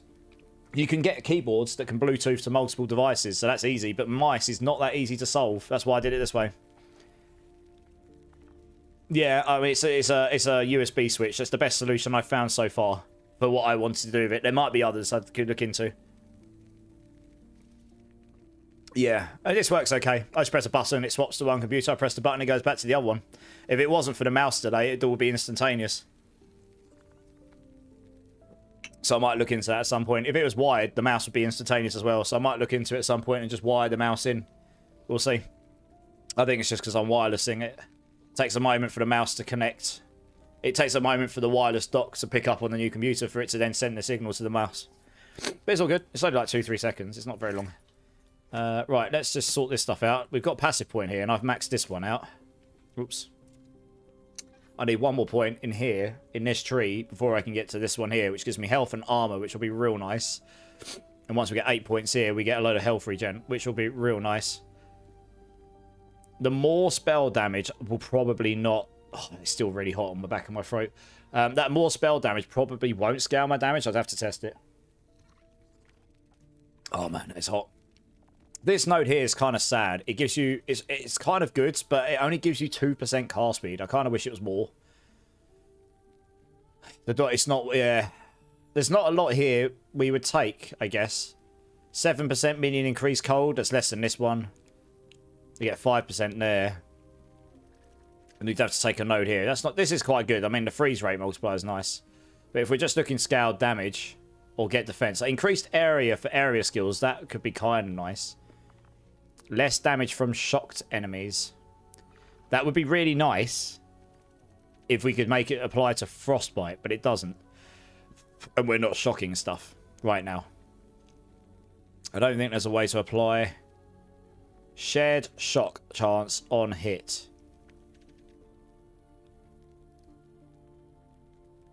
I mean, I suppose there's a world where you could play into that and into that. But you would need, to be fair... You would need 8 nodes in here, or at least 5. It's only 5% damage reduction. You're actually the problem with this is you'd be better off going back here and putting points in here. Less damage taken on low health, and then making it so your low health is below 35% of life. So you just scale your life more. So when you get below that point, you get 5 points in here. Will give you 20% less damage. It's way more. So it's probably just better, honestly. Yeah. The extra point we want in here, I'll probably just stick it in here because we actually do want to get 5 points in here. Extra attunement's good. Extra endurance threshold's good. Get to 5 points, we get 5 stun avoidance per attunement. And extra attunement scales this when we get that later on. So I think that's probably the play. And next points we can go in there. So that's good times. That'll take you to level 91. I think, unless I took some points out. I mean, I've got these points in board duration right now, which gives me, when I get hit, I get 15% less damage taken. So that's pretty nice. Druids. I mean, that's 9% car speed there. So it's quite nice. We like this. And it gives us... Yeah, this gives us 10% more movement speed in Spriggan form. That's why I've gone 3 points there. So that's also really nice for us. They've added a lot of these, like, put a certain number of points in and you get this extra bonus compared to that build guide I had before. So that's another thing that's influencing where I've gone. So it's another thing I'd have to update in the guide, honestly. Right, let's go this way. Yeah, that's... What does KVM stand for specifically? Ramzino. I'll have to Google it to see if it's different to what I'm using and see if that would be better or not. We'll have to see. Hey, Volt. How's it going, dude? How you doing, man? It's good to see you. Right, here we go. This is when I place down vines, because it just freezes stuff so fast. I mean, and it applies stupid numbers of frostbite. So I'm at 300 stacks of frostbite in literally no time at all. And I think it just died. Yeah, it died. Easy peasy, right? Easy peasy. Yeah, definitely need to get more life. That's one of the things I need to do. Cap out my endurance, get a way higher endurance threshold. That gives you a lot of damage reduction once you go. That plays into that low life mechanic. If you can get it so you've got 35%, your endurance is like 35% of your life, which at the moment mine's probably about 20%. Then that would give you another 60% damage reduction on low life as well. I mean, there's a world where you might want to try and make yourself low life all the time. To be honest, there is an experimental thing that gives you ward and it reduces your life. It takes your life away, but gives you ward. I mean, we could try and bake that in, put yourself on low life all the time, and then that thing, then your endurance and your low life mechanic on your starting tree would always kick in all the time, and that would be pretty cracked. Just means you'll just take, you just take way less damage all the time. So I mean, that's something we could do. Ooh, we finally got a big chance to gain haste. It's a weird shape, but yeah, 32% chance to gain haste for 3 seconds when you summon a totem. But that's got a rubbish suffix on it, sadly. We don't care for those. Yeah, increase spell damage if you have an active totem, and apply frostbite on hit with cold skills do not work for this build. The apply frostbite on hit with cold skills does not work for us because we're not casting a cold skill. We're summoning a totem and they do the damage. Sadly. And we don't do the hit. They do. I tested. This does not work. And the increased spell damage scales our spell damage, not the minion spell damage, so it doesn't scale their damage. Oh, there was a loot lizard at some point. Never mind. Keyboard/video mouse. Oh, okay. Fair enough, fair enough. Yeah, I mean, like I said, I've got this USB switch. It's a pretty good one. It works pretty well. I just went on YouTube and sort of Googled, like, solutions for doing this, and that was the simplest one I found, and it wasn't too expensive to do, honestly. That's a pretty good experimental affix there. Low life builds are pretty common on Acolyte. Yeah, they are. I remember a friend that I'm still friends with in the streaming world was playing an Acolyte, was playing that crazy Wraith build back in the day, where the Wraith went around and just hit for like millions of damage. It was insane. Yeah, I remember them doing that. Plus 4% critical strike chance totems. That's pretty low. Yeah, I remember them doing that, and that was baked in with that wards. You know, the experimental that sacrifices life but gives you constant ward generation. And we could do something similar on this. It is possible. I'd need to get a really good roll on it, though. Hey, Conrad, how's it going, dude? How you doing, man? How you doing? The much overused Wraith Lord build, yes. Yes, indeed. I mean, look, that's a super fun build. I love it. I haven't played it myself. I don't tend to play the builds that are played by a lot of people. I tend to do my own thing and try and find something unique and weird and wonderful, but I always try and play stuff that is doable. You know, it can complete the game and it's always at least good. It doesn't have to be the best thing, but I like to try and make something that's unique to play and fun, and also just something that's a bit different to what I've played recently or what I've played before. Keeps me interested when I'm... Ooh. That, I think, dropped from my imprint, because look how similar that is to what I've got already. It's got lower base minion damage on it, but it does have the 40 car speed on it. So we could keep this just in... I'm going to keep that on me, just in case that other one bricks, and then I've got another one that can somewhat be used. Got all these items to sort out when we get back. No, I'm only picking stuff up now that's actually rolled decent. That's rolled pretty good. And then I'll have to clean out my inventory of the rubbish ones I picked up in the past. I've still got to charge the beacon. I was down there, I see. I'm still confused that they haven't made the beacon ones charge up your stability when you're killing the stuff on the beacon. I never really understood why they did that. Like, these won't charge up my stability, even though this is the objective. So you could end up finding this right at the start, doing it, and not getting any stability from it. That one confuses me a little bit, but hey, I'm sure I can't be the only one that's fed that back. See, look, my stability doesn't go up, yet I'm killing loads of stuff, you know? It's a bit weird.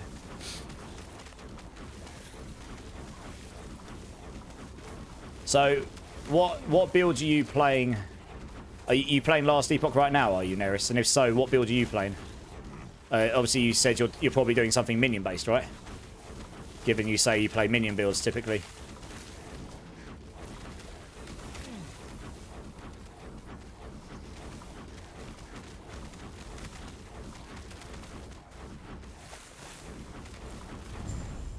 Yeah, oh, I got one stability from that. I guess something must have come in that wasn't part of the beacon. But anyway, we mostly completed it before anyway, so I'm not too fussed. Wow, that is really bright. Holy cow. Oh, we don't need to do anything else. I am going to quickly just empty my inventory here. Okay, shatter that down. So yeah, no fear. If you're still here, I'm typically at this point shattering down. My loot filter makes it so that items that drop with cast speed and shared minion damage, so it comes up with shared minion penetration. Shared penetration, so cold penetration, minion cold penetration. Those are your key ones. I typically salvage those down. If you don't have many shattering runes, I tend to do those. You can buy shattering runes for 2,000 a pop from these shops. It costs a lot. But later on, you can sort of generate enough gold to sort of at least sustain them until you can do them later on. Those are your most important ones. Otherwise, you're probably looking for stuff that's got like plus summon Stormcrow or plus summon Thorn Totem, which comes with increased damage for totems or increased minion damage. Those are particularly rare affixes. So you want to salvage those down because you don't get many of those. When you get to this point of the game, you drop shards for days. So you don't need to keep picking up and shattering. Like when you're doing your initial level through on your campaign, you don't have any shards. But I've now got 3,700. So if I go look at my crafting materials and go look at my shards, I've got a pretty decent number of a lot of them, right? So there are a few that are rarer than others. So you'll sort of work out which ones are rarer than others and which ones are useful for your build. So you'll start to salvage ones that are useful for your build that are rarer than the others that you're picking up anyway, I guess. You know, if you've got shattering runes and you've got loads and loads and loads of them, then I suppose you can just be a bit more frivolent with how much you salvage. But if you don't have lots and lots of the stuff, then I would just say, just look out for the stuff that's rarer, that's useful to you, and salvage that stuff down. And I say it depends what build you're playing, but because it will make a difference what build you're playing, because those determine what would be good for your build, I guess, right? What might be good for my build won't necessarily be good for yours. At this point, I'm typically only doing ones that have got purple ones in them as well, unless they're really rare. So like this has got Maelstrom and spell damage on it. That's not a purple item, but that's quite a rare affix. So I'm going to shatter that down because I got one of those.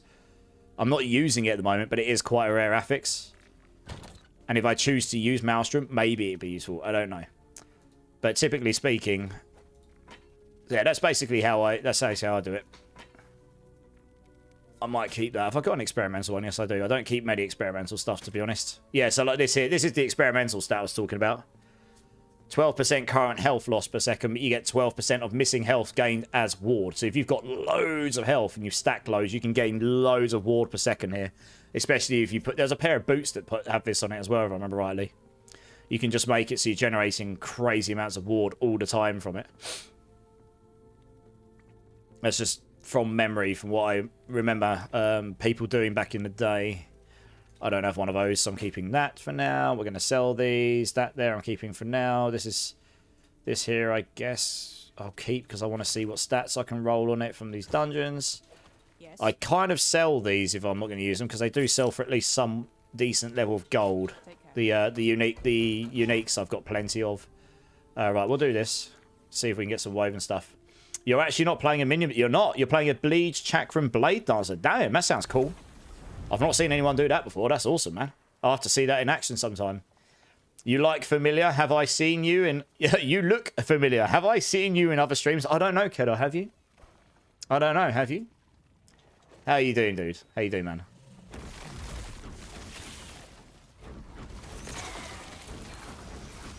So look at this. I don't even need line of sight. I could just blast them over the ledge. I do like that in this game. Most of these games, you have to have line of sight to be able to cast there. But this game, you don't. Oh, damn. Now, that's nice.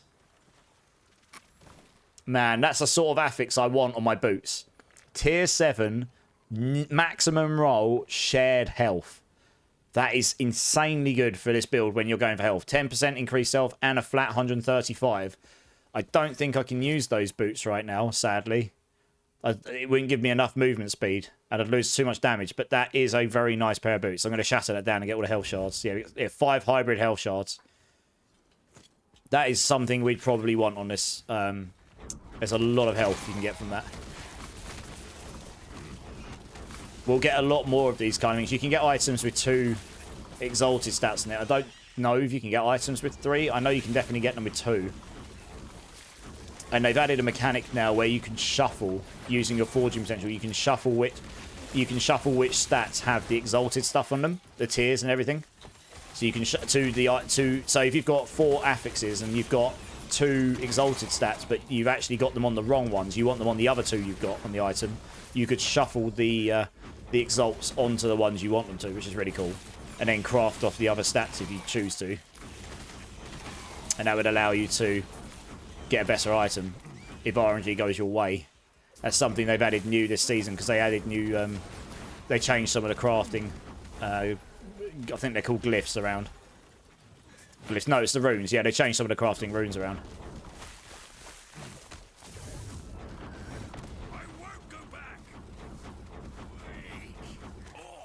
That's dead. What's that got on it? Yeah, it's annoying. That endurance threshold, if not been hit recently, is... It's not really going to work on this build very well, sadly. Just got to enter the cemetery on this one. So we'll just do that, because we'll probably get the stability in there anyway. Oops. Let's go in here.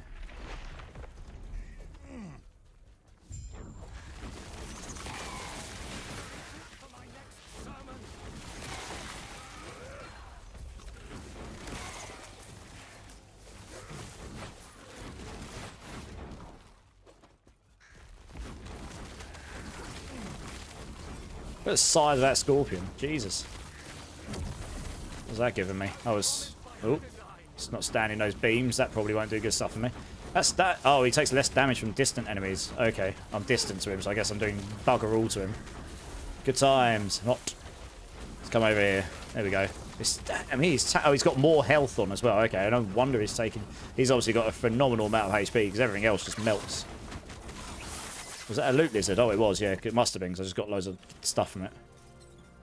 Increased health. It's got such low elemental res on it, though. Increased health regen whilst transformed. Isn't that a big one? Oh, it's not. Yeah, increased health regen while transformed is another useful one.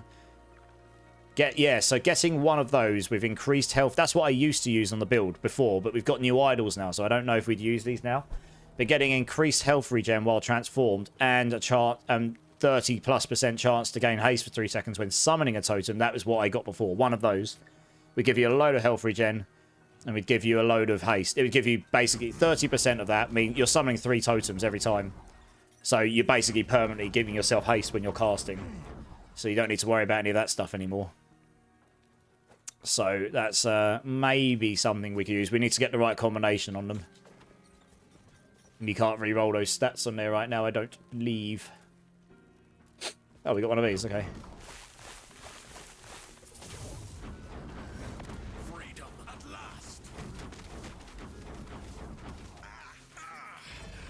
But I do think that would end up taking away from getting the sort of like the minion poison chance instead. So that, yeah, it's going to be a trade-off to how much we need that haste if we need it, and we could probably get a lot of health regen without that health regen on the idol. It may be better to go for the other idols. I need to play around with them and see what feels best when I get, well, when I get them, I suppose. Let's get those down there, because we'll challenge this guy. I'm going to stand well away from him just in case he has that. The void move these can have, my god. Literally one-shot me with it earlier. I have to be careful with it. Ooh, that's got 2. Oh, Jesus. Look at that. 18 vitality, 93% increased armor. Christ. Shame about the rest of the stats on it, though. Don't think there's much I can do about it. That damage reflected is ripped, so I can't do anything unless I gamble and try and remove it, I suppose.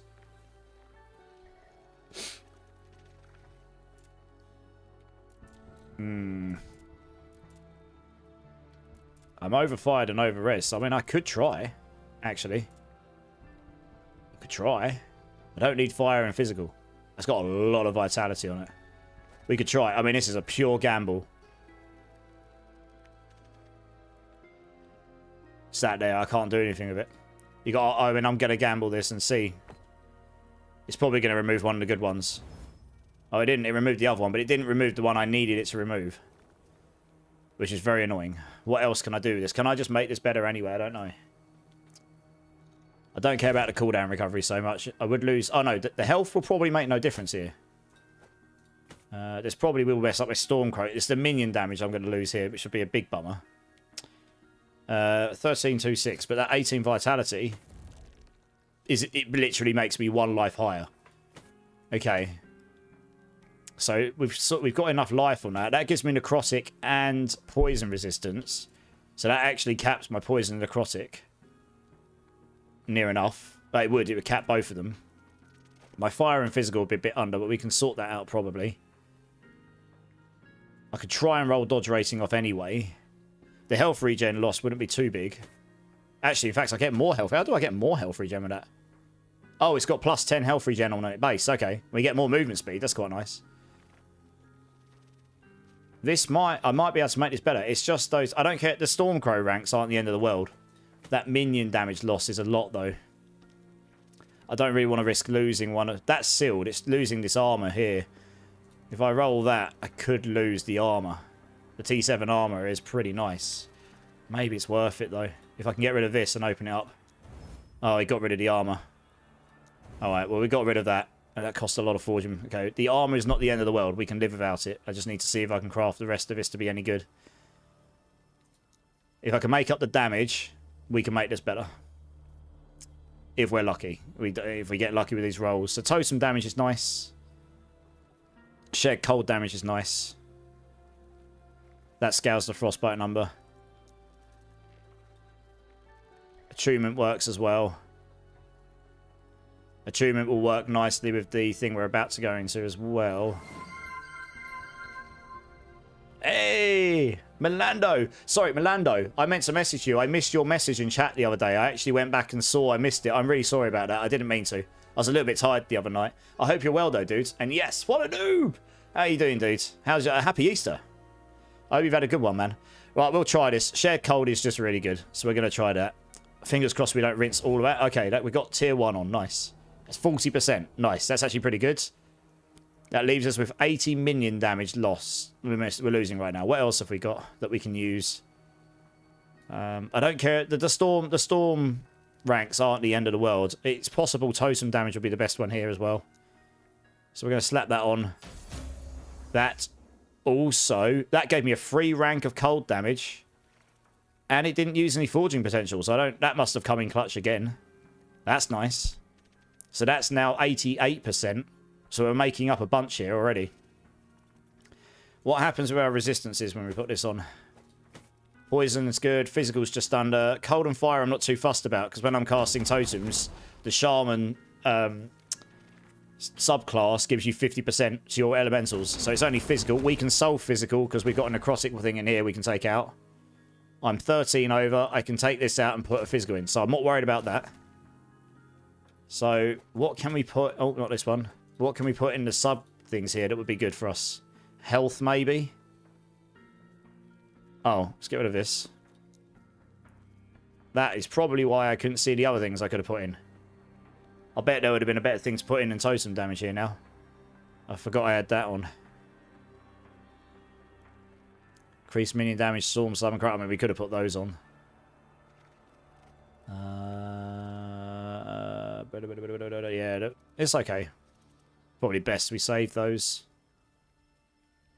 For now, I mean, attunement would have been nice, but it's not. It's only giving you 4% damage each one. But suffix-wise, I really feel like, even though armor would be nice, health would just be better here. And I can't remember if flat health or health percent is going to be better. Honestly. Probably health percent, honestly. Yeah, let's try that. As much as health regen's super nice, and we will lose a little... We gain health regen from the base health gen on it. So I think we'll put health on. Health will just give you more effective health HP. Oh, we got that for free as well. It literally didn't cost me anything. 4%. I guess we scale these now, though. What one's higher? Totem is just higher, so we'll do totem. That didn't cost me anything either. Wow, I'm getting lucky here. These glyphs of hope have only got 25% chance. I've had 5 in a row. That used 1 forging potential. Wow. That used 8. Okay, we're getting close to that 127. That didn't cost me anything either. Oh, we got a critical success. It leveled my cold for me for free. Nice. That's now 125. We're pretty much there. Winning. 2. Nice. 4. I'm getting such low rolls. It could be between 1 and 18. It's costing me nothing. All right, I think this will give me more damage. That's 140. I think that's higher than the minion damage. I guess. I mean, I guess my vines and minions will do less damage. Although not a lot, but the totems will do more. The dodge rating is not useless to us, and given I've got such low forging potential, I might just level the health one up at this point. And leave the dodge rating one on there. I could YOLO roll. Yeah, let's do this. That cost me 1. Nice, 7%. That got for free.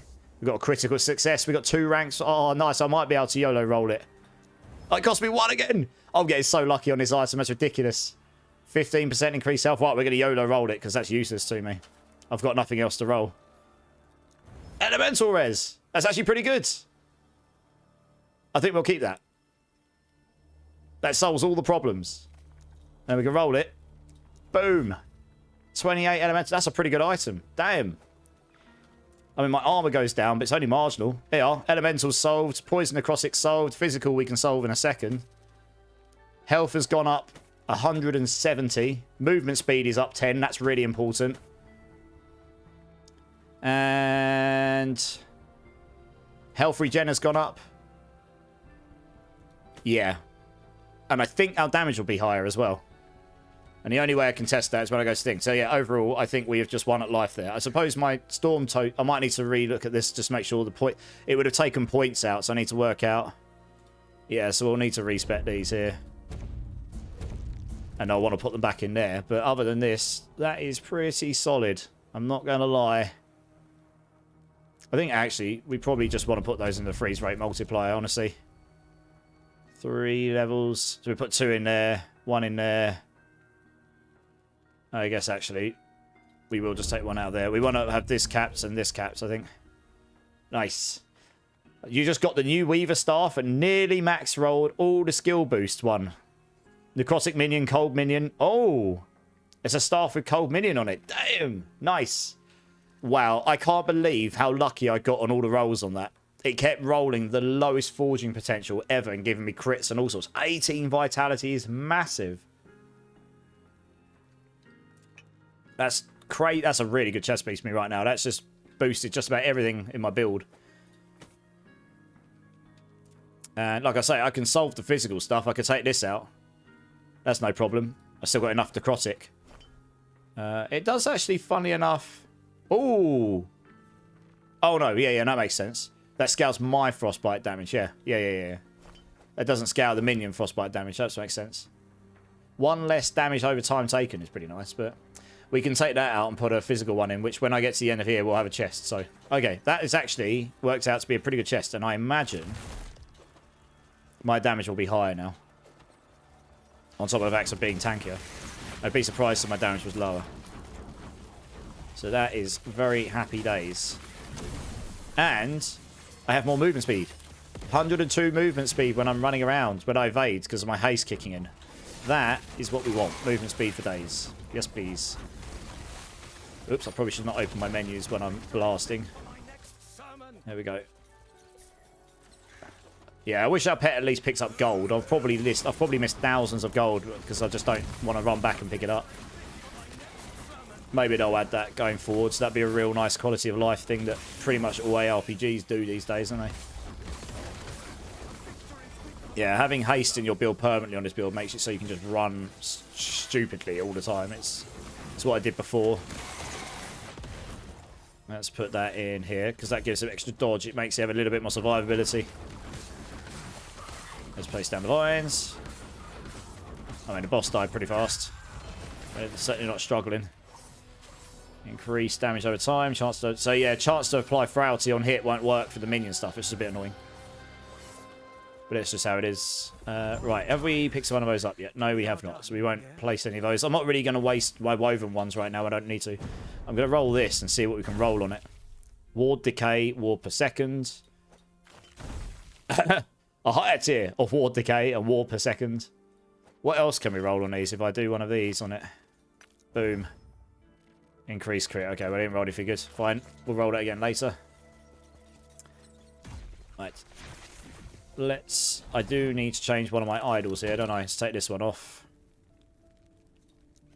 That's right. Because I'm pretty sure if I type in physical resistance here... Oops, I've got caps on there. There we go. Just look for a good one. Hopefully I've got one that's got something else good on it. Like health and healing effectiveness. That's not too bad. Dodge rating with increased dodge rating. That's not terrible. Oh, here we go. This is the one. Nice. A max physical res with 15 health regen and 20 health on it. Yeah, we'll take that. How much health does that give me? Gives me like 26 max life, 10 more health regen, and it caps my physical res. Look at this. 5 more void and I'm capped, finally. Nice. At least at this point, anyway. Yeah, that chest piece is pretty decent. And I actually crafted it. And, I mean, I've kind of got my head around the crafting to a point on this game, but... the fact that you were able to take an item and do that, and there was an element of ultra luck in it, but the fact is, it still rolled pretty well. Through... I did some stuff where I had some skill there, because I knew exactly what I was trying to do with it, and then you just hoped on the luck. And that's really cool. That's definitely the thing this game does better than the other ARPGs right now, I'd say. Oh, let's not use that one there. I could try and roll some extra I need to roll one of the unique helms that I want for this build, and then I need to stick it in the tree so I drop more of them. So I can try and get at least a 2 LP one, because I can't really replace this helm until I can get summon Thorn Totem in that helm, which you can do later on. You can slam it in when you do one of the dungeons. I think it's a temporal one, if I remember rightly. Oh, we don't need this. We could probably just sell that, actually. Yeah, I'd say we're done with this. This new chest piece is definitely better than this. We're going to salvage that down and get the summoned Stormcrows back. That can just go in my box for now. Nice. Need to buy some shattering runes here. I'm just going to rinse all the gold I just made, but hey, there we go. Pour again. Good times.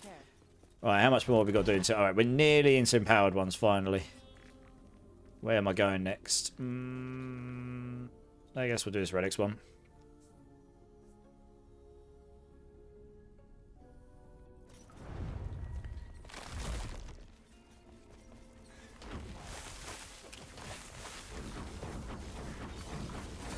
Empower, there we go.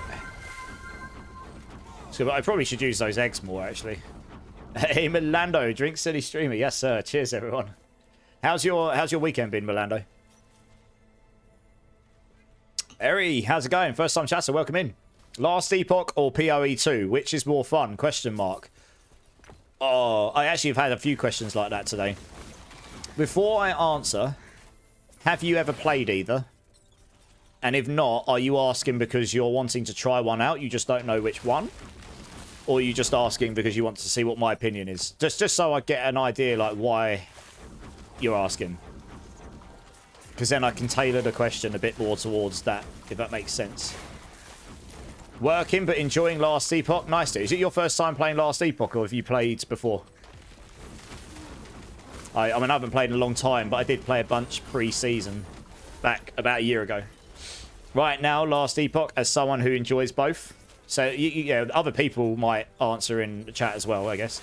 I have a level 90 Sork in PoE 2. Okay, so you've played PoE 2, but I guess you're wanting to see, is it worth playing Last Epoch? Is that right? So, I do builds.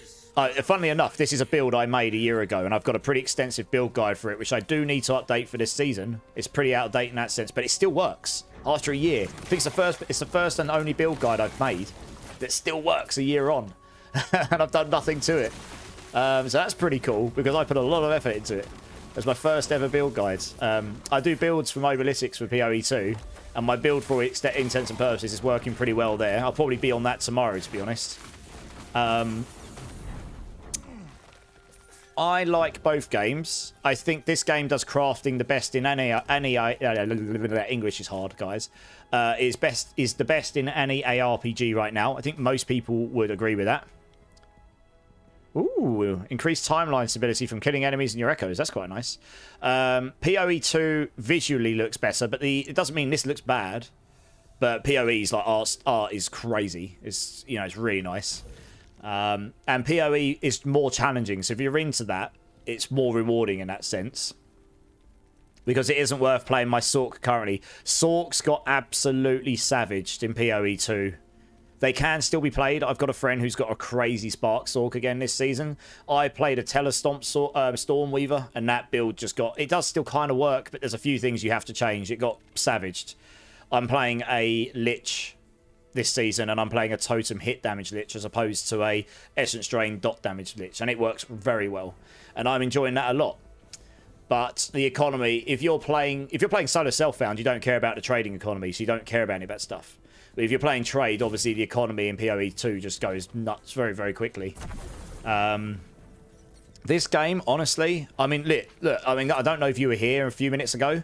I crafted this. I got this. It rolled 18 vitality as a sealed affix. Super good. I then YOLO rolled off.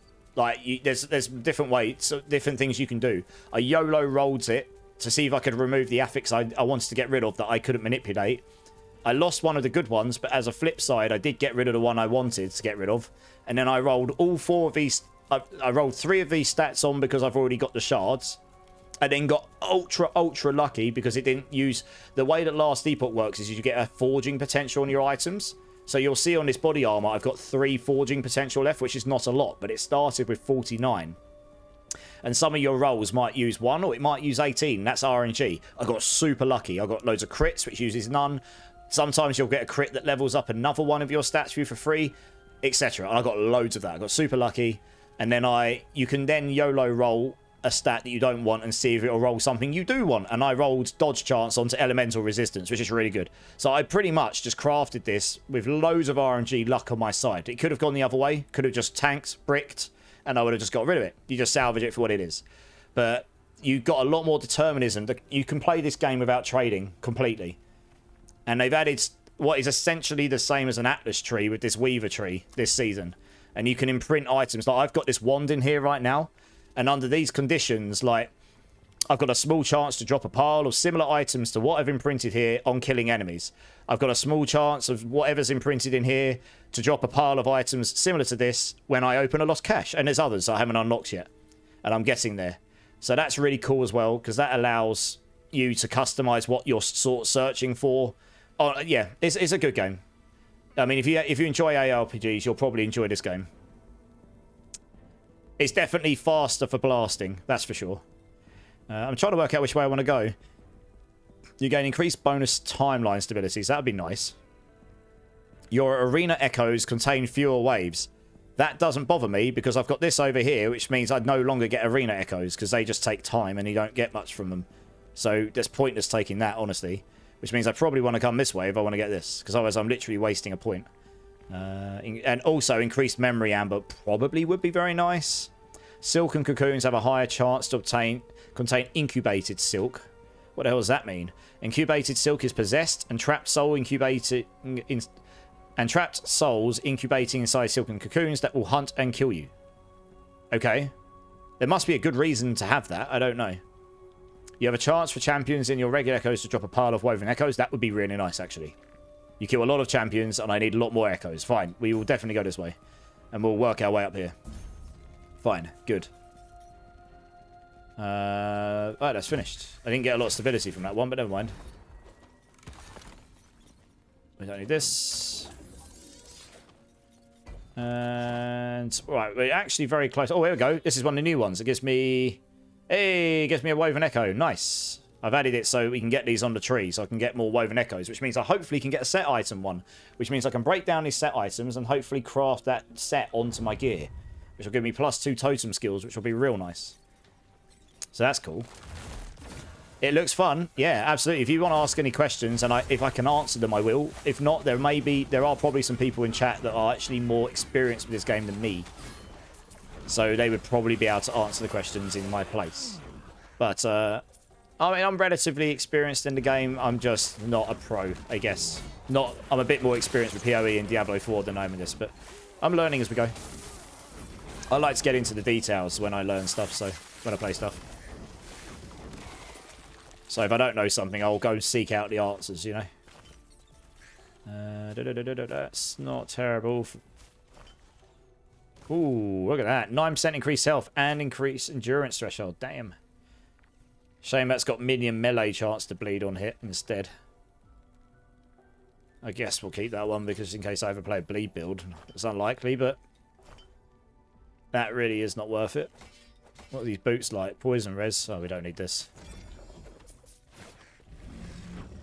Yeah, no worries. You're good, dude. Welcome in. And like I say, I enjoy PoE 2 as well. I do. The current state of the game is slandered a bit. I actually think the game's pretty fun.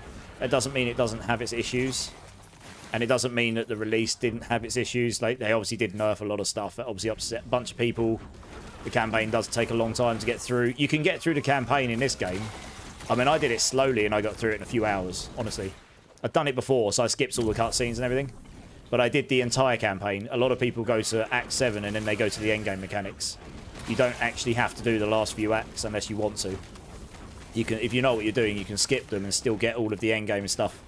If you do a specific dungeon, which you can do later on, but that's what the pros do when they're speed running through and trying to, you know, doing the beginning of season races and such. But I just played all the way through and I still did it in a few hours. I just W keyed all the way through pretty much. So that was super fun.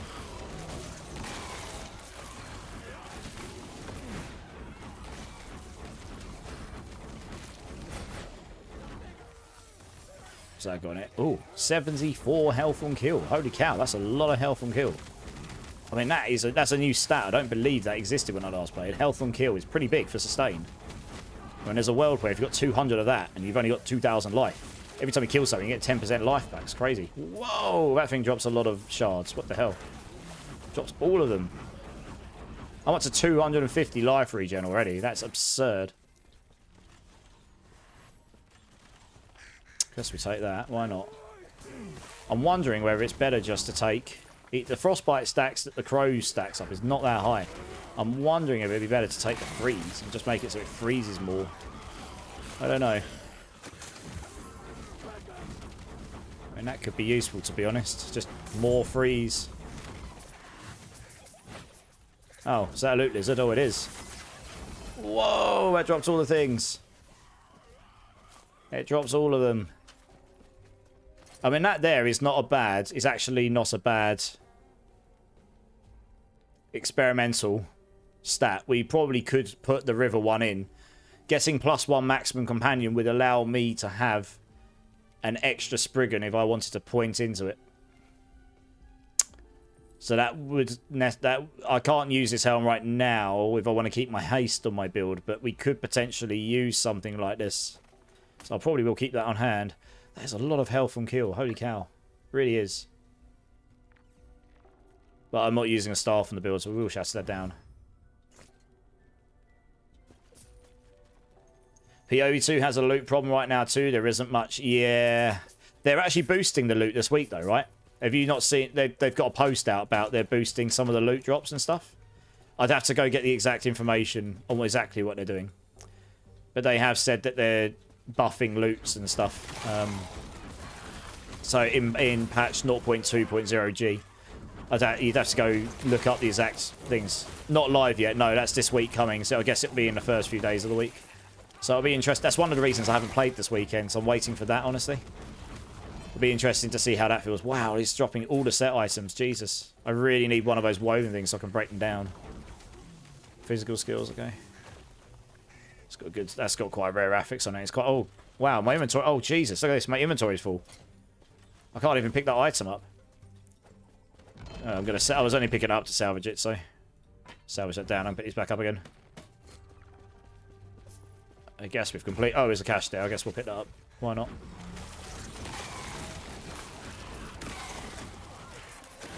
What's that dropping for me? Anything? No, okay. Right, move on. Let's go dump those in my...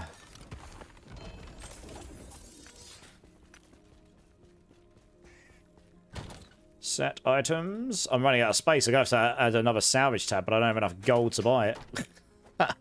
I spent too much gold on shattering runes. God damn it. Oh man, I've run out of space. No, what have I done? I'm gonna have to do some cheeky maneuverability here. Here we are. Let's do this. So we can get a belt in there. I'm keeping them because we... Oh, that doesn't need to be in there anyway. I'm keeping them because I want to shatter the things down. There we go. Just about fit them all. Oh no, we've got more. Jesus, I've run out of space. There's legit... I don't think there's enough. 1, 2... Oh, there is 4 squares. Can I make it work? That is the question. Maybe. I have to jig some things around. How can we do this? Ooh, I don't know. Oops, did that drop on the floor? I did. Oops. Yeah, I need another salvage tab. Jesus. Well, we can get the boots in there. There's enough slots. I just got to figure out how I jig them around to make it work. I need a 6x2. I need a 2x6. How do I make this work? I can put that in there. I just shifted a square there.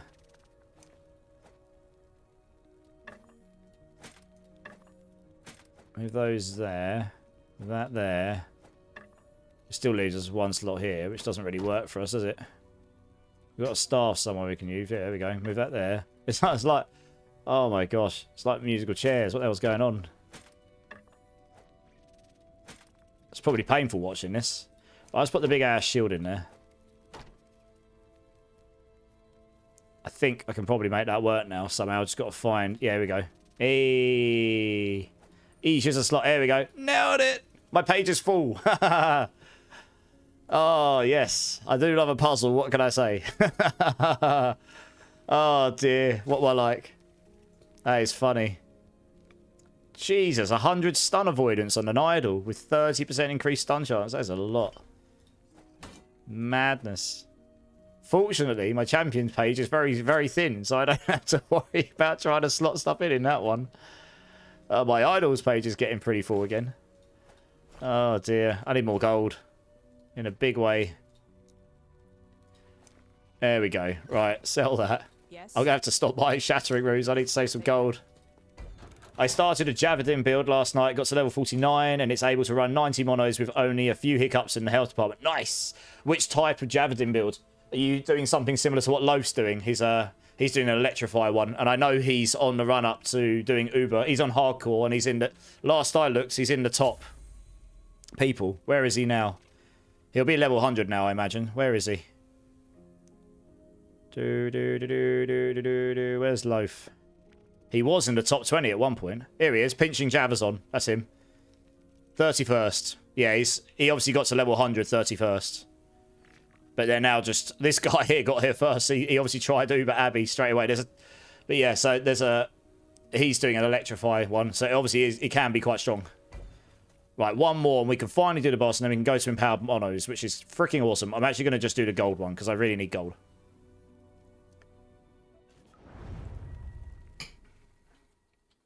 Right, let's do it.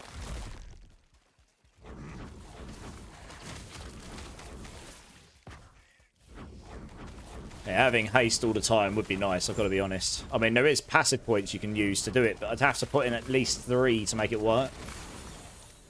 So, yeah, I don't know. Slay the Emperor's remains. Okay.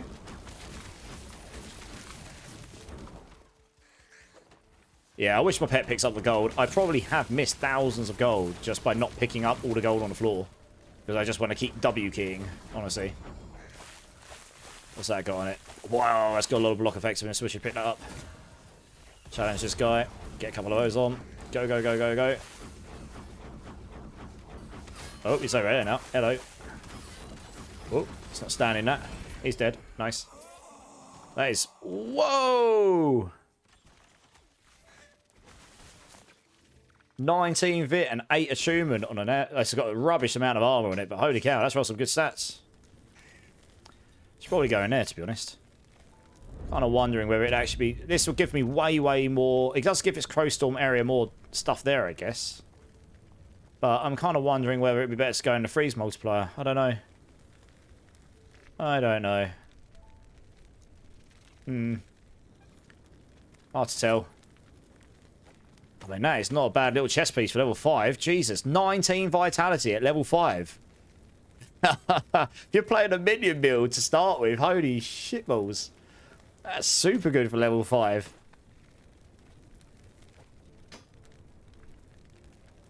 Chance to upgrade when you slay a Harbinger. Don't know exactly what that does. That has got a lot of cold damage on it. That doesn't scale my minion cold damage though, which is sad. That's probably worth hanging on to, that one, actually. Honestly, that's actually quite a good item. I'm probably not going to use it on this build, but it's not a bad little item, that. Right, we still need to slay the Emperor's guy. You're not into Electrify yet, but I'm changing... Yeah, there's a champion affix that gives you massive chance to Electrify on hit. I'd have to get exactly what it's called. It's one of the ones I've disabled, but yeah, I think it's like Storm or something. You get that, I think you can get up to like 60% chance to Electrify on hit or something silly like that. Or maybe even higher. It's really high anyway. Oops, I'm actually in the wrong skill. Whoops, I didn't realise I hadn't transformed. There we go. We'll do a lot more damage when I'm transformed. He's just perma-frozen almost. I mean, if I took those shared freeze nodes, I do remember basically just permanently freezing everything all the time. But I think they've done the same as what other games do, which is put a time between how often you can freeze stuff. Yeah, Emperor's remains. So I think just specking into some of the other damage stuff is probably better. Right, he got nuked. It should be enough for me to go and try the boss. There's gold. Nice, thank you. Grab those. Nice. Yes, right, we need to blast through these quick and we can get the boss down.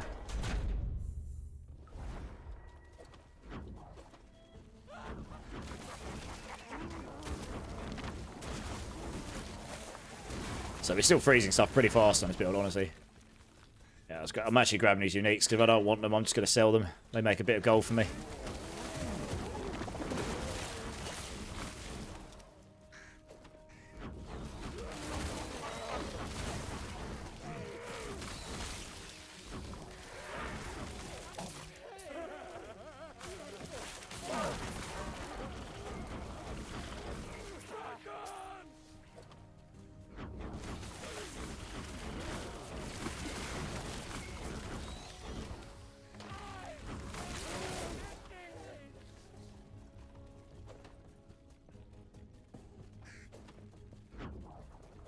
We got Toxic Guy. Yep, cool. Right, over this one. Oh, yeah, you've got to find the other guy. Okay, well, how far away is that? I can't even see it on my map. Jesus, got me miles away. I was all over there. Jesus.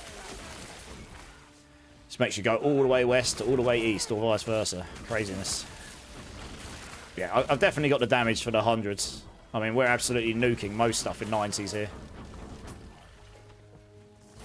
Just needed to work my way up.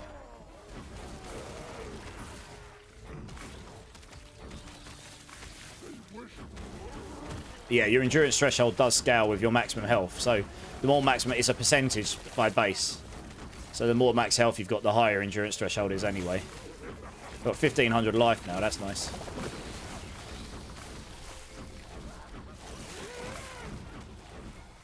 Oh, I need to go down that way, okay. Well, I guess we nuked all this stuff. Good times. I mean, look at it, it's just dying. Yeah, I've got a pet. It'd be nice if they made it so it runs around and picks up your gold for you. That'd be a really nice quality of life thing for you. And maybe the shards, that'd be cool as well. It's a minor gripe, honestly. I mean, it's, you know, you asked, like, what could they do to make the game feel even better than it does already? That would be one of the things for me.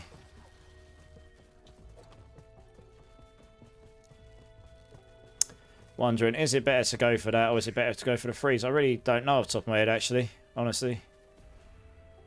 Because then, honestly, I mean, if we didn't play into this... we could actually put the points elsewhere. I mean, maybe we try it. I don't know.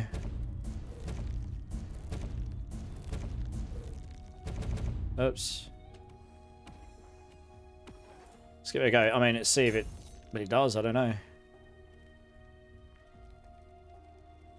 Oh, Crowstorm deals more damage. Ah. Oh. Yeah, these are pointless. These weren't doing anything for me. Crowstorm is the move you cast directly, isn't it? It is.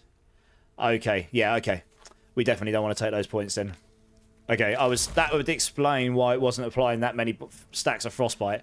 I think if I was manually using... Because you can't use Crowstorm when you're in Spriggan form. That's the move you can cast, and you can make it so you can teleport around with it, but you can't use that while you're in Spriggan form, annoyingly. That would explain why the Frostbite stacks weren't going crazy. So yeah, we've maxed out the freeze rate multiplier here. I didn't read... You've got to read the text on this, otherwise you miss things. So we've got, what, 4 points. We've got 2 in there. I mean, I can make them do more damage, or I'd have 2 points. I can put 2 points somewhere else. Like, I can make them shred armor, I suppose. That would help with the vines, maybe. Any hit damage. Yeah, any hit... This won't help the frostbite damage, but any hit damage I'm doing would do more damage. So maybe we'd go in there, actually. 100% chance to shred armor. I don't know how much shred armor it would actually apply, mind, but... Or, could just take all these points out and go down here and make it so they can heal. It's not a very high amount of healing, mind, but... Increased by healing effectiveness, 75 point. Yeah, you'd have to spec all the way into this, make it like a support for healing and whatever. So I mean, yeah, you need this to convert them to cold. Decisions. Well, we'll max that out for now. See if the freeze is even worth it. Hey, Ramzino, are you going to give No Rest for a Wicked try? Oh, this is the thing, right? That's got its new, like... I've never played it. That's got its new, like, overhaul coming out. Like a few days after Season 8 of D4, hasn't it? I don't know. I mean, I will at some point play it, I think. It looks really cool. But I've already... I mean, look, last year was predominantly D4 for me. It was a big risk for me to go and start streaming like PoE2, and it's a big risk for me going to Last Epoch now and sort of, you know, jumping between the different ARPGs. So we'll see. I was planning on blasting D4 Season 8 at the start, to be honest. And I think No Rest for a Wicked's updates like a few days afterwards or something. So it might be one of those I will just play off stream sometime and get to learn the game, and maybe I'll cover it later down the line. I don't know. It does look really good, though. I mean, No Rest for a Wicked is meant to be quite a good game as it is, and apparently they're just basically re-overhauling most of the games, and it looks like it will probably make it a lot better. So, yeah, we'll see. Right. We do this one, and then we get the boss. And then we can get to the Empowered Monos, finally. Which has been long awaited. I've literally just been trying to get to these for the last few hours. Even today, when I was playing a bit off stream. I know, this month is insane. Honestly. You know, I'm not a massive streamer who can just jump between anything you want, and people will just follow you. Not that that's the only thing that matters. But I think you get what I mean, right? I mean, it's tricky. I don't want to alienate people because I'm not playing... I still enjoy them all. They've all just released with massive updates within a week or two of each other. Every single game in the genre, pretty much, that's worth mentioning. It's crazy. As a content creator, we've been absolutely spoiled, which probably means for 3 months now, we're going to be really dry. There's going to be nothing to chew on. So it's crazy that they've all released at the same time. I'm just sitting here waiting for Tuesday to see what we get for D4, for Druids. Oh, yeah, GD Cotton, same man. Have they actually announced the campfire? I wasn't really looking. I figured it must be on Tuesday, though, because it had to be this week. Because, obviously, the update's in Tuesday week, isn't it? So there had to be a campfire this week. Yeah, Tuesday. Yeah, that makes sense. That's where I figured it probably would be. Yeah, I'm just interested to see what they're doing with the boss powers, because, honestly, I did the PTR the same as everyone else. And basically every build that was good was boss power related. Like, no one can say their build is going to be really good. Some of the builds that were really the top tier builds in that PTR were because of the boss powers. Without them, the builds will not work very well at all. Probably. If you're looking to Giga Blast the pits and everything. So it'll be very interesting to see what's happening there, on top of class balance in general and anything else. I actually quite liked the new progression on the game, I've got to be honest. It was harder. But my build slapped. I did the build without any of the boss powers that are broken in the campaign, and it slapped. Got me straight into T1. As second I got to level 60 with very basic gear. I still had some blue gear on, and I got straight into Tier 1, T1. So that was nice. And I did an Uber boss at T1 straight away as well. So I know my build's probably going to work just fine for leveling. And that's what I plan on starting with. But it'll be interesting to see what else is going on. Are you not playing anything else, GD Cosson, in the meantime? Or oh, I thought I spoke to you already. Yeah, I think he summons up. Yeah, he does, yeah. I thought so. Go on. I'll be right behind you. But yeah, No Rest for a Wicked does look really good. I do want to play it at some point. It's on my list. It's just, yeah, we've been absolutely spoiled, you know. New update of PoE 2. The massive, long-awaited update for Last Epoch. We got the D4 new season, if you're into all of that, in two Tuesdays' time. There's just a lot going on, isn't there? A lot. It's hard to keep up with it all as well, to be honest. I like to do my own builds, and I do build guides, and they're time-consuming. It's hard to keep up with it all. PoE 2 still nice. Swapping between classes non-stop, yeah. I know some people that do that just to keep themselves interested. Right, yeah, the PoE 2 campaign, I have a feeling they might end up adding a way to skip through it after doing it once in a season, or to blast through it quicker. That's got to be one of the biggest gripes I hear from people, that it takes even the quickest blasters. I mean, it took me, I did a 24-hour stream and I didn't even finish the campaign, which is partly because I was doing other stuff on stream and I wasn't blasting at pure speed, and I've only ever completed it all once. So I absolutely would do it faster next time because I know the game even better. But I think the Ultra Blasters, it still took them, it takes, what, like 8 hours to do it all or something? 7 hours, maybe? And that's really optimal build, doing it as optimally as possible. Most people will be a lot slower. Yeah, right, here we go, boss time. I haven't done this boss in a while. Oh, I remember this guy. It's been a while since I've done him, but I do remember him. Let's get a bunch of these up. There we go. See how long this guy takes. 10% down, 20% down. First stage. Oh yeah, that's right. We want to avoid those things because they hurt. Yeah, the tri-elements. Right, is it 60%? Oh, that hurt. Try not to get hit by the little things. That's right. It's been a player's mechanics just in case, I suppose. Oh, see, he actually took out one of my minions, which is a bit of a bummer. But I can revive them. Just got to try and avoid the AoE moves. Right, he's nearly dead, actually. We nearly killed him. Where's he gone? There he is. Oh, he's gone. Oh, we got a Harbinger. I killed him. All right. I don't know where he died. We did. We got a Harbinger, though. I think it's because this is the first time we're doing the last... That's right. You get your first Harbinger the first time you get to the end of the third one of these 90s. Oh, Jesus. Okay. You get his mechanics as well. Christ. That's interesting. I think I only ever did a couple of Harbingers, honestly. I never really played Season 1 that much in the end. I was too tied up with the new D4 season at that time. Where's that? Oops. Oh, let's not take that in the face. There we go. We should get this down, as long as I don't potato. There we go. Oh, that's alright. I mean, even with the hits, I didn't feel like I was too bad. Gloves. Increase class-specific shard drop rate, or increase skill shard drop rate. You probably want class-specific shards, honestly. So take that. Because that will give you Primalist skill stuff. Or Primalist-related specific ones. A Harbinger's Eye, nice. All the items, good times. Right, well, anyway, that's the end of that, finally. So that was fine. Neversink had a good idea. Pay some sort of currency to get a skip key, only if you ever completed it in a season. Yeah, that's not a bad idea. If they want you to redo the campaign a full second time for 3-4 more seasons before the campaign is fully released, it's going to kill player retention. Yeah, I have a feeling this will be a bit of feedback they take on board and maybe try and do something to address. That gave me a bucket load of XP. Wow. Where do I put my other points if I'm keeping that there? I don't know. Oh, I guess we could try that. I don't know if it's really going to make a difference. I guess we'll try. Might actually be worth... If you're going to put spec in that, you want to spec them all. That won't make my frostbite do any damage, frankly. 1, 2, 3, 4. There we go. But it will... have a chance to shred enemy armor per point of strength. And armor shred they apply has increased effectiveness per point of strength. 16.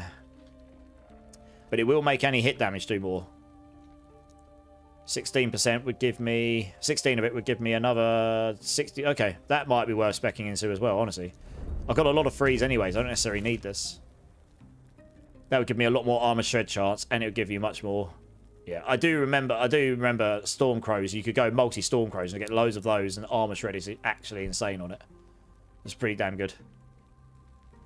You could also make them support and just heal you and all these things. So that's possibly... Oh, wow, weird camera angle.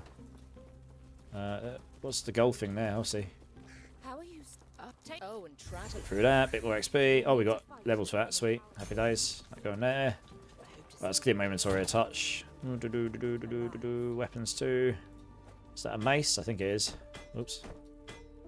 It is, yes, good. Right, I don't think I've got that set. I have no more. I need to spend some gold and get some. Yeah, I don't have that set. I'm running out of space to put things. Jesus Christ. Does that go with that? It does. I can go there. I can go there. Just keep hold of one of each set, I guess. Have I already got that set? No. Okay. For decimate. Increased area with decimate. Yeah, it's all void damage stuff, isn't it? Stick that there. Okay, I'm gonna have to get another tab at some point, but for now, this will go there and there. Good. Exalted. I don't have a lot of exalted stuff, but that can go in there. Right, stick that there. That is a really good chest piece. Like, legit. That would be super cracked. Level 5, 19 vitality and 8 attunement. Like, Jesus. Doesn't even matter about the minion stats. That would be insane to level 1. Honestly. Okay. Good. View the Forgotten Knights faction panel while in the Shattered Road. I'm in the Shattered Road. How do I view the... Altar of Oblivion? I don't know. Oh, Shattered Road's down.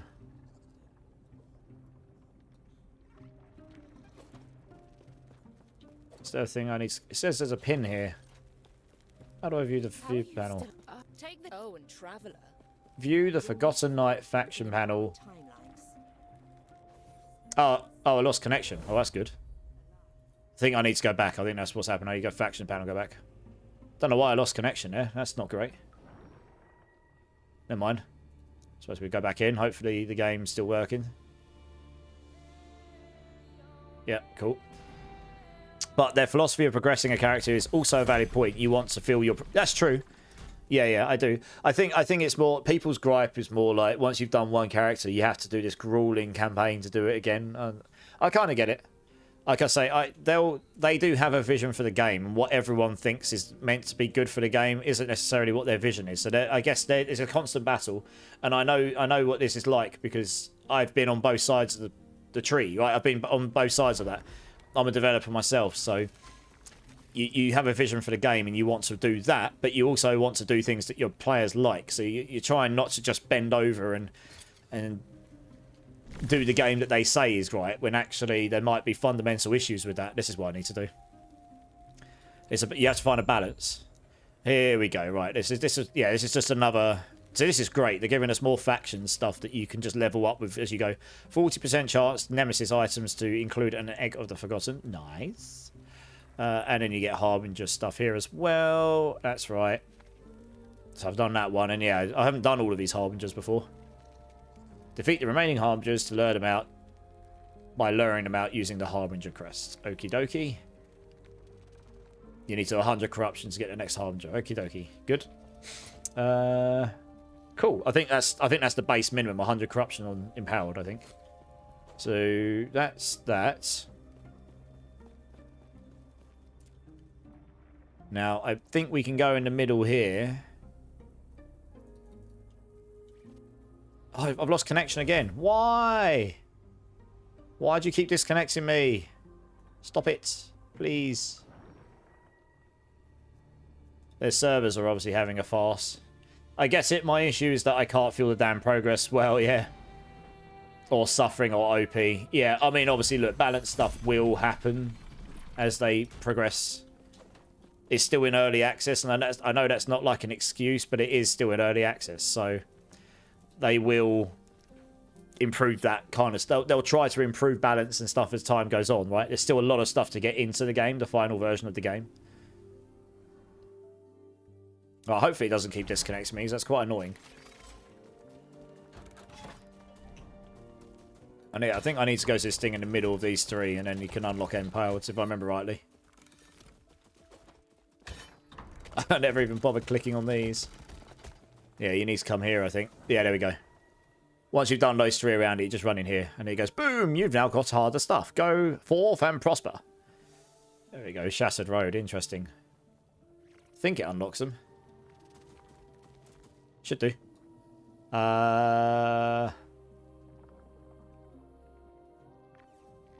Guess we go and do this one first, because I've only got plus health there. It's not particularly great. I'm pretty certain. How? Yeah, there you go. Look, 66 or 100. There you go. That's what we wanted. So, yeah, there you go. You can see that you can do 100s now. You can choose the timelines. If I come over here, I should be able to. There you go, empowered. Minimum corruption 100. Fine. Exclusive. Yeah, and then you can. Each different area has exclusive echo rewards. So, helmets and shields here. I'm just going to do this because you can get empowered blessings, which are just way better. At 100 corruption, enemies have 60% more health and damage. Fine. So I think my survivability is going to be suffering here more than my damage. I think my damage will be okay. Let's go down this way. Let's see how we go. This should be interesting. Straight in there. We're going in dry. Hopefully we don't get bent over and savaged. For PoE 2, I'm fully expecting several more extreme nerfs. Yes, same. The amount of information they can get from that they can get from them is invaluable for learning what people can really do in the game. Exactly. I'm expecting the same as time goes on, for sure. Yeah, our damage is fine. Look, we're killing stuff just fine. Well, Loot Lizard's definitely taking a bit more of a beating, but we'll kill it. Yeah, but normal stuff we're killing just fine, so I'm not worried about this. Be interesting to see what the tanky stuff's like, but I need to. I'm going to take it a little easy just for a second, just so I can gauge what the sort of damage intake is for me.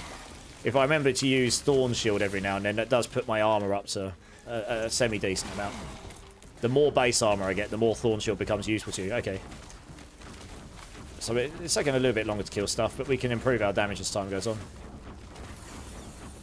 Now, I got this build to about 500 corruption back in the day, and I think they've made it a bit harder since. So that would have been the equivalent to 300 corruption. And that's without all of the extra stuff we can get now to make the build good. So I am expecting we'll be able to get it to that point, probably higher than that point. But if they make the game not fun, people won't play. That is true as well. It's a fine balance. Like I said, I'm a game dev, so I've been on both sides of the story. I've been on both. Oh, we killed the Nemesis just fine. Look at that. We're on both. I've been on both sides of that fence, and they have a vision for the game that they'll want to realise. But at the same time, they'll obviously be taking player feedback into account. If there really are things that they've done that people just aren't making sense of, aren't enjoying for whatever reason, I imagine they'll go back to the drawing board and going, okay, let's play the game ourselves, see if we can realise where they're coming from and figure that out, and so on and so on. That's what they should be doing anyway, and I think they are. It's just very easy for people to just take the 1 or 2 negatives and overshadow how much good there is in PoE 2. You know. Oh, I should have got in there. Never mind. Durbin, hey, Drink City Streamer. How's it going, dudes? How am I enjoying Last Epoch? It's super fun, dude. I played it a bunch about a year ago. How are you? Happy Easter, dude. Right, we can start putting points in this here, which will give me armor and HP. And I think tankiness at this point would be a very sensible idea for me. So I'm going to go into here. That gave me, wow, 10 base HP gave me 26 life. I think it did anyway. And I mean, the armor will be noticeable, I guess, over time. Yeah, so it's probably going to scale up my life quite a bit. Because we go for loads of increased HP and stuff everywhere. Hybrid HPs and whatever. I need more cast speed. They just make my damage go way higher. More is good. Yeah. Are you playing Last Epoch, Durbin? Or are you playing something else?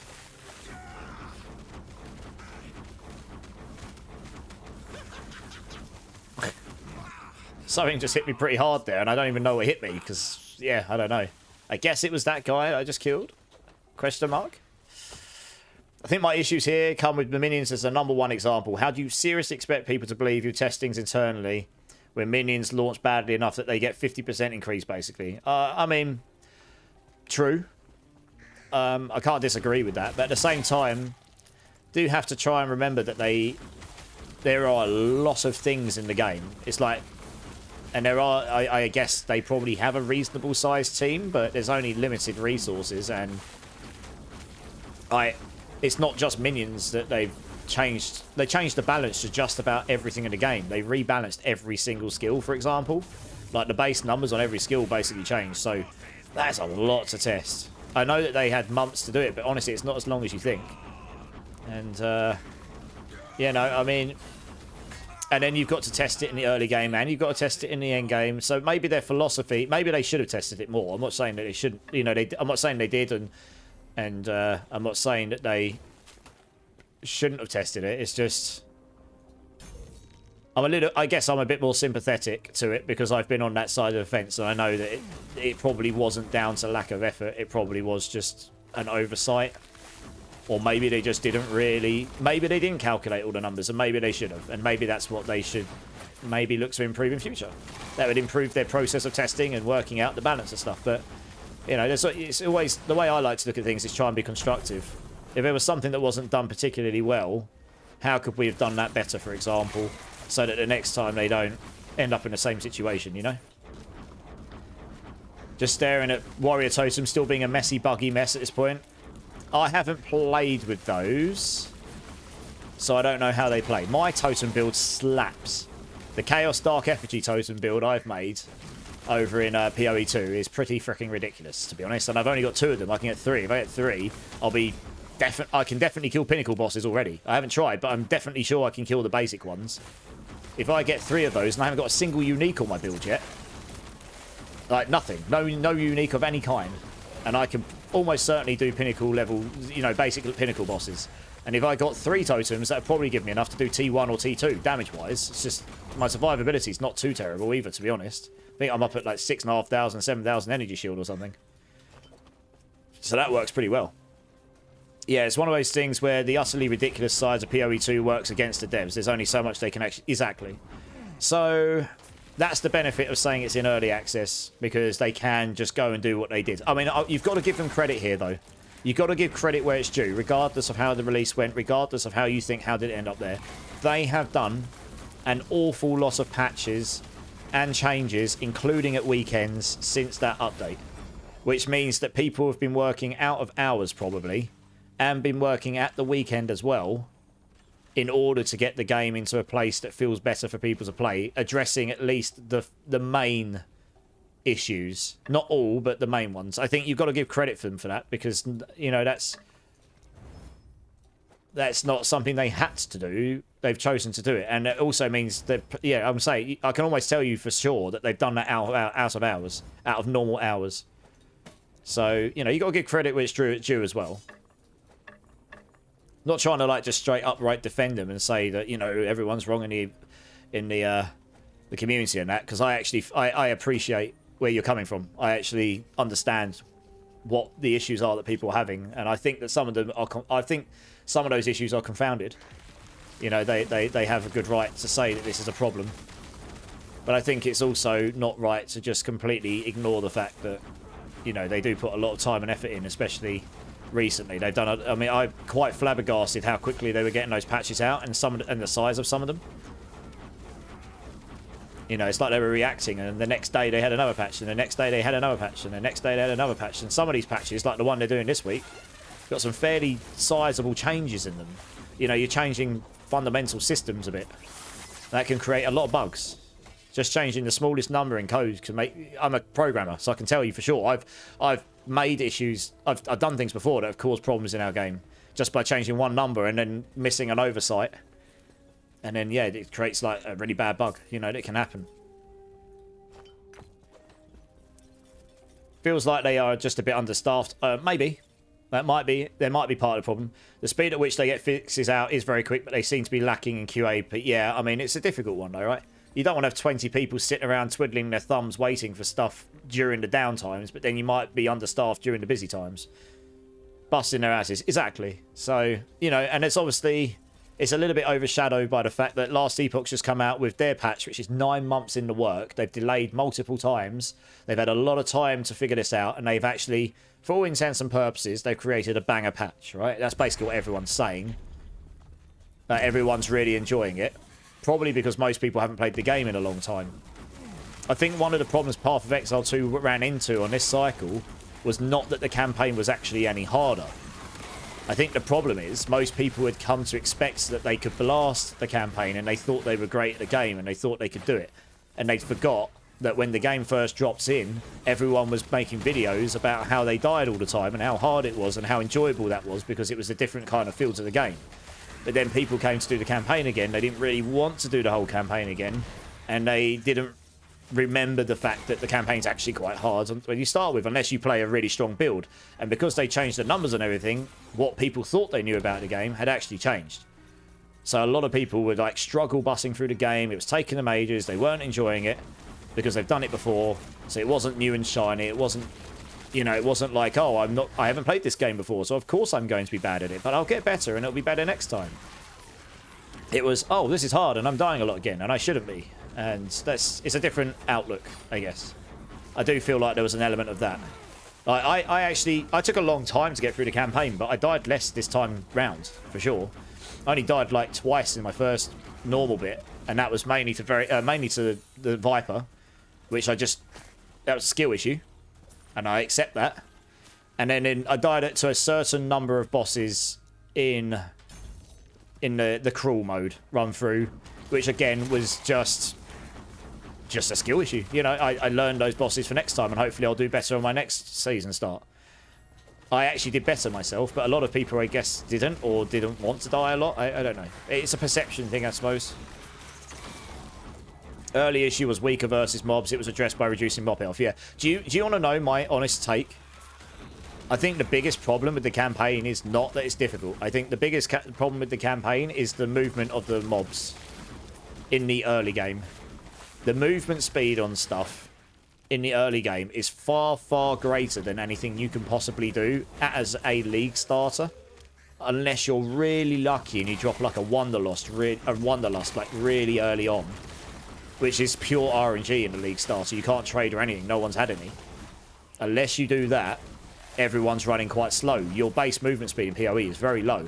And a lot of the mobs, even without enemies with haste and stuff in them, were really quick. You couldn't outrun anything. Like, just in context, everything was just mobbing and swarming you and killing you and stuff. Like, bosses was just down to skill. You can actually play the mechanics, but just generally mapping felt a bit crazy at times because the movement speed... I think it's fine to have the movement speed really high on that stuff when you're in the end game, because you can get better movement speed boots. You can get movement speed on your passive tree.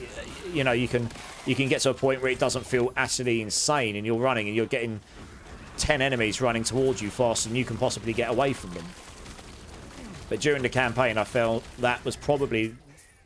It's a subtle thing, but I think if they made that a bit better in the early game and then scaled it up or something like this, it would just feel a lot better to play, especially as a league starter.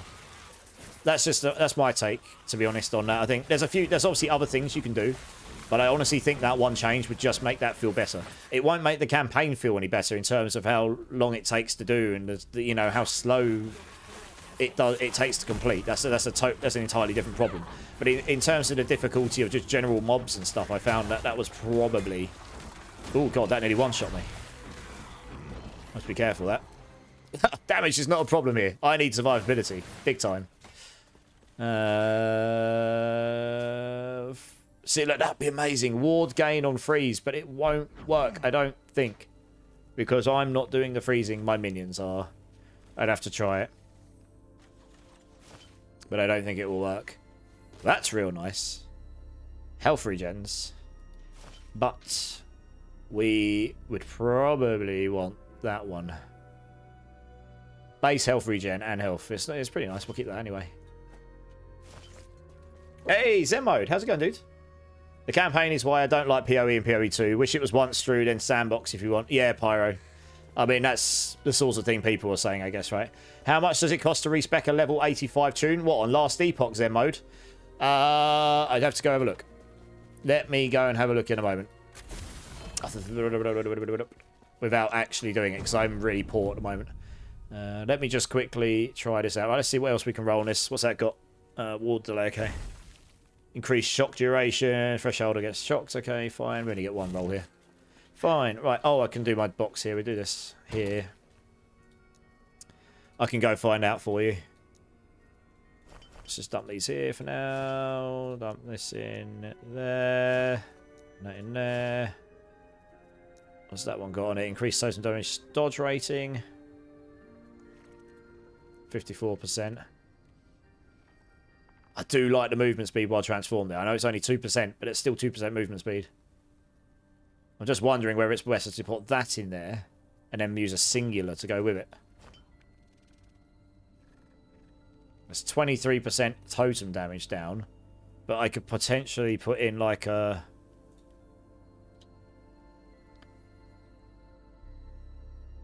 I haven't got one right now that's any good. Yeah, I'd have to find one that's... I'd have to wait until I get one that's got like the old double on it. With the multiplier and the additive damage, it would probably be better.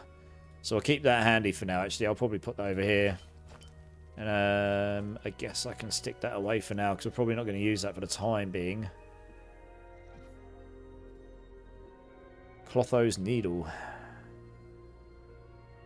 Parry shield, okay, fine. What type of weapon is that? Two-handed sword. Okay, I'll stick that up there. That is a spear. I can go up here. Got loads of these. Yeah, let's dump those down there. But now, salvage these up, because they've got stats on them. I should probably just start salvaging results only at this point, honestly. Yeah, you can get minion damage over time on these, but it's not as good as getting like totem damage, I don't think, honestly. It is another scaler, but yeah. I'll stick that in there. Where is my experimental? Here we go. Nice. And that ring can go in here, because I don't think I've got one of those. That's the crab ring. Okay, I'll go find out what that costs for you. 2 secs. Hey, Polis. How's it going? How's it going? Good to see you. The biggest issue in the campaign is the lack of meaningful loot drops, movement speed. I can guarantee you, if they drop a sweet piece of gear that makes you smash mobs early, no one is going to complain. Yeah, pretty much. Probably increase skill scaling at the start and taper off towards the end game. Yep. Hey, Catalyst. How's it going, dude? How's it going? Yeah, exactly. There's partly balancing, partly... Yeah, loot. I think loot progression, or if that's how you want to put it, is a big point of contention in that game right now, and in PoE 2 right now, and that's definitely something that I imagine they'll look at. Whoa, is this is so organized. Is inventory exportable? Can I copy that? I don't know. Can you export it? Configure tab. What does that do? Oh no, that's just for the tab. Okay, I'm not going to click sort because that'll screw up. I don't think I can export it, but it's easy enough to do. You start off with just one tab, but you can create as many topic tabs as you like for free, like this. And then you have to pay gold inside here to add another tab. Alright, this one's 60,000 for me now, so I'm not going to use that right now, and I can just delete this here. And then, yeah, you get this here. You click this button here, and it shows you in the vertical mode. So because it costs gold, it starts off very cheap, and every new tab costs more and more gold, so I'm trying to balance the cost of gold against when I actually need to create a new tab. So when a tab like this is very, very full, I'm going to need another one. So the next tab I buy, actually I'm going to buy it now, is probably a second salvage tab, because I kind of need a second one. 2 salvage 2. You know, just buy them as I need them. But these carry over for your whole account for the whole season, I think. So you only need to do this once, and then all of your characters will work in the season. Are Harbingers only an empowered monoliths? Yes, except the first one. You get your first one when you get to the end of the third one of these 90s here. I think when you... I got it in the last ruin. I think it's the last one of these. When you do the last one of these 3 and you finish the boss, you get your first Harbinger, I think. And then after that, they're an empowered one. So you do all the different ones of these. The next Harbinger is... when I get to the boss in this line, I will get my next Harbinger, and then it will say the next Harbinger needs you to be on 150 empowered, or whatever the number's going to be. And you have to... the corruption, that is, and you go up the corruptions. So it sort of helps you progress through the corruption levels as well. Cost of respecking at level 84 would be... and I won't have enough gold for it, but I can probably have a look. Re-specialise this. If I was to respec the whole lot, it would cost me 26,000 gold. I do not have enough right now. But that's not ridiculous. You can make 26,000 gold pretty easily. I've just been spending gold on tabs so much. Like, that was 60,000 gold, that tab. So that's where most of my gold's been going, to be honest. Right, we'll get back to the grind here. You're just playing mono Zen mode? Nice. But yeah, generally good. Generally speaking, dude, I'm good. I'm feeling a lot better now. I had a horrible cold. Oh, you're going to love this, guys, right? So I'm not a big gambler, but I saw some friends last night. Went down to a casino at the end of the night, as we do. And I don't mind dabbling in a little bit of blackjack. You know, I'll go in. Here's my money. You just expect it's going to be gone by the end of the night, and then you're not upset. And so, you know, I'm a bit blasé with it because there was loads of people on the table, loads of kids, or they looked very young compared to me, and they were playing with like £20. Like, but you have to put 5 minimum, so they were like really, really precious. Every hand mattered. They were like, oh, for me, I'm just like, meh. You know, you place it down and you hope you win. But anyway, you've got your standard blackjack rules. You know, you get 21, they get 20. You beat the hand, you get 2 to 1, and if you get blackjack, you get 2.5 to 1, something like that. But there's these 3 extra rules you play. One of them's if you get a pair, you get 5 to 1 or whatever it is, and then the other 2, it gets a bit complicated, but it's basically poker rules. So your first 2 cards and the dealer's first card make up a 3-card set. It's like 3-card poker, and if you get a 3-card poker hand, then you'll get whatever odds the 3-card poker hand would give you. And also, I can't remember what the other one is. But anyway, you'll love this, honestly. Like, third hand in, and I wasn't doing particularly well, but I was having a good time. Third hand in, I got 2 aces. I got 2 aces, and the dealer got an ace. And that was it. I got like 80 to 1 or something. So even though I only put £5 down, I was like, cool, I'm done. Just pocket that money and off you go. Like, you know, I just sat there and gambled for an hour and a half or something on not a lot of money, and then I just walked away. That's where people go wrong in the casino. They can't walk away, honestly. Oh, that was super fun. So anyway, I'm feeling really good because that was a really good night out. You know, it paid for my night out and more, so that was good times. It's always good when you go out and you end up leaving with more than you started with. There's happy days. Oh, so I like the game blackjack because you've got some control over it. But you do have to be careful when you go to casino. I had to actually tell one of my friends off a little bit, which I didn't really want to do because he's older than me and I don't want to sound like his mother. But he was doing what people shouldn't do in a casino, which was he was quite drunk.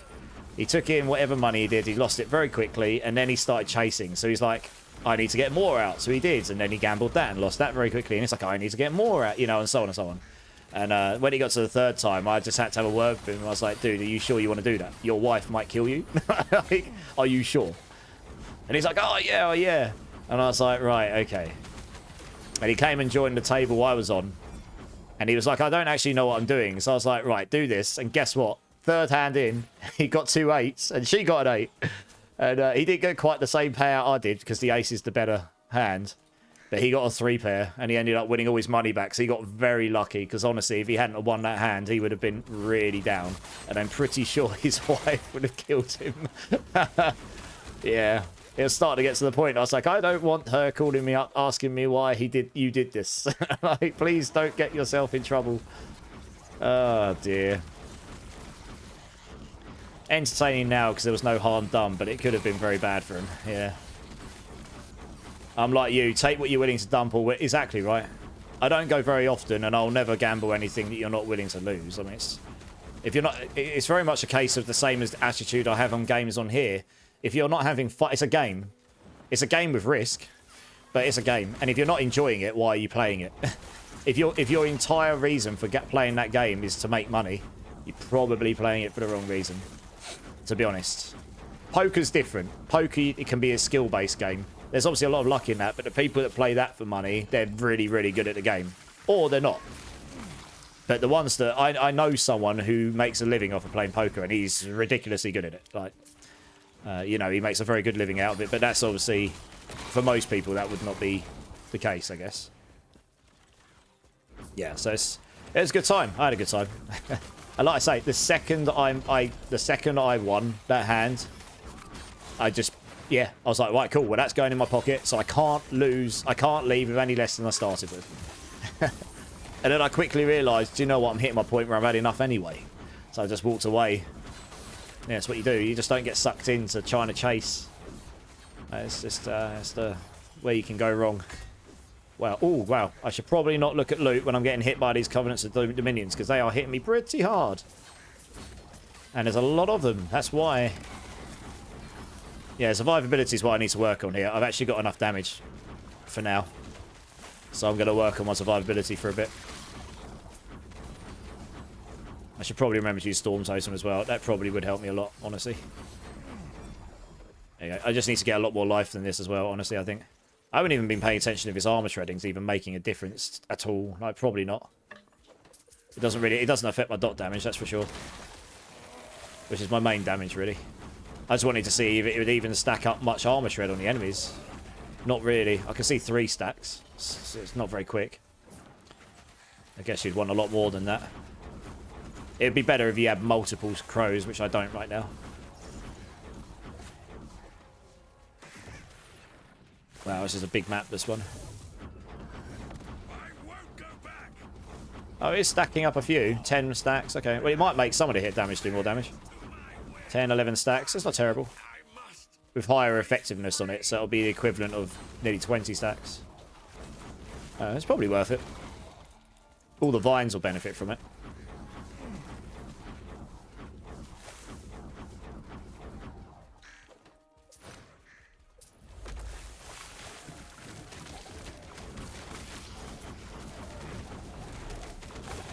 This is a good point, actually. Would my Thorn Shield... I don't know, actually. Would my Thorn Shield activate the... If I had a really high chance to apply... Oh, Jesus. These things are freaking hitting me hard. It's specifically those Dominions. They hit really, really hard. Those Covenants of Dominions are the things that are causing me problems here. They are hitting ridiculously hard. And it's all fire. And I'm capped on fire res, so... They're just hitting very hard. Yeah, it's a good point. My Thorn Shield does explode at the end. I wonder if that would proc with a 50% chance to apply Cold Shred. I wonder if that would activate a stack or two of it. Because if that's the case, that would be a way of me just cast totem, cast totem, cast totem, cast totem. And then it would start...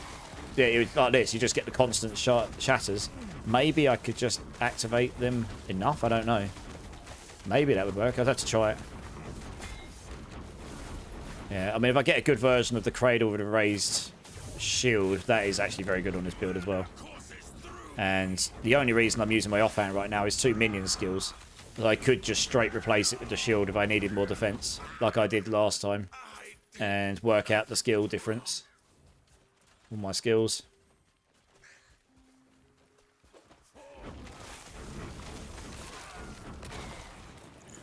Right, I will go inside the Weaver tunnel in a moment, but I'm going to finish off the objective first. There's a bug I found where if you go into these tunnels before you've completed the objective of your map, and if that objective in the map is not the tunnel, you can complete the tunnel and then you'll get to the chest at the end. It won't let you open it because it will say you failed the rift, even though you've not. You just haven't finished it, and then it just infinitely stays in that state. So you'll never be able to get your rewards at the end. So that's I imagine that's been reported already.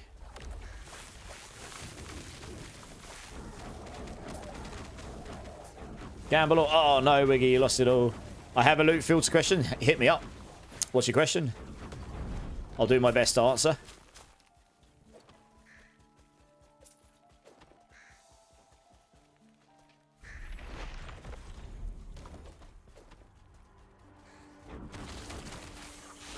Oh, we got a chest. Nice.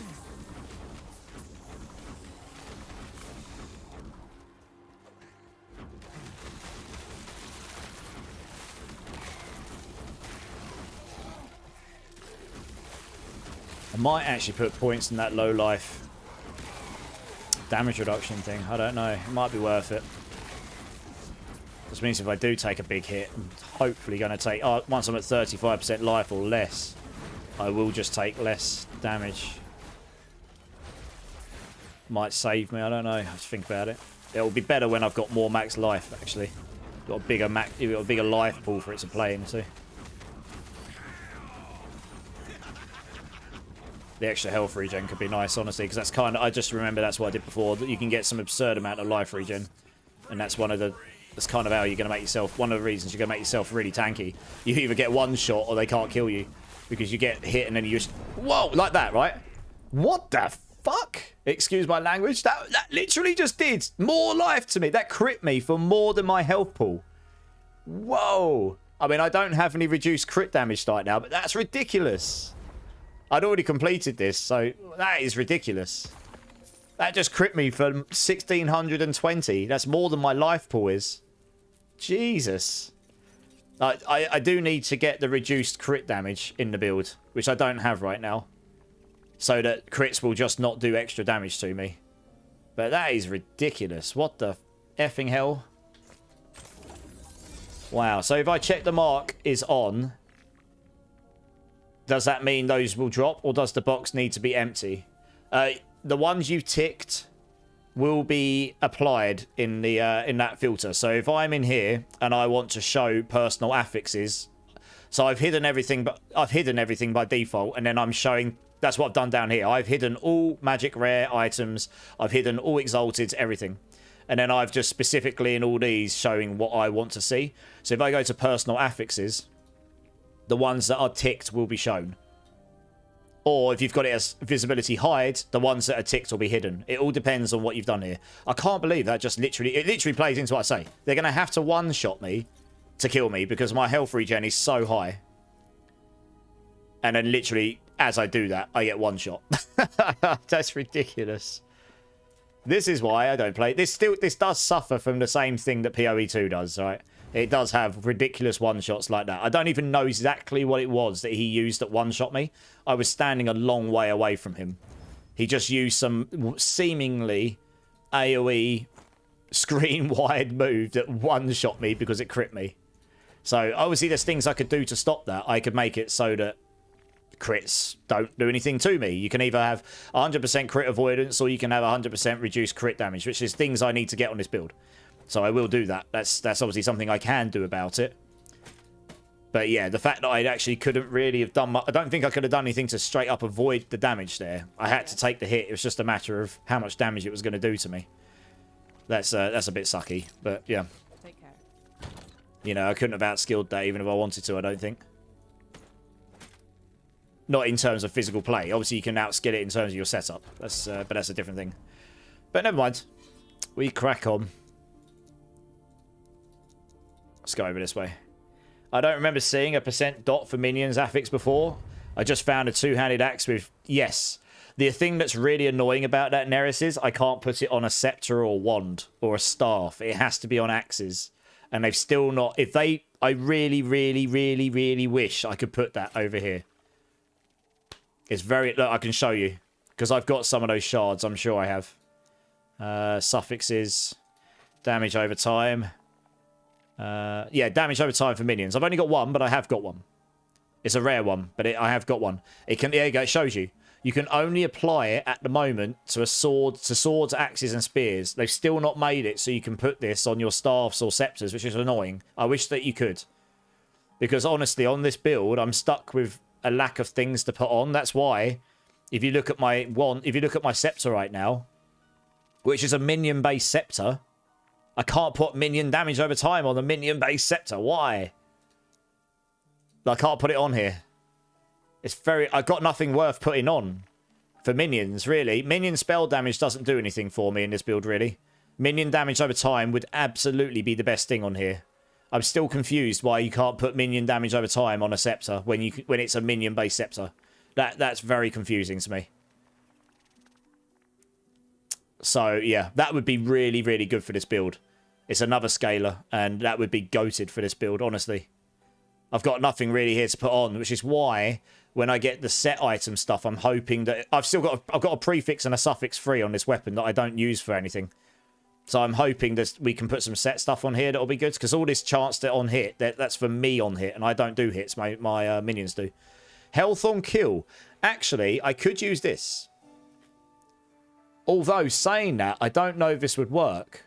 Because if I kill stuff, I don't think this will work, actually. It's hard. It's going to be really hard for me to test. I don't know if this would work. I could try it. I've got 49 of them. I should test this, right?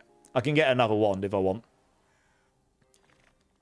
I think health on kill might not work because it might require me to kill them, not my minions. My minions will be doing the killing, not me.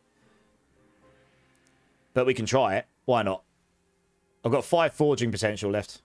Oh, we got one. Okay, here we go. What's that giving me? 4 health on kill. But I think that goes into my stuff. Where does that go in here? Health on kill. Health on kill, 7. I mean, that's obviously going to be... Yeah, so this is it. Health gained on hit. That would be me on hit. Health gained on kill would be if I kill. I don't think this will work. Because I think I probably shouldn't have put that on there. Because I actually left that primed for a suffix. But anyway. Yeah, we can test it out. 7 health on kill might not be very easy to see. I think it requires me to do the killing, not my minions. And it's a sort of semantical thing. Yeah. I've got another one here I can use, actually. It's just not as good as my other one. And it's only got 10 forging potential for some reason. But we'll get another one. That's bizarre. It says any kill, does it? Where does it say that? Health gained instantly on any kill. Hits gained instantly on any hit, including spell hits.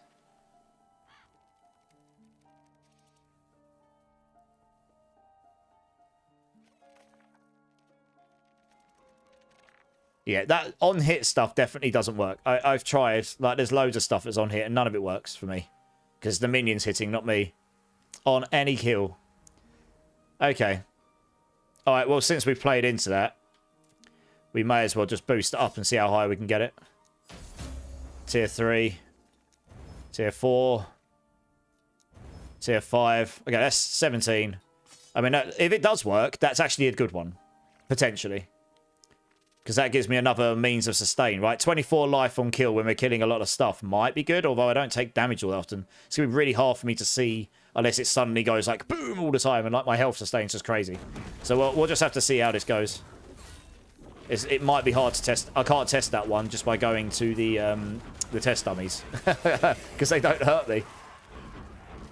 It does say that though, so it should work on any kill that's made. But if it needs me to make the kill, not the minions, then it won't work. So we'll see, because like all the on-hit stuff requires me to do the hits. I guess I need to take some damage, but I've got so much life regen, I actually need to take quite a lot of damage. Yeah, look at my life regen. Look how fast my life regens. It's ridiculous. Oh, it might work, you know. I mean, if that's the case, getting lots of life on kill, health on kill would be really good for survivability.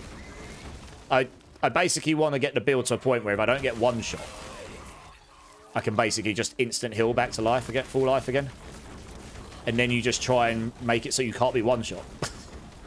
Like I did a minute ago. It kind of sucks when you get one shot from max. And you're pretty tanky otherwise. Okay, so we'll leave that on there for now. It's very hard to tell when you've got so much life regen, honestly. I can't really take the stuff off. I kind of wish I could pause my life regen so I could test it. Dear oh dear. Oh, I've got enough damage here. I really do need to just work on survivability now. Ooh, that is a nice little ring right there. 1 second. Oh, I'll wait until after the map. That could potentially be a banger ring right there. Oh, we got a loot lizard. Come here. Where are you? A white one. What does that mean? White one. What's that dropping me? All the things. Good.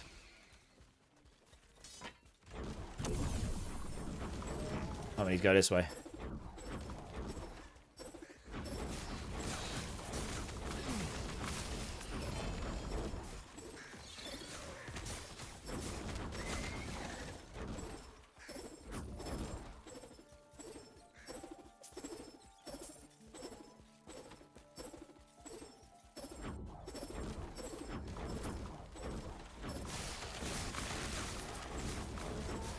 Yeah, I mean, if I did play hardcore on this, I would absolutely play it with a shield all the way through. I wouldn't play with an offhand that doesn't give me defense.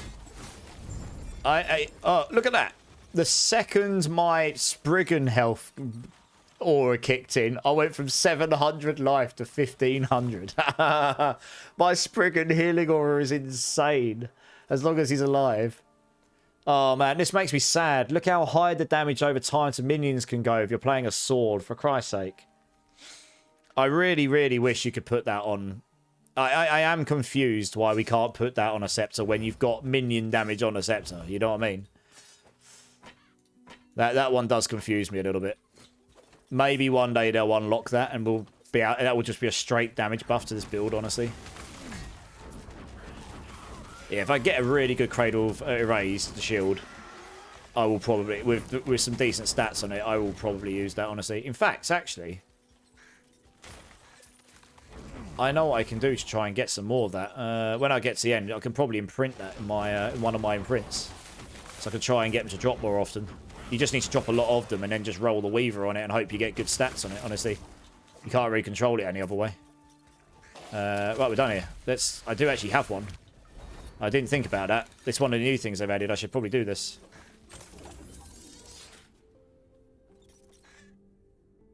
Yeah, we don't need any of these. Let me grab it. Let me try it. I've heard this is actually quite a good way of getting stuff. Yes, I got one here, and it rolled, for all intents and purposes, it rolled to reduce damage taken on block. That's really good. But otherwise, it's pretty, you know, pretty average. But if we go into the Weaver tree, this one here, for example, I think it's armor. That's weapon or jewelry, so I can't put it in there, but I might be able to put it in here. I can. Nice. And then armor or jewelry. When you receive echo rewards. I should probably go down and get that one. What's this one? Imprint and place an item to imprint it in this slot to make champions sometimes drop a pile of items of the same item type. So yeah, I'm going towards that one now. I'm just going to put this everywhere I can. And then hopefully I can drop a bunch of these. Because this is really, really good for this build. For defense, anyway. Yeah, I remember this being very, very good. Because your uncapped total resistance is insane, right? I've got so much resistance. You get 50 elemental res every time you cast a totem as well. So you get another 150 there. You get so much block effectiveness from this. It's insane. And if you can roll block chance as one of the stats, you can get your standard block chance up pretty high. Plus you get 11% per stack of golden ages. So you pretty much you can get to 100% block chance for your first stack, like pretty much all time. You get ward gain on block. So that gives you a little bit of extra sustain there. And then, yeah, reduced damage on block you can get. And you can get some killer defensive stats on these. And it gives you a bunch of elemental res. So, yeah, it's very... And you can get an insane amount of block effectiveness. An insane amount of block effectiveness. You basically make it so your blocks are going to reduce the damage by some insane amount. Like, you get you know, it's insane. Yeah, we should do this. Didn't think about that. We're learning, chat. We're learning. This is good. Oops. It actually took me a long time to drop one of those. And honestly, it's not a high level item. You can actually get those very early on. If you get this, you get one of these in leveling. I mean, that's one of the things in the build guide I might need to think about doing. I might need to think about doing a leveling guide at some point for it. I don't think I would have ever noticed that. I usually use Axes and Acolyte. Yeah. It was one of the things I noticed when I played this build before. I just couldn't get some of the stats I wanted on a Scepter, Wand, or Staff. And you can't get cast speed on an axe or sword because they're not casting weapons. You can only get attack speed or equivalent, right? So I was like, God damn it, it's just so close, but so far away. Like, but minion damage over time, specifically as a stat, doesn't make sense to me why you can't put it on other types of items where you can get minion damage and stuff, you know? Like, I guess it's just because Acolytes is the main minion build. It's an oversight, I think. I can't imagine they've got a hard reason why, no, we don't want to put it on these weapons because that's against the philosophy of the game. Otherwise, they wouldn't have given us a Scepter with minion damage on it, question mark? I think it's just an oversight, honestly. Should probably report it. Maybe it'll get changed one day. You know, when totems count as minions, they probably should allow you to get access to that stuff, but hey. More flexibility is good anyway, to be honest. You know, it creates more options for people to play around with and create interesting builds. Zen mode's just gambling away. Winning points. Winning at life. Yeah, I think we're going to need that shield for now. I mean, I do lose +2 minion levels. If I can get an Artor's helm, that can give me those levels back again. And there's an amulet that's really, really good for this build. Gives you crazy freeze rate multipliers that actually counts for your minions. So that's really nice. Can't remember what it's called off the top of my head. Something beads or something. So hopefully we drop one of those at some point. I haven't got one yet. This is a banger of a track, this one. Yeah, we're not struggling for damage right now. I could Losing those 2 minion ranks would create some questions on exactly what I suffer in my skills, but getting that extra defense right now would just make everything feel a lot more trivial while I'm farming for better items in general.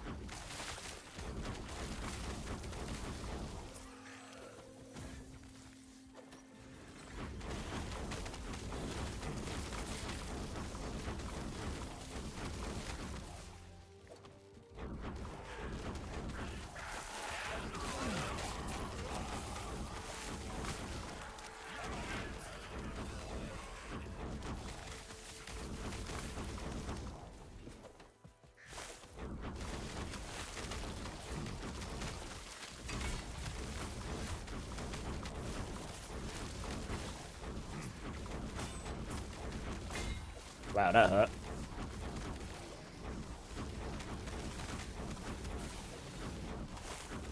My minions are surviving better than I thought they would, honestly. It's only really bosses that have caused them problems so far. I'm surprised by that.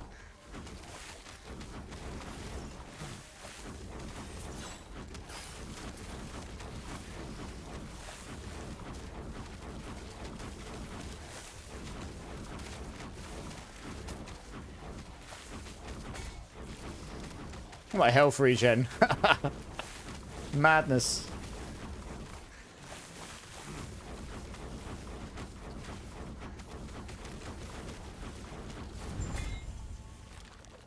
Tick, tick, and it's back to max again. Oh, yeah. Oh, I'll go kill this guy, actually.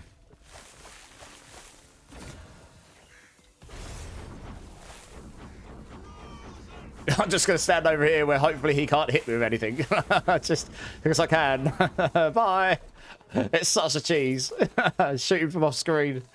If I can be shot from off screen, why can't I shoot them back off screen? Why not? Eh? You know, if minions can cheese, if enemies can cheese me, I'm going to cheese them back because I can. Oh, this is a great leveling weapon. The humming bee. Is that what it's called? Humming. Oops. Yeah, humming bee. Yeah, I remember using that in the early days. That's quite a good little leveling weapon. Oh, yeah, the cleaver solution. That's one that people used to use with all skills on it. Intelligence is equal to your strength, but yeah, it's that all skills.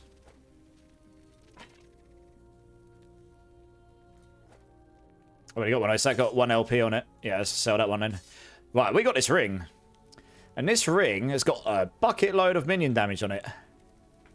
And for intents and purposes, I am massively over elemental res, so I'm not even worried about the elemental res there. Minion health, attunement, that doesn't even... That's got 23... These have got minion damage baked into them. So this one, reality, has 60 minion damage, while that just has 79 on it. But this gives me more health regen and vitality, and the vitality gives me more HP, and that gives me more necrotic and more poison res, which is really handy. This has got physical and necrotic res on it. Have I got something? I've got physical res here. I'd lose 10 void, which is not great. I could then replace this here, although that's got health and health regen on it, but I could put a void one in there. What else have I got here? Elemental res. Oh, we can get rid of... Oh, yeah, we don't need the elemental res there. We could replace that with something else later.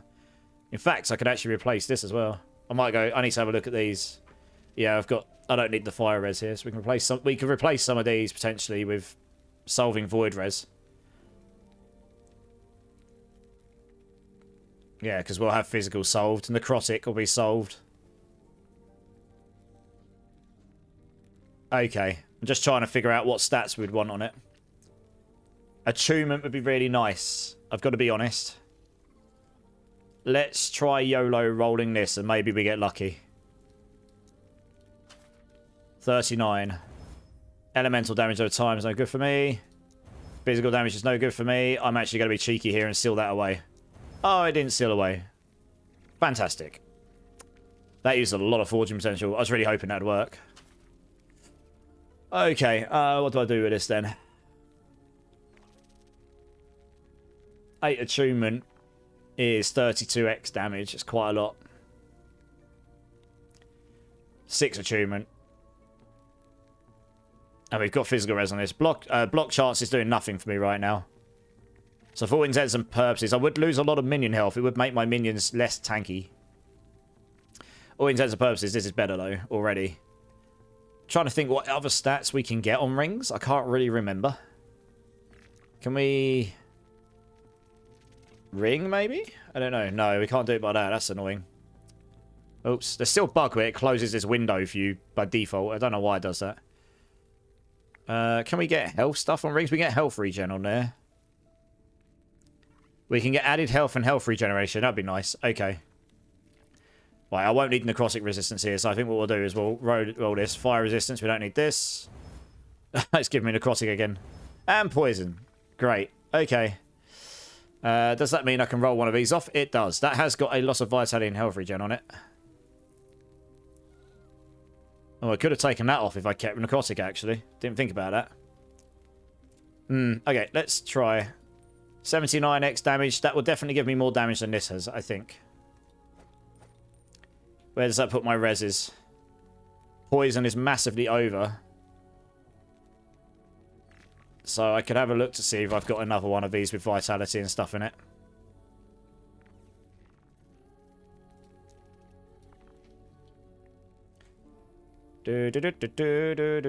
I do. Just seeing if I've got one with any other void resistance. Oh, it doesn't have the other stat on it though, damn. Doesn't have the weaver form. Poison res.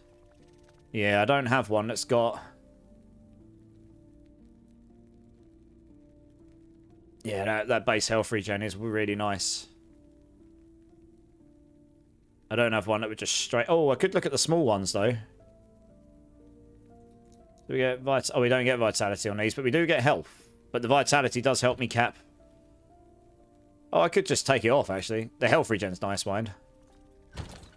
Do we get health regen on these? Regen. Okay, well, we get % increase health regen. Yeah. Do I have any good ones here? Health and health regen.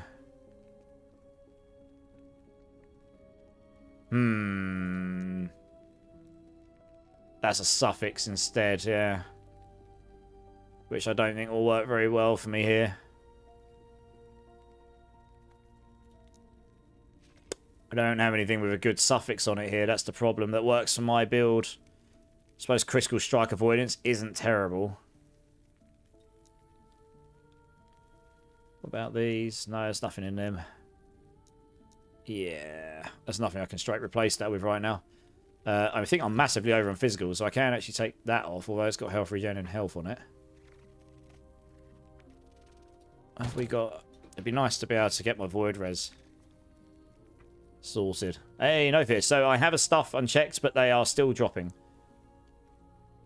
Have you got it unchecked on something that says only show? You've got to remember you've got to hide them first, right? You want at the very bottom, you want to just hide all things. And then the ones above it are showing specifically what you want to show. Or just, if you know, it takes a while to tailor it. That's what this is here. Hide all exalted items. I mean, literally hide everything of exalted type. And then I'm showing specific wands, specific helmets, armors, belts, boots, gloves, everything. With all the affixes I want at certain levels and such. Always show all uniques and set items, etc. It's still going to show you absolutely everything unless you hide them to start with.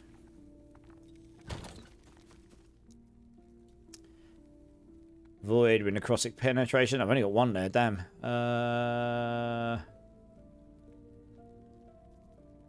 Alright, let's try cold here.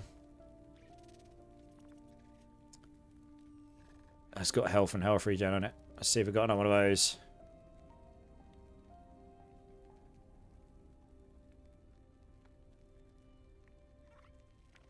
Doesn't look like I do.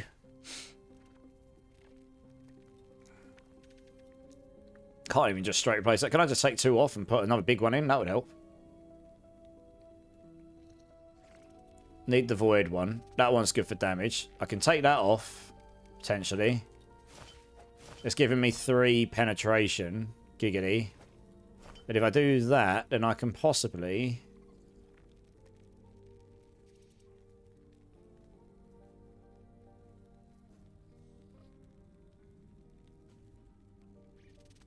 Yeah, I just don't have any better ones here right now.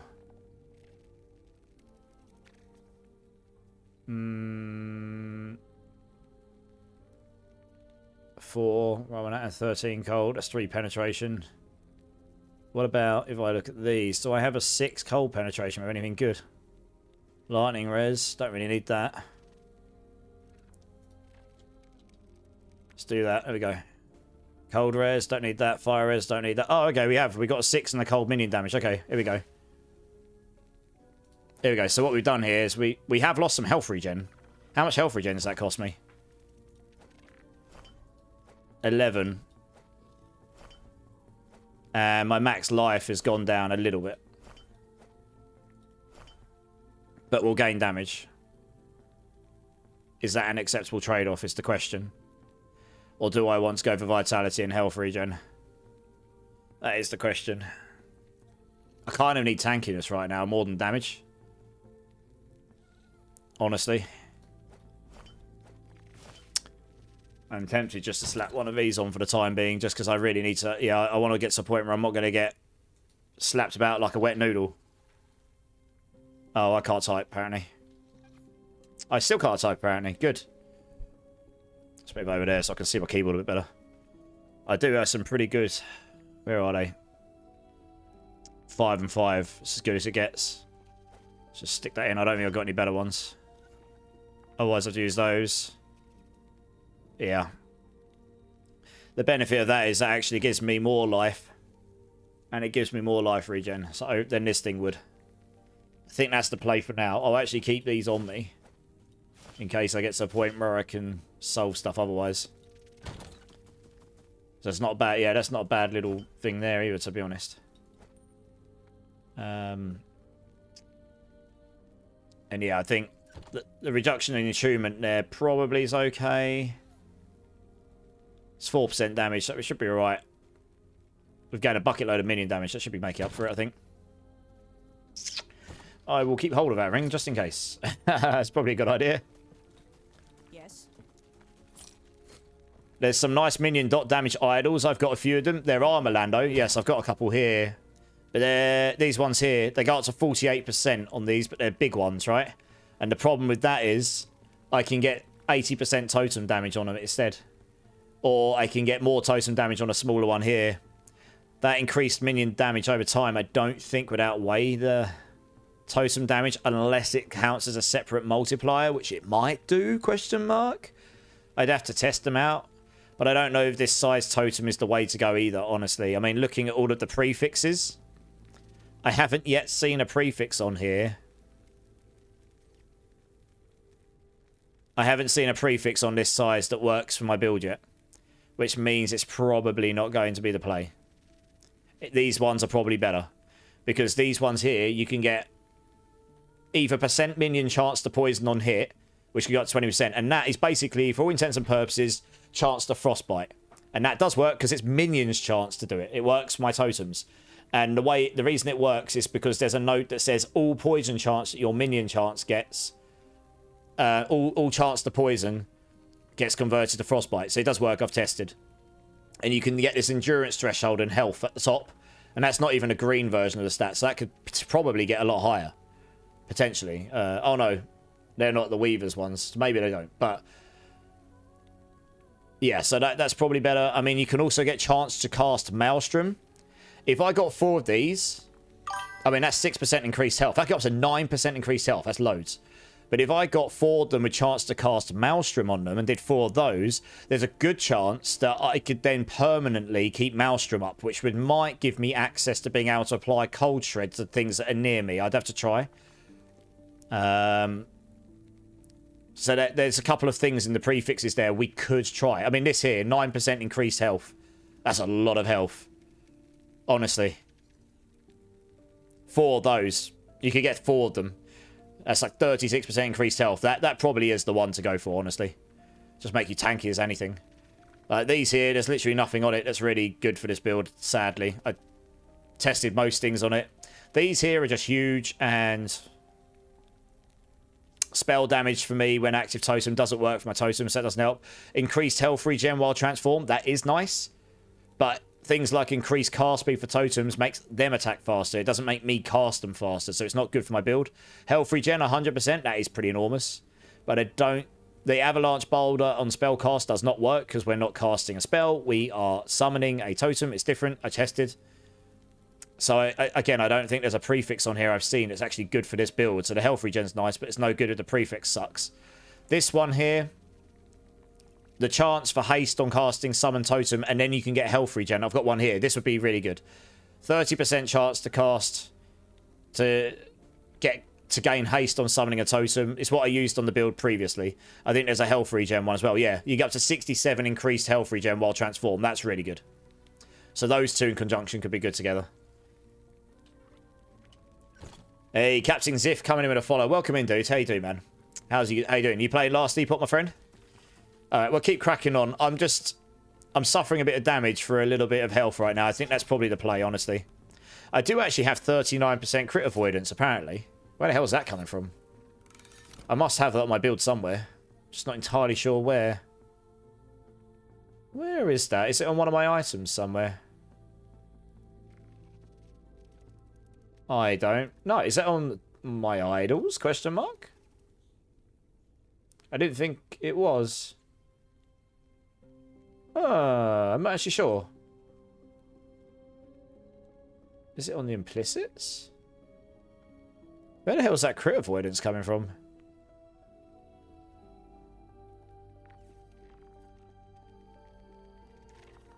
I actually don't know.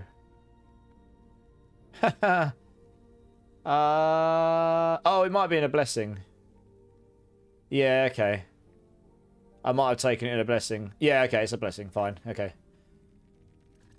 Yeah, I mean, that's one way of dealing with it. I need to see how powerful this is when how powerful crit strike avoidance is in the blessing here and what the other options are.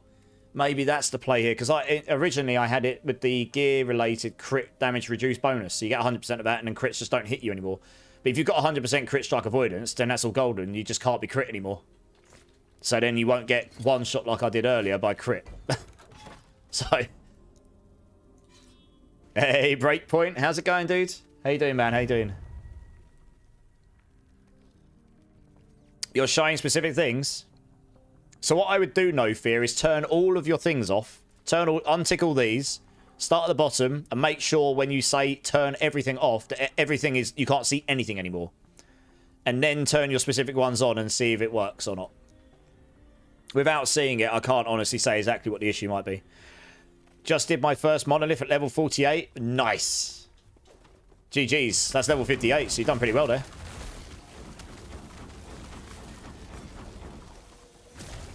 Oh, he revived. Oh yeah, I didn't see he revives after 2 seconds. Oh, we're not going to pick it up. We don't need those elemental resist shards.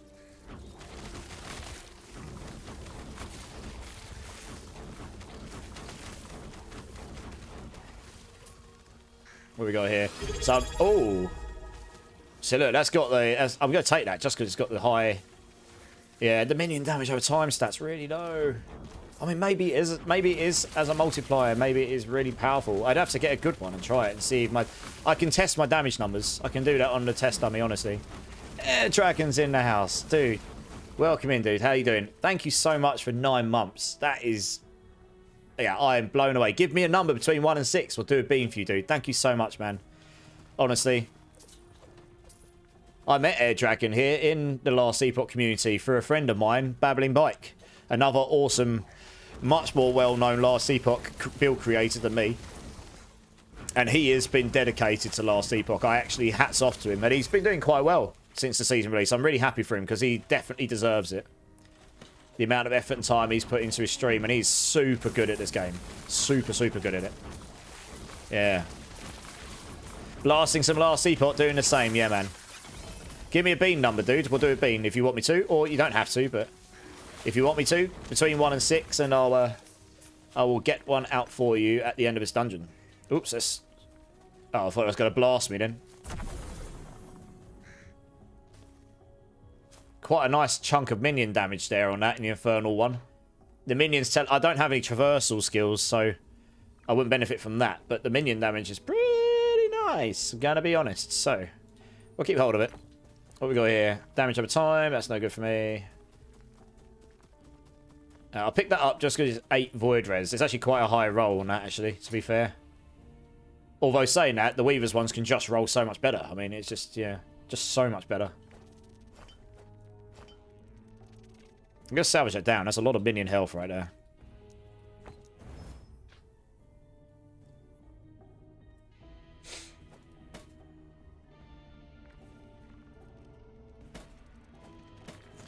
Number 4 is a good bean. Babbling is the number 1 sentinel. He is. Yes, he is. Yes. He definitely is. Well, it's up to Air Dragon, Milando. I'll wait to see if he gives me a number or not. But I really do appreciate your support, Air Dragon. Thank you so much, dude.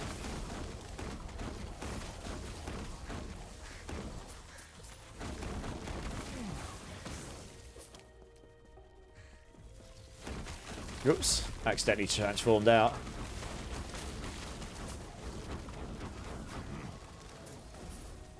We don't need this. Just a suggestion. Yeah. Forge soldier, hello. He dead. He very dead.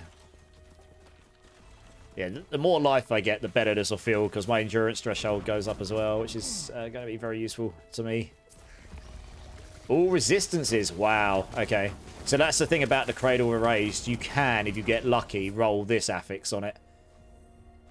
Damn, tier 6. That's so much health and health regen. You can get an all resistance roll, which is pretty nice. It just, yeah, I mean, that's... Like, I'm going to salvage that just for the shards, honestly. That's not a common affix at all. And I've got 2 of them. Nice. I'm going to salvage that again. It's not a common affix, this one here. And I've got 5 of them. That's real nice. The rest of the ring was not going to be good to me, so there's no point in me trying to roll that. Catalyst, do they sell individual packs of the number 4, or do you just have to keep buying the whole thing to get number 4? Yes, Catalyst. Exactly that. Which is why number 4 at the moment is actually this really dirty bean pot, because I do have some more number 4s out back, but I have to open a new pack of these. And I've got 4 boxes of these on my desk right now. 3 of them are getting very empty now, but this one is very full, except 0 number 4s. So I'm trying to work through these boxes first, because otherwise... Like, my brother came in and was going, dude, you've got a bean problem. I was like, yes? Question mark? Hello, Cat. How you doing, mate? I even did the new event in there, still alive. Oh, nice. The dice have spoken. 3 it is. Nice. I don't have a number 3 in that one. I don't have a number 3 in that one. I have a number 3 in this one. Good times. I think my cat thinks it's dinner time. He's hearing like all the beans rub around. No, you can't have a bean, mate. Jesus, you'll never sleep. And I don't think you'll like the taste of it if you get the bad one. He's sitting there looking at it like, give it to me. Come on, mate. I know. I love you too. That's not a problem. It's hilarious. Well, that is true, Milando. It is hilarious. Right, number 3. Bubble gum or blue cheese. Thank you so much, Air Dragon. I really do. 9 months, honestly. I'm blown away. No, he just really likes the wasabi ones. I do like the wasabi ones. They do make me choke, though. That is absolutely bubblegum. Yeah. Considering I got puke earlier, I'm much happy about this one.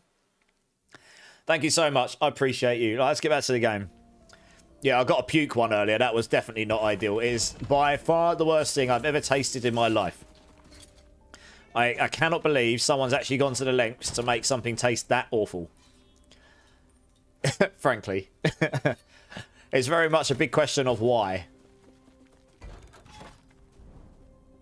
Calidus, so just got 2 empowered monoliths. Nice. Use the scrolls to increase stability so I can fight the boss because he has an item I want. Should I do the optional quest echoes or just... You can just go to the boss. Yeah, those are just to get to him the first time. Afterwards, I'd just do the boss personally. I forgot you can do that stability thing, actually. How many of those do I have? I've got 13 of those. Forgot you could do that.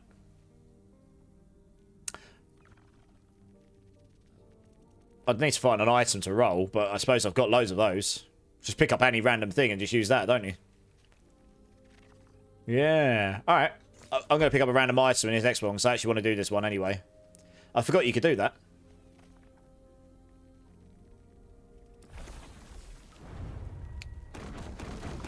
Oh, I was going to say, I thought it was an arena then. I was like, there shouldn't be arenas in this map. Because there shouldn't be arenas because I've turned them off. You can actually just get rid of arenas, full stop.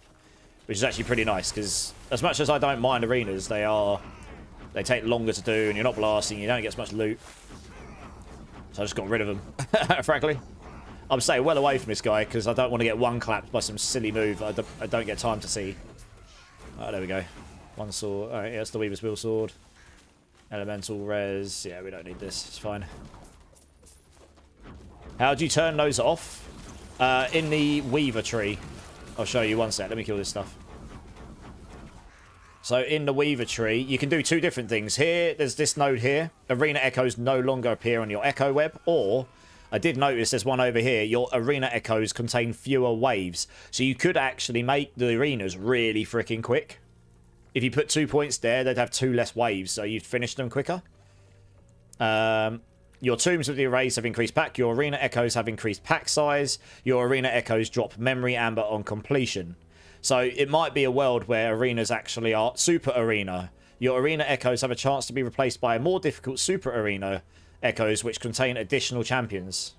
So maybe this is just, if you do all of those, maybe your arenas become a ridiculous place to farm champion stuff. There is a world where that's true.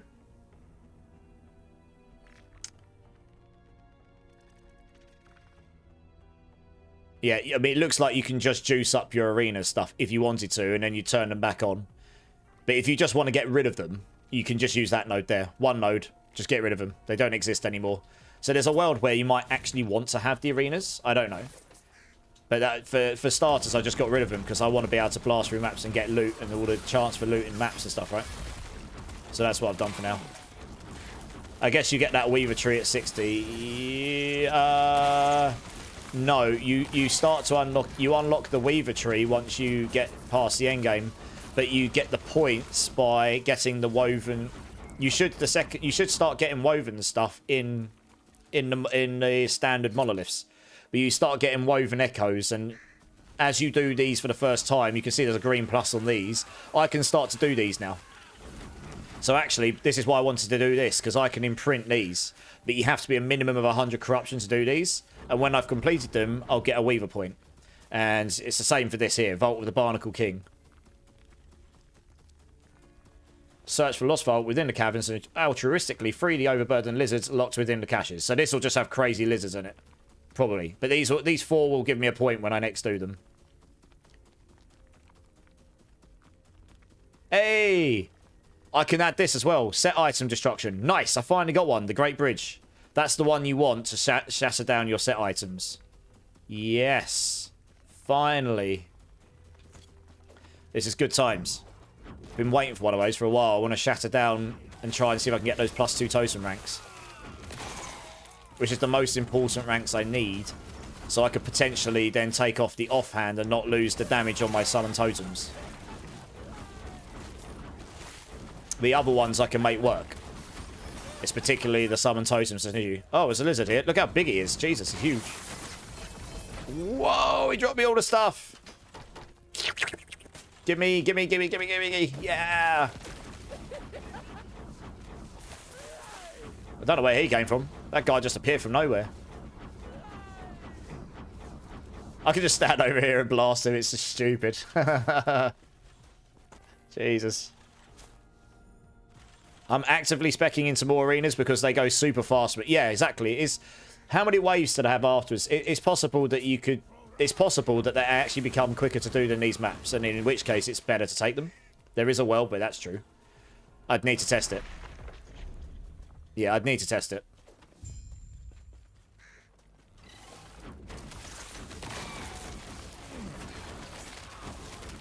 But I think early on, when you first... early on, you can first just get rid of them. If you're really like finding them too long, they are long to do to start with, and you need more than 1 point to make them good. I guess if you make them quick. To start with, you can just get rid of them, and then later, if you find specking in some better, you can do that. I guess.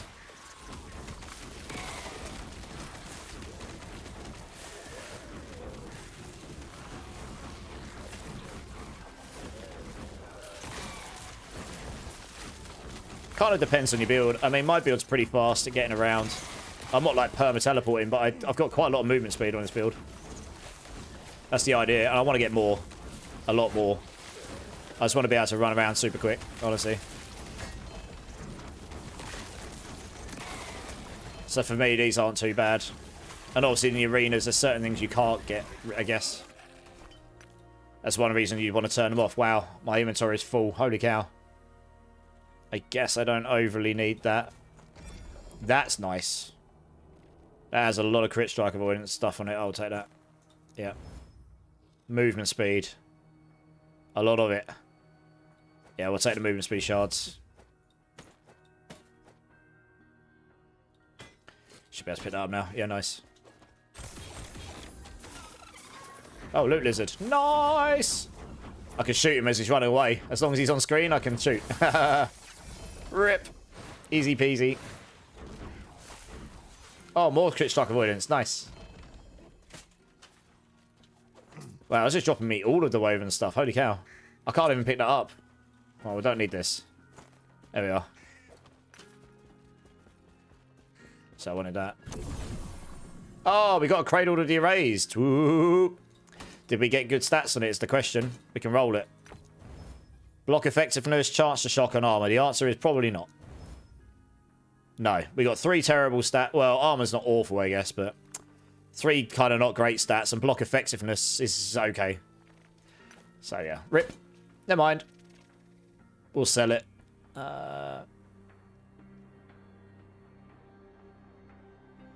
Damn, that would be massive if you were doing the damage. Just gets rid of all resistance, but no good for my build because it's not me doing the damage, so that won't benefit my damage at all. Changes to last epoch are great, aren't they? They're good fun. I'm enjoying them, yeah. I mean, there are still some things I think are questionable. Like, why can't I get minion damage over time on a scepter that has minion damage on it? That's weird. And I would really like it if my pet picked up my golden shards for me. Gold, at least. Shards, maybe they don't want that to happen. But gold, why can't my pet pick up the gold for me? I've probably missed thousands of gold just because I don't want to run back to get it. And I've got pets that do nothing but look good. You know, maybe I'm just spoiled because the other games do that now. But that to me would be a super nice quality of life. If they want it so you manually pick up shards, still so be it. But the gold would be nice. But these are minor gripes, honestly. You know, you can always improve stuff. Even before modifying them, I don't move super fast, but my DPS is high. Yeah, so for you, for your builds, if you're not moving fast, but you do a lot of damage, that would make sense, right? But if you've got a super fast moving build, you might actually want to farm other stuff. It's all relevant to the build you're playing, I guess. You can see my movement speed's not terrible. And I can definitely get it higher than this, so... There's a lot of movement speed while in transformed and while in Spriggan form modifiers they've added, so... And that including the evade and then pretty much permanent haste. Makes it very easy for you to get around. Still blasting, almost 94, nice. I agree, just for the gold, the shard's already good, touch 1. Yeah, the shards feels not too bad. The gold would be nice, though. There's just, you know, the only reason I'm low on gold is because I've been buying loads of shattering runes and then buying tabs for my inventory, so I've just yeah, been throttled. I don't mind being throttled on gold, it's just I probably have missed a lot of it because I've not picked up loads of it because I don't want to run back for it, I guess. Where's he gone? This guy was pretty tanky compared to, I mean, I didn't instant kill him. Oh, we got another one that does a set item. Sweet. Good times. That is a pretty nice little idol there. Elemental res. Void.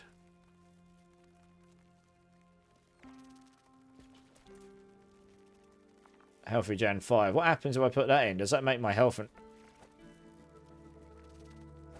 Less health, less regen. Okay, but if I got 2 of those, it might be better. I don't know. I'd have to try them. I got another one handy? I do. 1603. 1614. Interesting. 276. 280. That is actually better. I don't care about the resistances on the bottom. The fact is that extra increased health regen and plus flat life is currently better for me than having the vitality and the flat health regen. And I didn't need to care about the resistances here. I'm solved anyway. So, cool. I am very full in my inventory. Holy crap balls. How do I solve that problem? There we go. Boop. Nailed it. Right, we are going to go salvage some set items. Yes, we are. Although saying that, I need to get to a slot where I can actually get to them. They're quite far out, actually. Damn. Further out than I was hoping. Okay, well, we'll stick one of those in. Which way do I want to go? I guess we can go there, get some wovens, go there. So we'll do that one there. And then we've got these ones we can do here. Helps the designate. Yeah, okay. So we're coming over here. I guess we can do that one. Oh, we've got some more out as well. Nice. So I've got quite a long way to go, so I'll just stick all these in here. Why was that red? Rerolls rewards? Oh, I see. Okay.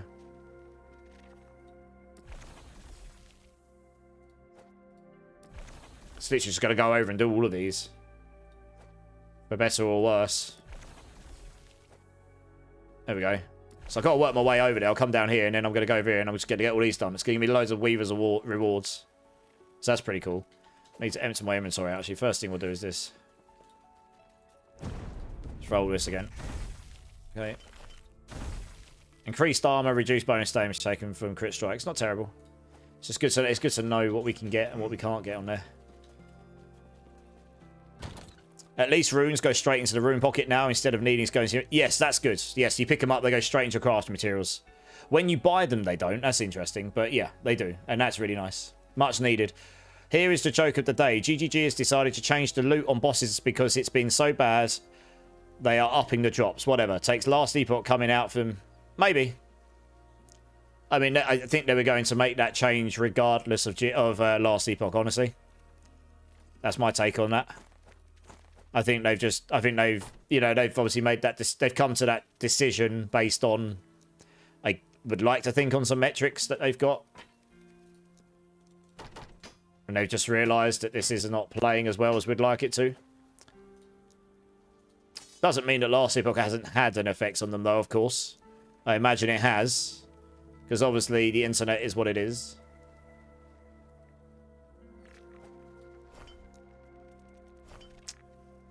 I'll keep all these handy on me for now, because it's good to see what we got. Wow, I'm gonna need more tabs again soon. Right, this I'm just gonna sell that. You know, it's just pretty much useless. Like, I'm just gonna sell it. Yeah, we're done on this map, right? Yeah, cool. Oh, let's get my reward. Nice. Move fast with this. Yes. Sell those. Nice. Right, let's crack on towards those things I just got. So we need to do one of these, come up here, and then we can get into the things I just put in. They do, yes, they do. Enter the cell. It's pretty much the same map layout as before. How funny. Gonna try and get that life to over 2,000 now. We need to start getting that life pull up. It just benefits all of my defenses in a big way.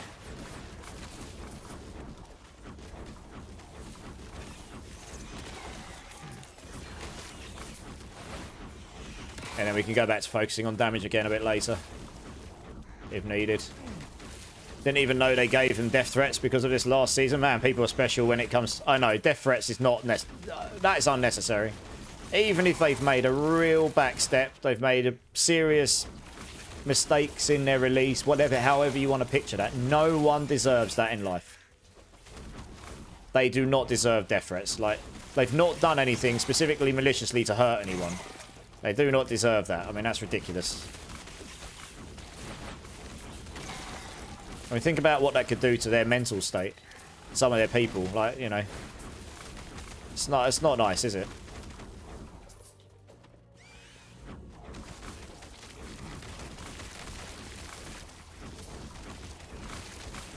Exactly violent, I agree. And you know what's funny? I haven't ever had death threats. The worst I've ever had was... I think it was some update went out with F1 Clash, the game I've been on for years. I couldn't tell you exactly what it was, but something went out and something went wrong at the weekend. And I got pinged directly, and I wasn't even online at the time. They tagged me directly. Actually, no, I think I might have messaged in there saying, we're looking into it, guys, just to let them know. Back when I did communicate in there more. And I don't so much now, because after that, I got a message from someone saying, something like, you're bad at your job. Why on earth did they hire you? You should be fired or something. You know, it was literally along those lines. It wasn't a death threat, but it was unnecessary. Honestly, I just sent a screenshot to the community team and they can handle it how they choose to deem it. Because, I mean, no one deserves to be talked to that way, let alone someone on the staff team, you know. But yeah, unfortunately, there are people out there that don't live by the mantra, treat people how you want to be treated, which is how I live my life, to be honest. And that's the worst I've personally experienced. So yeah, no one deserves that sort of treatment, honestly.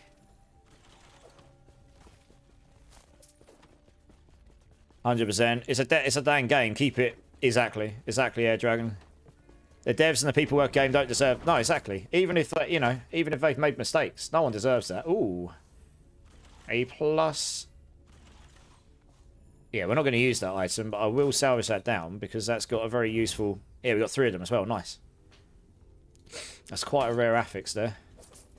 Right, let's go. We need to get in a cemetery now. I'll just run all out there. Need to touch grass more. Get back to the real world. I know, right? Yeah. Worst I've had is a Call of Duty lobby. Lots of slurs. I am a forget. Well, I mean, look. Again, no one deserves bad treatment, but yes, certain communities are certainly more toxic than others, and I think that may partly come down to the general age of people who play certain types of games or are part of certain types of communities.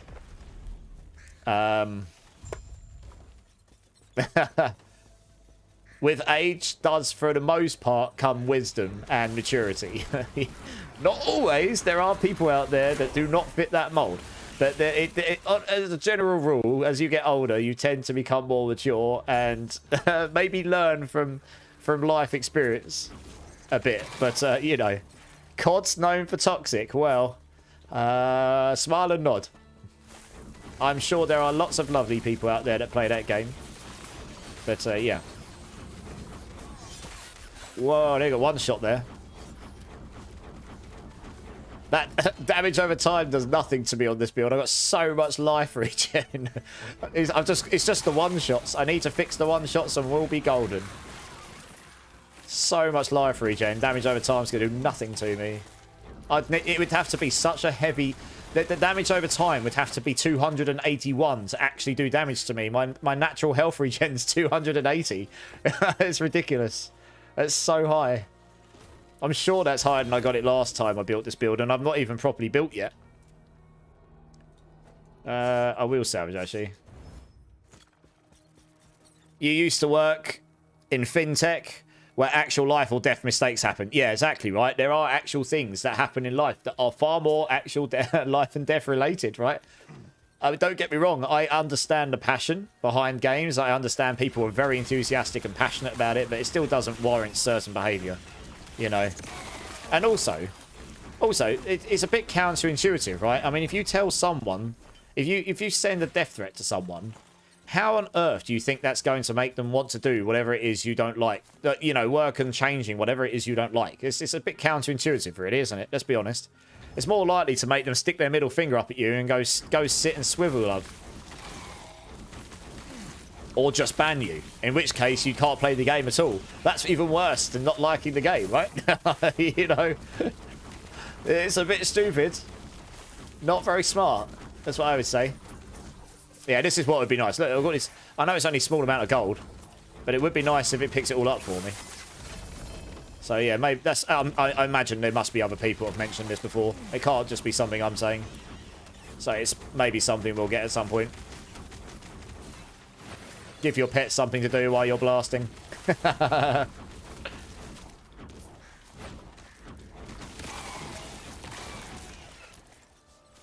actually know which way is the right way here. Can melt lag on 75 echoes, but the damn beam one-shots me. Yep. You can learn his mechanics, though. He's definitely one of the trickier bosses when you don't know them in the first set of original bosses. There are harder bosses that have been added since, but yeah, in the original set of bosses, he's one of the harder ones. But you can control the beam. You just run left, right, left, right, left, right, and eventually just try and stay on one side or the other. Don't stand in the middle. Otherwise, he'll use it straight across the whole thing. So that's what I normally do. With my build, I stick my vines over one side so they keep doing damage, and I can shoot from, like, I can be on the right-hand side and I'll shoot to the left. Then he'll always use his beam on the right-hand side, and when I see it coming, I'll just run to the left. And then it just stays away from me. That's what I do. So what do we do? Is can we replace with a unique item that lacks both the legendary potential and Weaver's Will? Changes into a random unique item if challenged or empowered. Okay. Interesting. Okay, well, I don't really have anything worth putting in there, I don't think.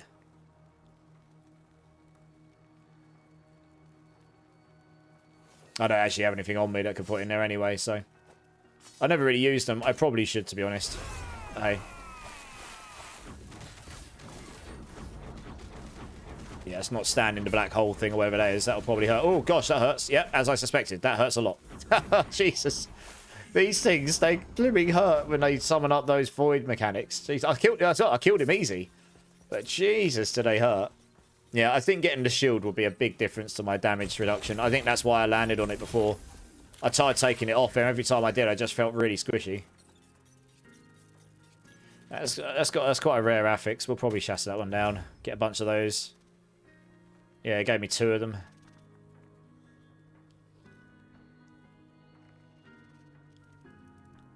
Yeah, it's pretty meh. Oh, it says it's red, but it's not. It's not really that great. Oh, we got a loot list. I didn't even notice. Just sitting there waiting for me to kill it. How nice of him. Just sat there politely till I was ready to give it a good old spanking. That's got void res on it. I think I've only got a small void res on, right? Void damage for okay. No, yeah, I've only got a small one on. Okay. Health and kill. Necrotic. I'm 12 over. That wouldn't quite put... Oh, actually, I could actually replace that. I can go grab another vitality thing here and put that in. That would still keep my necrotic over, and then I'd get something beneficial on the bottom. Alright, we'll do that. Oh, that's right. You can get this. Yeah, you can get +1 to summon spring and +1 to Spriggan form. Movement. Yeah, more movement speed. While transformed. Increased armor while transformed. This is actually not a bad amulet, to be fair. Minion damage. This is a really bad rolled one. For all intents and purposes, this is not a terrible amulet if you rolled decent minion damage on it. But it wouldn't have as much damage as my current amulet has. I mean, my current amulet is actually really basic. It's just minion damage and minion... It's just minion damage. Just give me 100 minion damage and a load of health regen. That is it. I suppose a bunch of necrotic resistance, but... Yeah, I think my next major upgrade would be an amulet. This here would give me some problems. I probably won't use that, but... It really killed the franchise for me, won't lie. I'm not surprised. No one wants to be talked to or part of that kind of thing, do they? Just started playing in the last iteration of the game, and honestly, I love the game and having fun with people who are cool, but man, the toxic peeps are terrible. Yeah, I bet. I haven't played a Call of Duty since Modern Warfare 1 back in the day, honestly. That was the last time I think I truly played a lot of COD. And, I don't know. It's, you know, like everyone, when I grew up in the era where the first COD dropped. And that was all the rage, and it's kind of lost its magic for me these days, honestly. And I don't really play shooters much. I played Apex quite a bit. That was fun when it first came out. I think I first played the first 3 or 4 seasons quite a bit. But I don't tend to play those games much these days.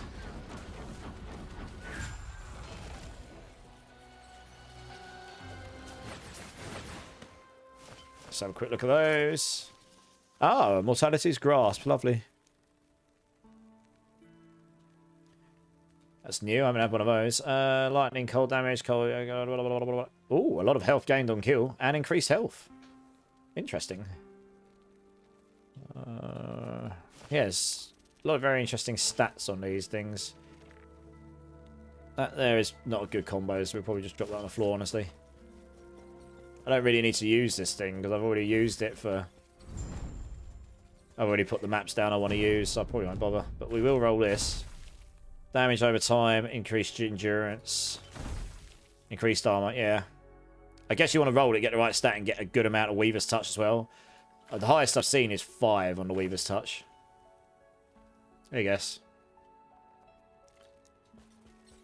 I'm just trying to make sure I know what all of the combinations can be. Now we're going to replace this with this here with one of these. Probably. We could just straight up put one of these in with vitality and health regen. And see if we've got anything with anything good on it. I don't know. Poison res, we don't really need that. We just stick this on. It's going to give me more health regen and it's going to solve my resistances still. Yep. It's just a 299 health regen. Jesus. And more life. A lot more life. It's happy days. Solved. Nailed it.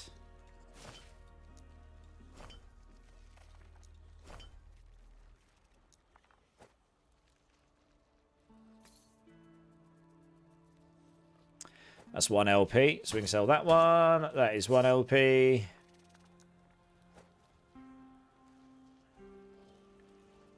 What's that? Scepter. La la la la la. Scepter, there we go. Stick that in there. Lovely. I definitely don't have one of those. They're gloves, right? Yeah. Yeah, cool. Alrighty. Back in it. Claim a reward. Oh, 3,000 gold. Very nice. And we get another 14 for that. Sweet. I'm too old. My reaction time ain't... Yeah, same here. Definitely not the same as what it used to be. That's for sure. I'm okay in these kinds of games, but with those shooters, bloody hell. No. Plus, if I want to be called slurs, I'll post my opinions on the current political climate on Twitter. I mean, yeah, it won't take very long for people to to get back to you. Anyway, LE, is it vibes? It is. It's pretty fun. It's a good game. If you enjoy these kinds of games, you will like Last Epoch, yes. And it's not ridiculously expensive either. I mean, honestly, it's really not. Let me check. It's not unreasonable. The basic version of the game is actually not expensive, really, in the grand scheme of things. Let me have a quick look how much it is. Obviously, this will be in pounds, but you can just take that and up it a little bit. Oh, do I have to type the whole thing, do I? Okay, good. Got to try and remember how much it is. View page, here we go. I think it's like 20 or 30 pounds, maybe. Yeah, it's 30 pounds. It's not even on sale.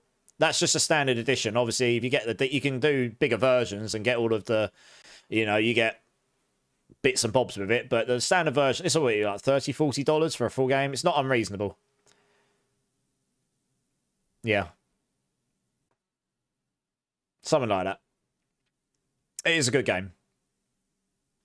I'd vouch for that. $35. I mean, if it's $35, then it's not unreasonable at all for a full game.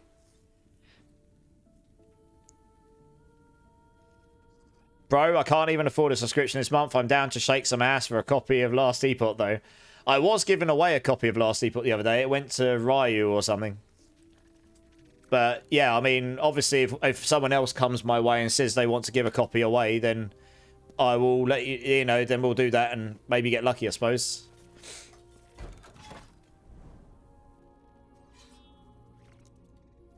I wish I could do more giveaways. I'm just not in a position to do that right now myself. I do a few here and there and everywhere. I try to, give back to the community where I can and such. Maybe in the future I'll be in a position to be able to do a lot more of those. We'll see. That'd be a nice place to be, right? But like everything in life, you've got to do stuff in moderation.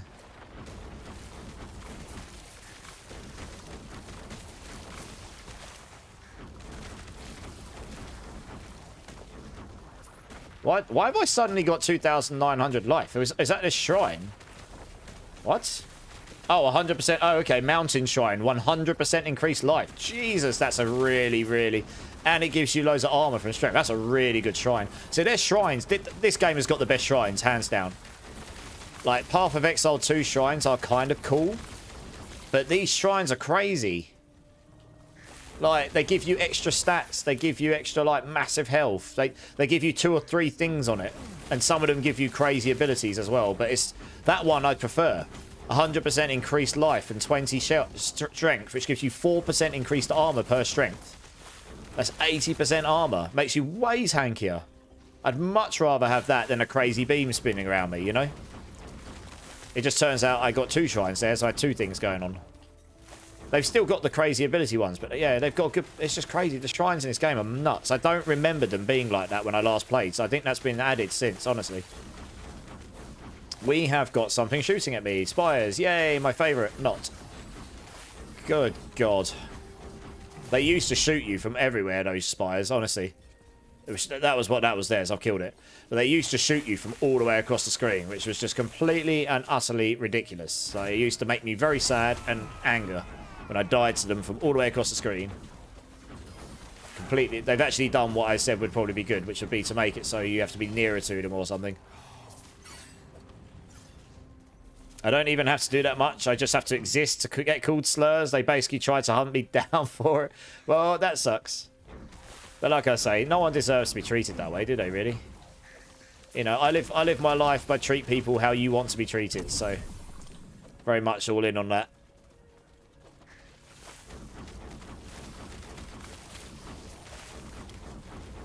The Shuriken Shrine is nuts. It scales off both the shrine and your skill, yeah. I imagine some builds benefit from some shrines more than others, but yeah. Some of these shrines are pretty bonkers. Yeah, I don't need this. I've still got some Aphysis showing just because they're tier 7, just in case they roll with other good stuff, I guess. I've actually finished this one, haven't I? Let's move on, I think. What's the inventory situation like? Well, we're fine. What's that got on it?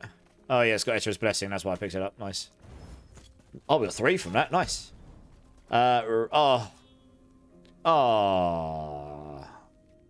I thought I could go around that way. I can't. I need to go... I actually need to come over here to get to that. That's painful. Alright, I guess we'll go this way. We need to go around here, and then we can get into them all. Fine. What is the best option to pick for the Nemesises? So, no fear. I tend to just juice them up. So, do Empower, Empower, Empower. And once the 3 pink pips are filled, you then can only banish or challenge them. And at that point, they're stronger. They'll do more damage to you. They'll tankier. They're a bit more dangerous. But when you kill them, the items that they're juicing up will be even more juiced. So that's what I tend to do. I tend to just empower them until you can't empower them anymore. And then I just challenge them. I mean, some people, if they really know what they're doing, I guess might banish them. Just because they're like, if you banish them, it'll just, the next time you find one, there'll be a new set of items. I suppose I probably should look at the items it's going to give me. And if I don't like any of them, I just banish. So the next time I get new items, and you just keep doing that until you get at least one item you like. And then you can just juice them up and challenge them. So I probably should do that at this point, honestly. I'm at that point where I am actually looking for specific things. So maybe that's probably a better idea for me. We'll take that because it's got a Stormcrow on it. Considering a certain author's tweets, it really is 24/7. Yeah, sadly. What? Yeah. They were added in a cycle refresh patch. I see. Oh, right. That makes a lot of sense, yeah. I didn't play on that at all. I only played a little bit in Season 1, honestly. So, yeah, okay. There's a lot of new stuff for me here in this game that I haven't played. Like, we got an imprisoned spire we need to kill before we go into this thing. Look at that. All the gold over here. And if I did... so I've actually run back to get it, but that was nearly 1,000 gold, which at the moment is quite a lot for me because I'm just rinsing through my gold so fast.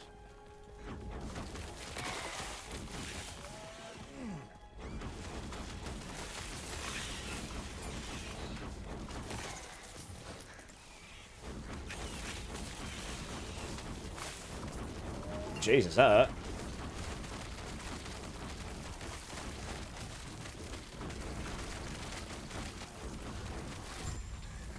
Good. Let's get this thing down. Dead. Nice. Gave me some XP times. Even better. Guess we're going to do this thing down here. Why not?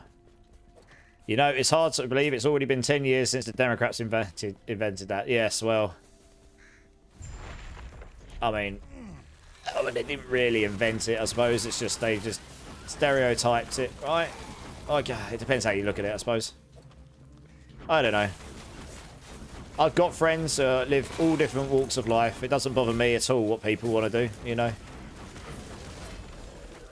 As long as you don't enforce your opinions on someone else, I honestly couldn't give a monkey's.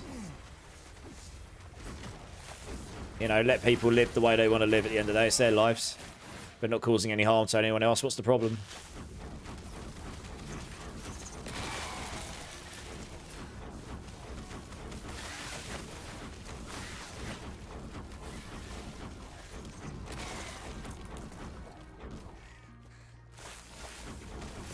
Yeah, I would like to try and keep political stuff out chat. Aussie is right.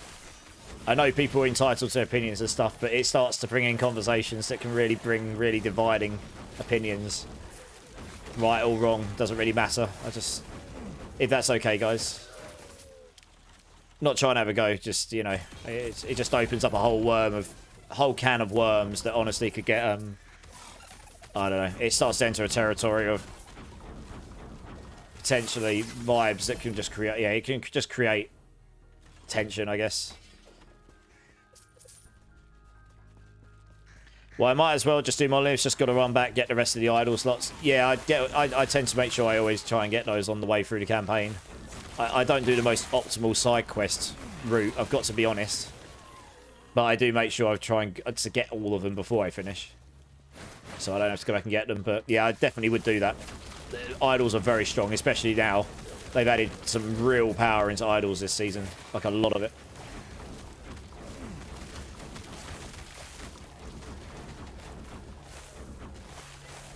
Yeah, sorry guys, I wasn't trying to have a go there. Just it started to enter a realm of, yeah.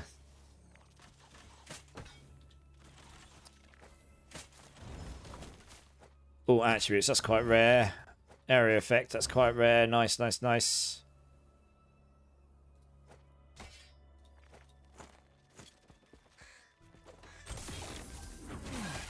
Oh, another loot lizard. Jacking up the loot lizards, it seems really, really good in the tree. You just get them everywhere. And I've not even put maximum points into them, honestly. But they just drop so much stuff.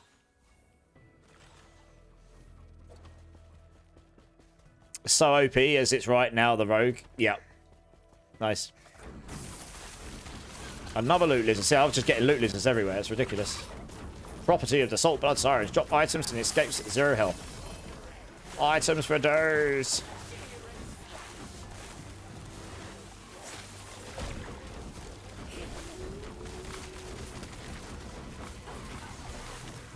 Look at my health regen. I take damage, it's instantly healed. Like, what the hell? He has to one-clap me. If he does, if I die, it's because he one-shots me. I've got 300 life regen. It's insane. Like 5.5 seconds, so I can go from 0 to hero again. And that's without any of the other stuff I've got going on. Ridiculous. Jesus. I don't know why I picked that up.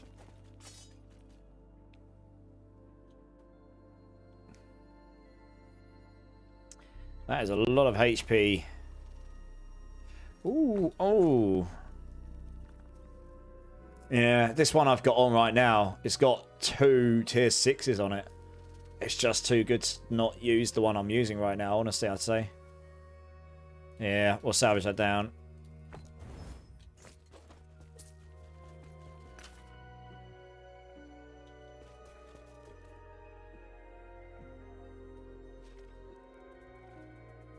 Oh, that has Summon Bear on it. That's quite a rare affix. Yeah, nice.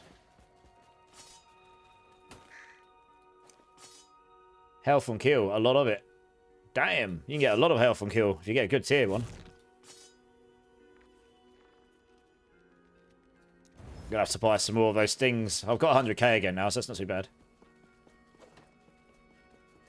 Are they actually lizards? They kind of are. They're huge, right? They're not tiny little things. They look more like bearded dragons or something. They're huge. But I suppose lizards easiest to say, right? Right, we will soon be at a point where I can salvage some of these greens that I've got.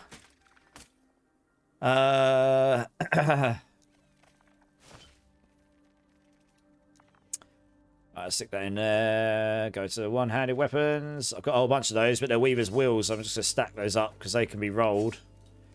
I do know that that's very useful. 2 LP. We've got 2 LP gel cores. Nice. I know that's quite a popular item. Don't think I've got one of those. I do not. That can go in there. Lovely. You can get a lot of armor in these as well, actually. Yeah.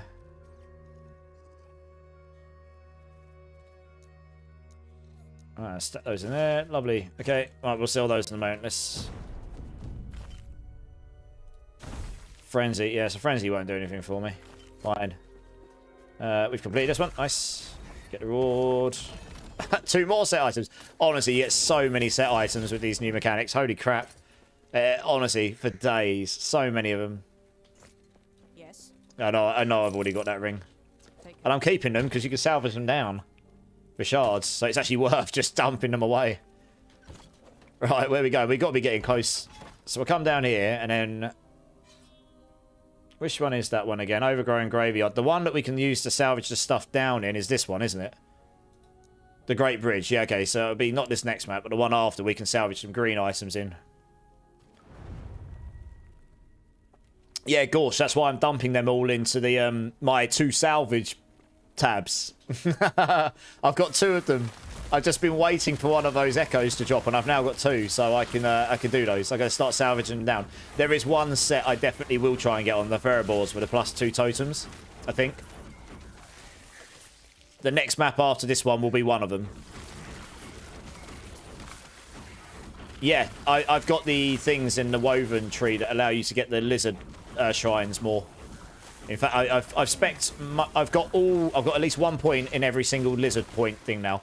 I just haven't maxed them all out because I want to try and get all the imprints and stuff. So I can try and get more cradles of the erased. Try and get a really goated shield. That will pretty much solve my defense problems, probably at the cost of some offense. But I mean, I remember that's what I landed on before. The cradle of the erased was super good if you can get a good one. So yeah, imprinting that everywhere will just give me a better chance of dropping more of them, I guess, right? I'll tell you what I haven't done. I really haven't done any of the prophecies. How much I've got 54,000 Circle of Fortune stuff. I should probably go use some of that. I keep forgetting about it. I should probably go use that. Oh, Jesus. Oh, how funny. I should probably do this. I can't remember what the cap is. It's like 200,000 or something. And you just get loot everywhere for days. Oh, Jesus. Look at my health regen. Yeah. Beat me, bitch.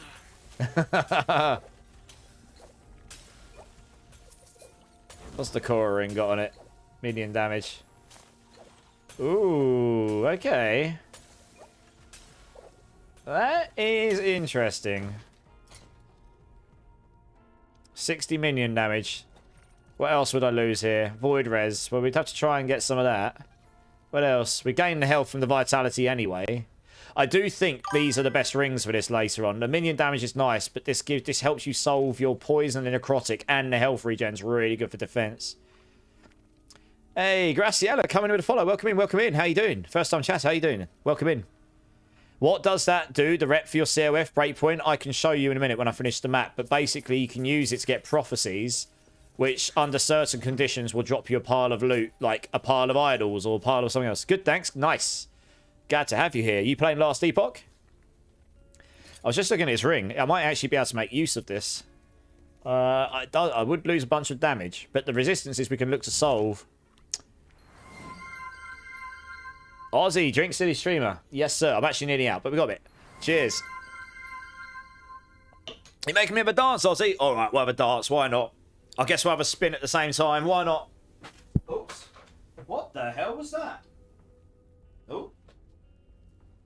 I think my cat's put something under my chair. Oh, it's because... I'll tell you what. It's because I've got my dressing gown back. I think it's just got stuck on it. Got to left that there. Smooth. There we go. Oh. I thought I crushed my cat for a second then. Just heard a big whoosh as I went to spin around. Dance break. I'll give you a little bit of dance here. Never been bearder. Welcome in with the follow. How you doing, dudes? Are you not entertained? My hands don't find the way. I don't know how it's supposed to play. Graciela. So I play a lot of these games. Like I play Diablo 4, Path of Exile 2, Last Epoch. I guess I just play WASD on all of them, so you kind of get used to it, honestly. You do just get used to it. So if you're finding it really awkward to start with, stick to it. You'll feel it becomes muscle memory. Your fingers just do it. You're like, oh, I need to go up, and then your fingers just kind of do it. Crushing the cat on stream, violent. Well, he shouldn't be underneath me, should he? It's obviously his fault. No, he's all right. It fortunately wasn't the cat under the chair. It was something else. I just heard a big crunch, and I was like, oh god, he's dead. Oh, that's a shame. No, I do. I love my cat, really. He's lovely. Let's get back to making this ring awesome, or not. Because, oh, actually, that's a good point. I get 39 minion damage just baked in on the sealed affix. So that kind of solves some of the minion damage I'd lose. What else can we put on here? Let's have a look. Prefixes.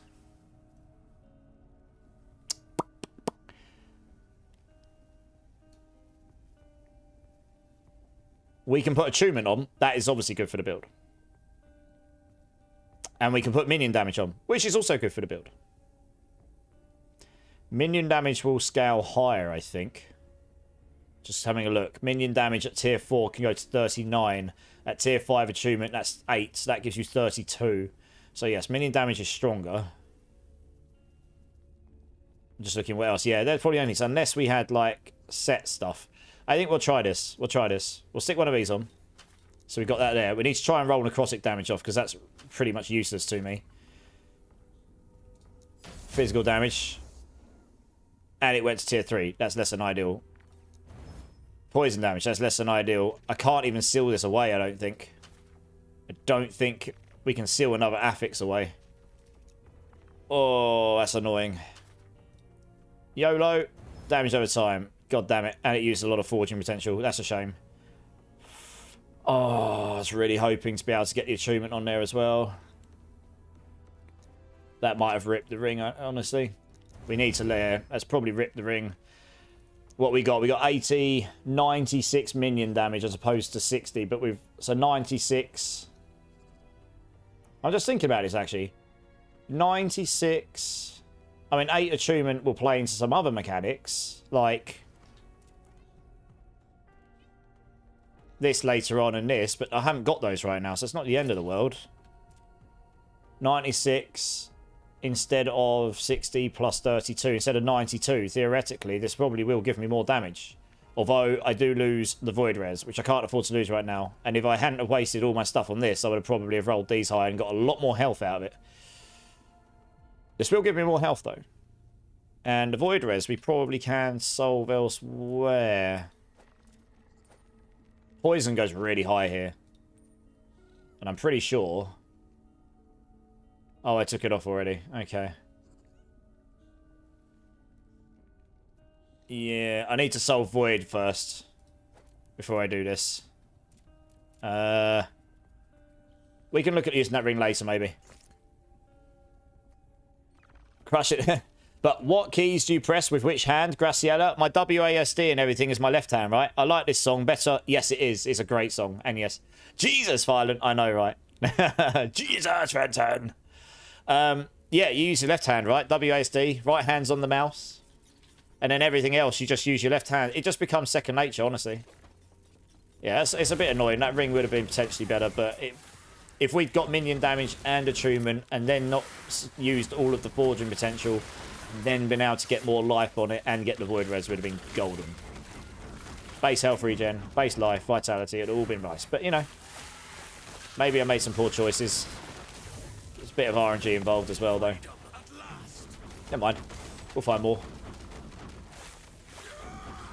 I need to hunt for a better amulet. I guess I haven't focused too much on the amulet, because there is a particularly unique amulet, which is really good for this build. Specifically good for this build. Which is what I used before, and it just gives you loads of +2 potion slots. Don't really need that on this build. I've got so much life regen, I don't think my potion works as well, frankly. Oh, dear.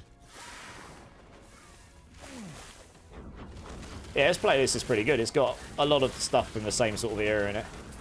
A lot of stuff I used to listen to when I was younger. Still listen to it now, really. Alright, stand over here, get a few shields on just in case. He does sometimes jump on you. One of these one-shot me earlier. Just with some crazy full screen. I'm going to stay well away, because then that's the only way I can really avoid the screen-wide AoE one-shot mechanics. Like that there. I think it was that move that killed me. Where he does the big, almost screen-wide cold blast. You can barely see it. Oh yeah, the Merophage gives you +1 all skills. I forgot about that. When you shatter a two-handed sword while you have the Merophage equipped, it absorbs the shards you would have gained, using them to gain legendary affixes or replace its existing ones. You can actually make this sword super cracked, actually, to be honest. Yeah. For certain builds, I imagine you could probably make that work, but... we don't really need this. That's got a bucket ton of endurance on it. Probably won't bother with it, honestly. I need to start conserving my shattering shards a bit. Alright, this is done. Right, we can now go and do the one which will allow us to shatter down our set items, which will be good, because we need to do this. Stormcrow, we'll shatter that down. I will need to buy some more shatter runes, I think. Yes. Only 6 in there now. Okay, good. I'll tell you what, we'll dump that sword while we're here. Where am I putting swords again? Is that a sword? Yeah, there we go. Hello, cat. How you doing, mate? Good boy. Bye. I don't even know where to put the ring. I guess in this over here. It's just a random tab of stuff. Just... Alright, here we go. To the Great Bridge. Here we go. This is the one. You complete this and then you can shatter down your... You can shatter down your set items and get shards from them. And I've got loads to shatter down. I've got a whole page perfectly aligned. I need to shatter all of the Ferrobor's stuff. All of it. Right, from this one onwards, I'm actually going to start looking at what on earth it's dropping, and I'm going to start banishing if it's not got anything good for my build. Oh yeah, that move there. If you stand in that, I'm not joking, that claps me in 1 second or something. If I stand inside that blast, it's outrageous, frankly. Oh my god, my Spriggan's nearly dead. What is he hit? Oh, it's because he got hit by that crazy move, yeah. I am surprised my crow is staying alive so well. I swear it suffered last time, but maybe they've balanced things so it doesn't die so easily now. I don't know. Holy mackerel, that's got a lot of minion stuff on it. For a Wandering Spirit build, that would be pretty slapped. Minion health and minion damage, damn. That has got critical strike avoidance on it. They've added some like new hybrid things as well, like dodge rating, critical strike avoidance and all that stuff. There's loads of those that weren't in the game when I last played. I'm pretty sure, yeah, there you go. If you get one of these on your playthrough, this is an absolutely crazy leveling primalist weapon, this here. This two-handed axe. Super easy to start leveling if you got one of those to begin the game with. Super easy. I remember. Because my first build wasn't a primalist. I then ended up playing into it later on as my second character. I started on a Sentinel in the old Sentinel days, and I played a Void Knight hammer build. But it was a Void Knight's Hammer Smite build, which relied on certain idols to work, and it was cracked. But only once you got those idols, it was kind of... You had to play something else before that point, which I did. And then I went into the hammers. What's that got on it? Oh, it does have an affix on it. I want to... Oh, look at that. 77 health on kill. Jesus. Yeah, I wanted the increased attack and cast speed of vines. It's kind of nice. That's a new affix that didn't exist last time I played. I've just got to kill these right onwards.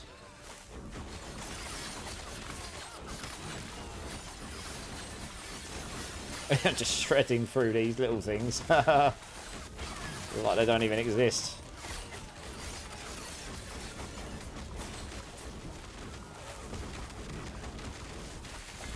What? What is it that killed me? I got one shot, but it only did 174 damage to me by a great fireball. It must be this thing that killed me. That Art Phoenix just one clapped me. I mean, like I said before, I mean, obviously, that's just skill issue, but at the same time, the game does suffer a little bit from...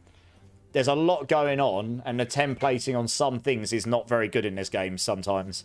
Like, I did not see that coming at all. I mean, he was right next to me. But if it's going to be moves on enemies that can literally one-shot you, they should be templated, in my opinion.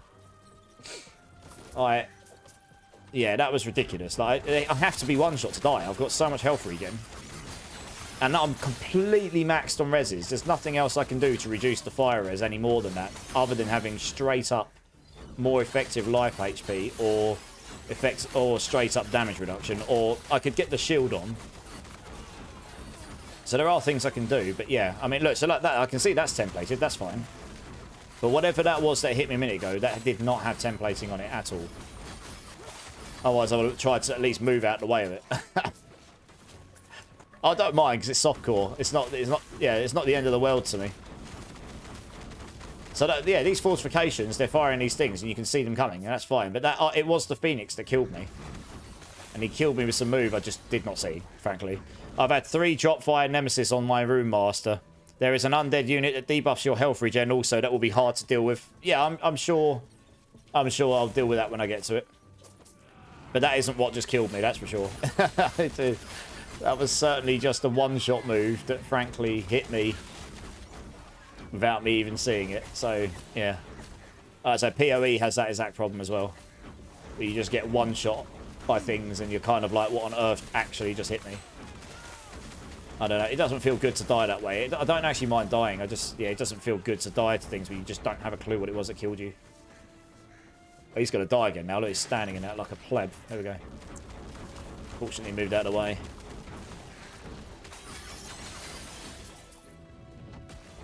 Oh well, like I say, it doesn't matter. I am quite squishy right now. I need to get that. If I get that cradle to erased on, that will be for the most part, that would solve. Like, that's fine. I can see all those, and I can see that. That's fine. If I died to one of those, I'd be like, cool, all right. Well, you know, I stood in the template, so obviously I'm going to get hit hard. I just think everything that hits that hard should actually be somewhat templated, but yeah, maybe that's just me. The #1 killer. The Fire Covenants get nerfed this patch. Got nerfed this patch. I've watched Bike and 2 Red Ring Uber builds get one shot by them. Yeah. Yeah. Yeah, that's never great, is it? I mean, if you're like fully geared and there's nothing else you can do for defense and you still get one shot and it's not specifically a boss where they say, yeah, you just died to this, then yeah, it's kind of crazy, isn't it? I say I'm quite squishy. I'm probably quite tanky considering my health HP is only 1600, 1700 really. I do basically need to get one shot. You saw me there. I went down to half life and I'm instantly back up to max again. So yeah, I'm not exactly like paper thin. But I do need to try and get some more defensive mechanics in my build. Which is what I'm working on.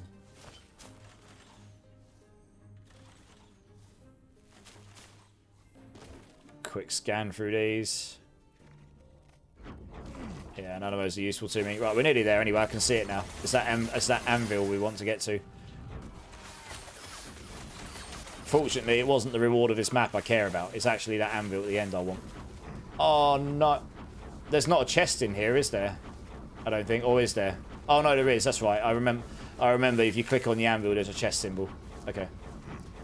I remember when I first got here and I was like, I don't want it. I'm not carrying all these on me. How am I meant to salvage anything? But yeah, no. It's alright. It's alright. Panic averted. Here we go. Right, you just want to fill the whole box up. Whoa, what's it dropping? All the stuff. That's got that, so we'll pick that one up. That's got a lot of increased health in it. And yeah, okay, we'll salvage those because they've got loads of health mods on them. Which we definitely want.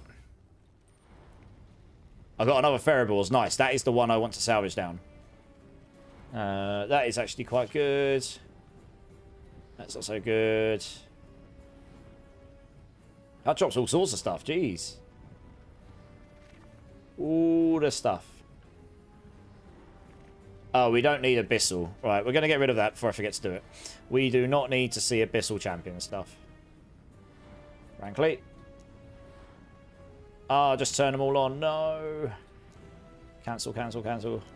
Try again. Abyssal, Abyssal, Abyssal. Where are you? There we go. We don't need this one. Good. All right.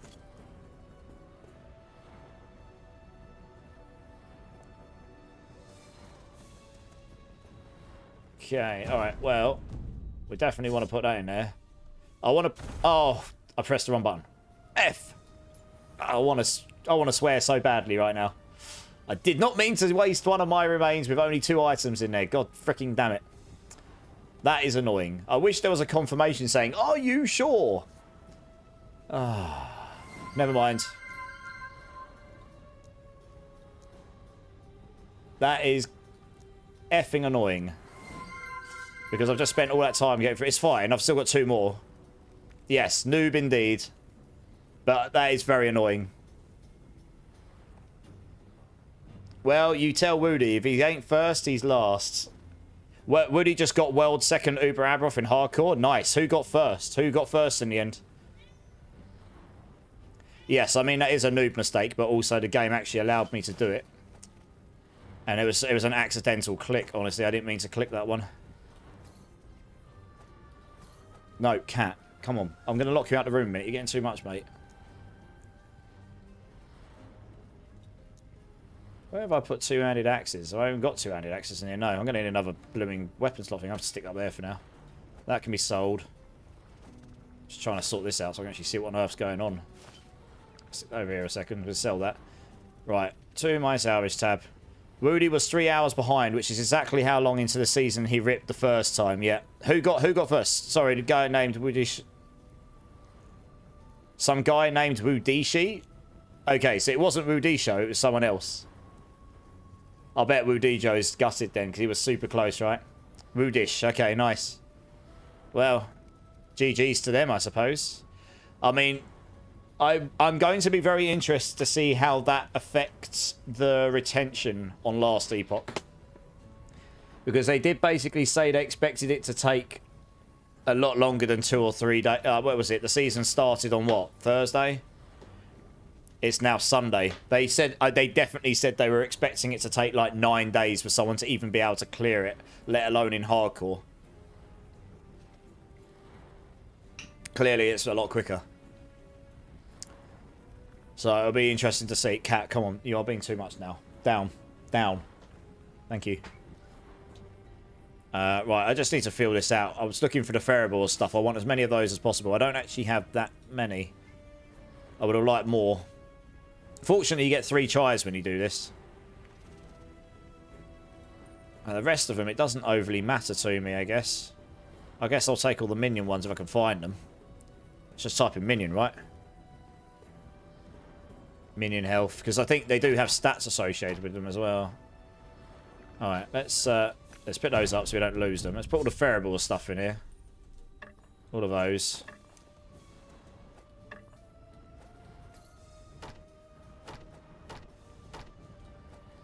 Shatter those down. Nice.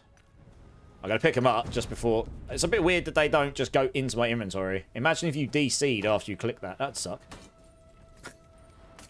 Right, the rest of them, it doesn't matter. I might as well just shove in everything I can here. I can't drag them directly in. Like, why? Why? Why can I not do this? Oh, I can now. What the hell? What the hell is going on? Why can't... Oh, this is buggy as hell. They need to fix that. That is buggy as hell. You can't just drag them straight into there. Jesus. Oh, I wanted those ones.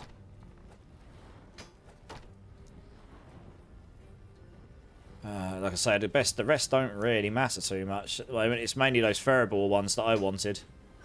How much space have I got left? Not that much, actually. So we'll just do this. There we go. Boom. Okie dokie. Now, what will be very interesting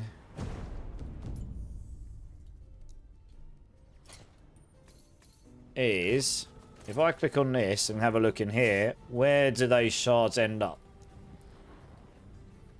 Can I put them on this weapon? I don't know. I bet this is going to screw me and I can't put them on a scepter. That's what I'm expecting to be the case, honestly. Which will be very annoying if that's the case. I'm not a big fan of limitations. It might be a prefix, though. That's what I need to find. Okay, it's a prefix. Fine. Where's the ferrables? Right, that can be... Okay. Intelligence and armor for totems, but that can be applied to a ring. So that's fine. Yes, it has to go on a dagger. That's really annoying. I mean, the crit strike stuff makes no difference to me either. It's a prefix. Both of them are. I mean, +2 totems. Oh, for God's sake. They've still not fixed this bug either, where it just randomly closes my crafting. Look, it just randomly closes it. Why? Stop it. That's really annoying. Oh, man. I want the +2 totem ranks, but not at the cost of... Not at the cost of forcing me to use a dagger. I can't get car speed on this, I don't think. That's the problem. I don't think I can get car speed. And if I can't use a dagger. That's just too much damage loss. Yeah, I can't. Oh, I can. You can get car speed on a dagger. Okay. Okay, that's interesting. So we'd lose the flat minion damage. What daggers can we get on this build then? That is interesting. That I hadn't considered. I need to add a rule for this, probably. So, where's my wands? I might not even be showing... Have I got scepters in here somewhere? No, they're only showing because they've got certain stats on them, I guess. Alright, I just want to have a look what bases we can get on daggers. Maybe dagger is the way to go then. If we can get even remotely decent base, I don't know. Because we can... I don't care about the stats that come in it. We can just seal those off if we want to. +2 totem ranks will be really nice though. Is there anything here that's useful? That's the question. Probably not, to be honest. No, literally nothing. There's not a single dagger where the implicit is even remotely useful to me. We don't care about the melee. The crit chance does nothing for our minions. And neither will any of this stuff. I suppose you could get an increased dodge rating one. Just to give you more dodge rating. But it does nothing for your damage. But you could do that. That's about it. If I wanted Fireballs, that's the way I'd have to do it. Probably. You can't do it on uniques, right? Health gain on kill. I mean, that'd be nice, but you can't put this on there, so... If this was chance to poison on hit and that actually worked for minions, that would be really nice, but it doesn't. So that kind of blows. Same weapon to same weapon. Yeah, I guess that was probably going to be the case, to be honest. Can you turn a unique item into a legendary one? Yes, if it's got legendary potential in its Zen mode. All Weavers will. I mean, this is why I kept this dagger, honestly. But,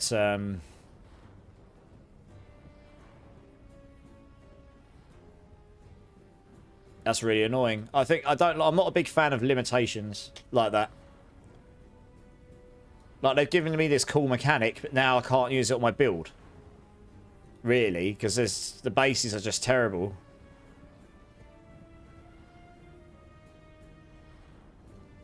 It feels like you're, like, almost there, but you're just not quite there. That's really annoying. I like the concept of it, I really do. But I can't utilise it, really.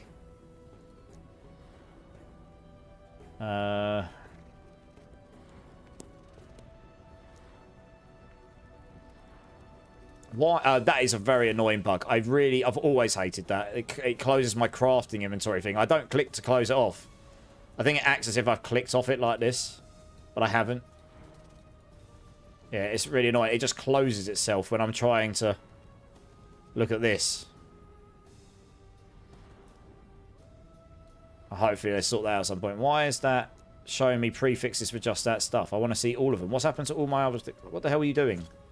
Show me all of my prefixes and suffixes and everything, please. Right, thank you. It's showing them now. That's weird. I don't know. That was bugging out. Increased leech rate, movement speed. Less poison and necrotic damage here. That could be nice. What's that? Boots, gloves, belt. Just straight up less poison and necrotic damage taken. That could work. I mean, look, the stats don't matter so much. Although it's another way of getting more movement speed on your boots as well, actually. You can seal that off and get a movement speed boost because you get even more movement speed.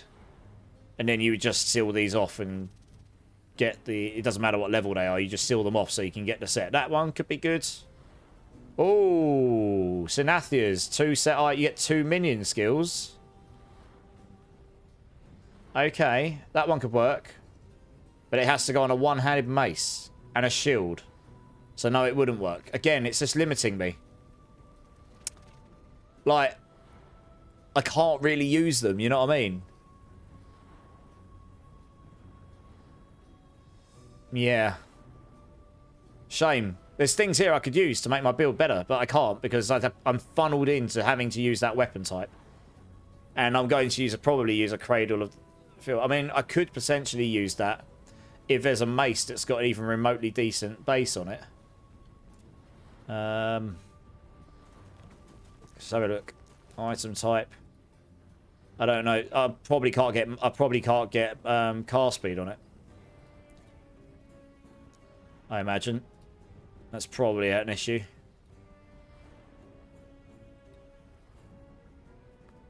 It's a melee weapon. And again, there's nothing really... I mean, you get resistances, I suppose, but...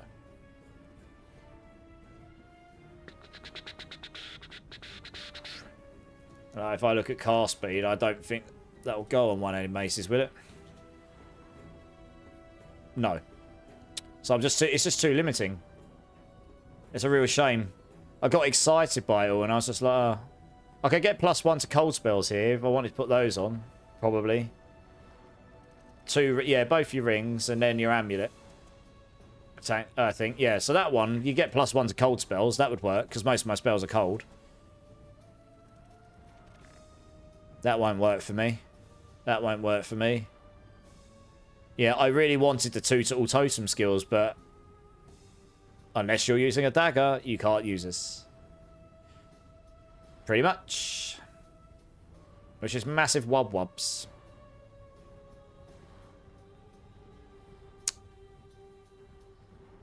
Potentially usable. Like, it's a way up. Is 2 totem skills going to give me more damage than the minion damage here? I don't know. I don't know.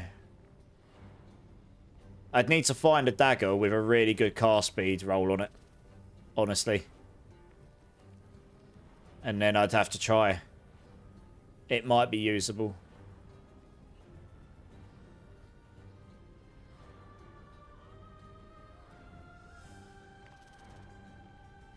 Just check my tier 7 here with the cast speed. I guess that will just show me any daggers. Yeah. I'd have to try and see if I can find a dagger that's got... I mean, I'll keep that because I can print it later if I want. In fact, actually, I can imprint that now, right? Yeah, it's not that I'm getting them much right now, but I could do this.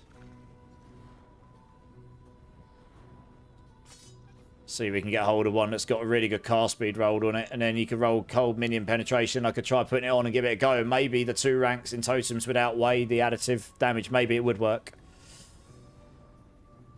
Maybe. Okay. Interesting to know. I won't be rushing to get more for now then, probably.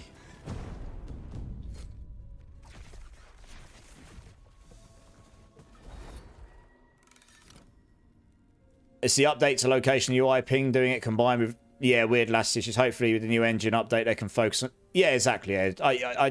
It's a minor gripe. It is. Is there a minion damage affix that can go on a dagger base? I'm not super familiar with the affixes for minions. Good question. Not actually sure. It's not going to be easy for me to see. I can't open the panel to see what... Oh, no, here we go. Maybe you can. Maybe that button there allows me to do it. Let's have a look. I mean, if there is, actually, that is a good shout, actually. I mean, if there is... No, actually, I'll tell you what, you can do it through this, can't you? Yeah. I don't think so.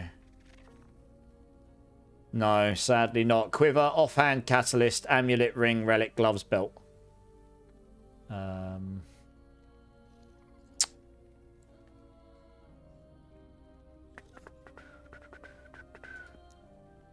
Yeah, if I look at this again... It's just showing me all the stuff that can go on daggers. Yeah, I think so. Okay, cool. You can see what can go on here. Fine. So you can get cold speed. You can get cast speed. Cold damage won't help because it doesn't scale the minion stuff. Same with damage over time. Yeah. Oh, you could get parry charts, I suppose. I don't really parry. But you could just stick this on. You wouldn't even need to seal it. So it's up to 75% minion damage I'm losing there. The rest of it doesn't matter on the base of this. It's literally that. That's the main reason for the base. It might be... I mean, look. Two ranks of totems would give me 2 more points in here. What it would allow me to do is not have to worry about having the 2 ranks in here. So I could put a shield on or something. Or more damage if I didn't need the shield. So that's definitely a possibility. But 2 ranks, if I had that offhanding, would allow me to put 2 points in here. Give me a 10% multiplicative more damage. I don't know if that would outweigh 75% increased minion damage. 75 is a lot, right? That's a lot of increased. That's a lot. We don't care about the crit chance so much here.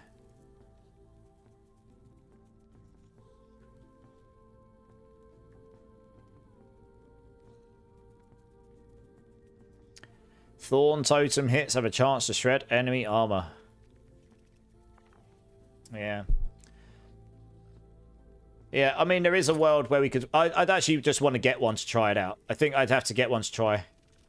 I really wish I could put it on a scepter, though, obviously. But obviously I can't do that. So I'm going to have to wait until I get a hold of one. Yes. With a decent cast speed roll on it. I need to get one that's got a really good cast speed roll on it. That's definitely something I can't lose on this build. It is doable. Ring is fine. We can get a ring and make that work. It's the dagger.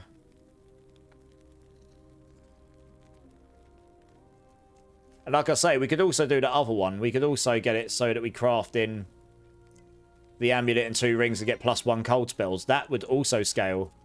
This is cold, this is cold, this is cold, this is cold. They're all cold. They could all get +1.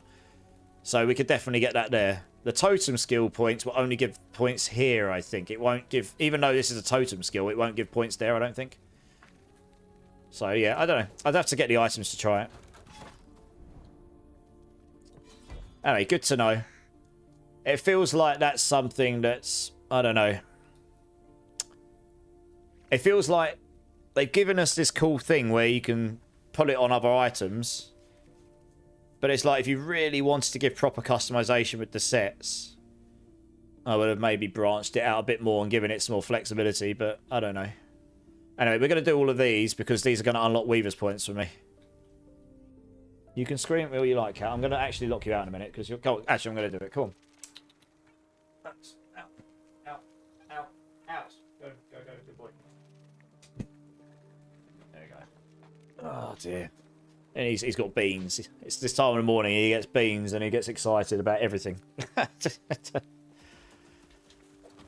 Right, okay. Let's crack on. Still, I've waited a long time to at least try and see what that was about. I did actually kind of think it might be that way. That's why I held on to that dagger. So I could test, but... Oh, repel the wave of invasive plants. Oh, I see. This is like an arena, is it? Ah, okay. With all of the plants. Like, literally all of them. It's giving me loads of gold. Nice.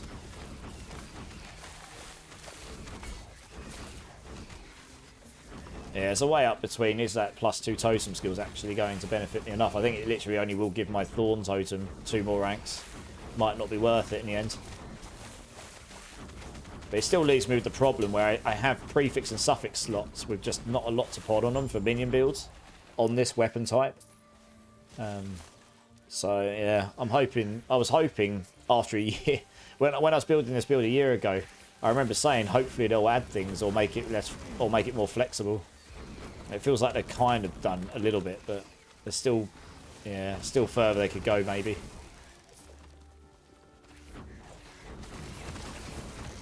So there's probably other areas of the game that suffer from the same thing. It's just this is minion damage stuff is particularly nuanced, I guess.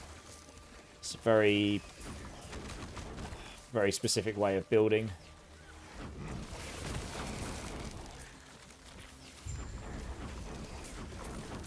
In the northwest. Okay, there's one over here, I see. I got that there. Destroy this one. Okay, destroy all the invasive overgrowths. Let's not stand in that. Oh yeah, that hurts. Damage over time. Probably not standing. That's how Another one on me. Oh, they've all just... Oh, right, I see. They all attack you at once. Okay, interesting. Let's get one of those on. Just try to stop me from getting one shot, I suppose. Is he dead? Yeah. Is that one dead? Nearly. Yeah, good. Oh, is there one more, is there? He's dead too. Good. Oh, there's one more down there, I see.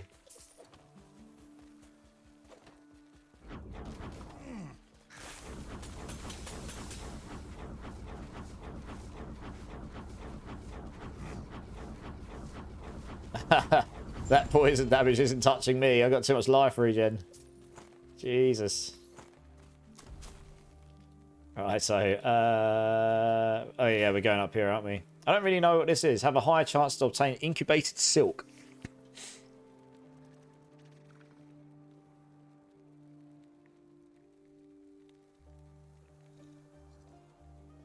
Okay, I mean,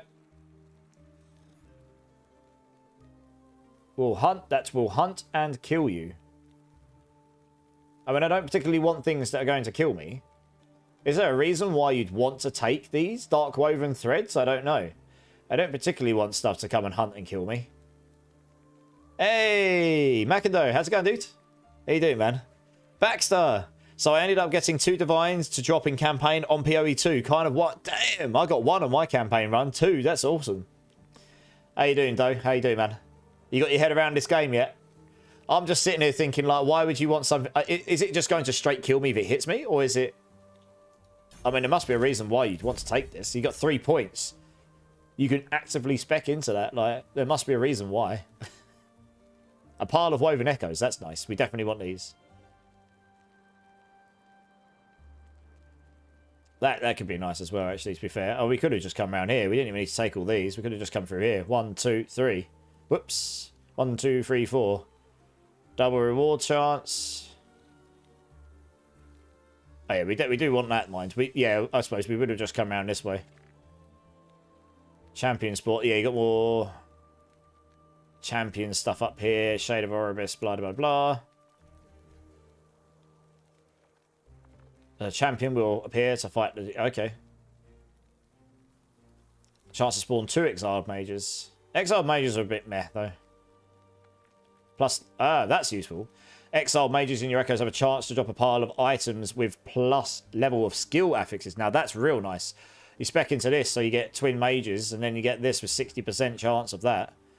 No, sorry, 45% chance. You're going to end up getting loads of those. Okay, that could be real nice. Have a guaranteed rune prism with a possessed exile mage. Okay. Nice.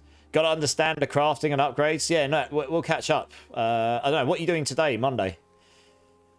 I'm off because it's... I'm off work because it's Easter Monday. If you're around, we can chat if you want. I don't actually know how much longer I'm going to stay on stream. I hadn't really... Because I'm not working today, I hadn't actually set like a specific time to end, I guess. I'm just chilling playing the game at the moment. 2 hours-ish. What, as in that's when you'll be free? I mean, that'll be 6:45 in the morning for me, but I suppose it wouldn't be the first time I've stayed up that late, is it really? Oh, you're at work earning that double and a half because it's a bank holiday. Nice. Yeah, okay. Nice. I guess I'll stream till then. And then if you want, we can jump on and we can chat for a bit if you like. And you can ask me questions and... Oh, that's not bad. Tier 6. Oh, it's not rolled as high in the tier 6, but it is a tier 6. The current one I've got, though, has got such a high health regen roll on it. I mean, god damn. And mana as a base, that really is atrocious. Yeah, we won't be using that. Let's not salvage that dagger. We need this. Yeah, I think I've made my mind up that this ring I'm using is better, so we'll salvage that. We don't need that anymore. We don't need this. Alright, let's dump this down here.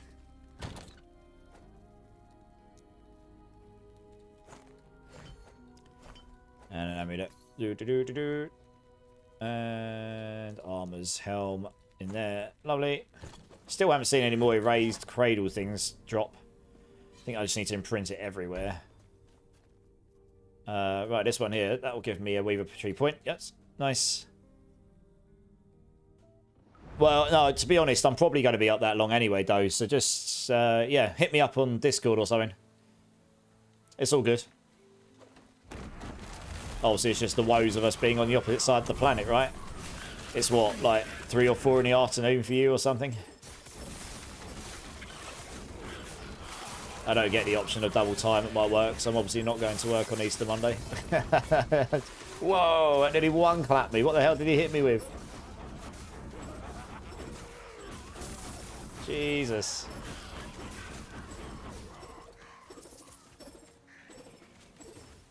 It's a lot of minion dodge rating. Champion. Elemental res. Yeah, the rest is kind of meh though, honestly. Sell that. I mean, that's really random. That's dropped me something rogue. I guess I'll salvage that just for the stuff. Not that I'm planning on using it, really, but...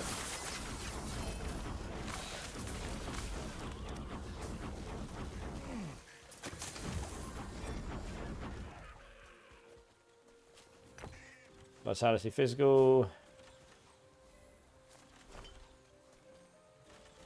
Yeah, we'll take that. Salvage that down. It's all about channeling, okay. Oh, I see. This map's just got these in here. It's got a load of these. Oh, I see. Whoa. Dropping me. Oh, here we go.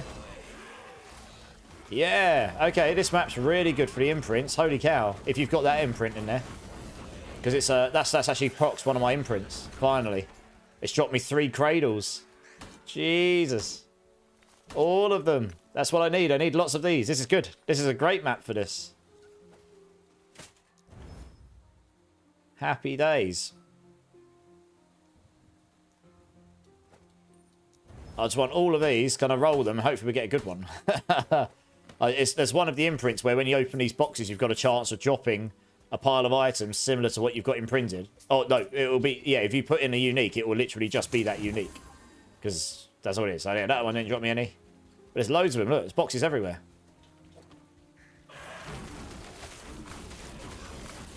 That's pretty sweet. Especially if you're hunting specific uniques. That's really nice. So I'm still looking for the amulet and helm I want for this build. If I got that, I know a pretty decent way of farming them. So you're looking for this specific unique is pretty good because you've got random stats that roll on it, but you're not worried about finding 1, 2, 3, 4 legendary potential ones. You just want them to roll. Ooh. We'll salvage that, I think.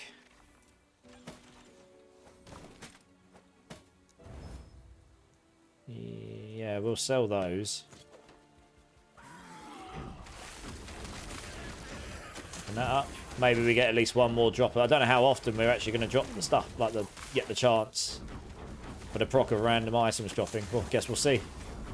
It's only happened once for me so far. Oh, there's a loot lizard there. Hello. He's right. Oh, wow, he's fast. He's very dead now. Dot damage for the win. Necrotic. Endurance. Oops. Oh, that's minion health. We'll keep that one.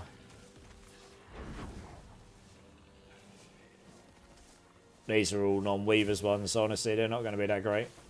The Weavers idols are just so much better, especially when they've got like the extra Weaver stat on them, or whatever you want to call it. They're just way, way stronger. Oh, that's a lot of minion dodge rating again.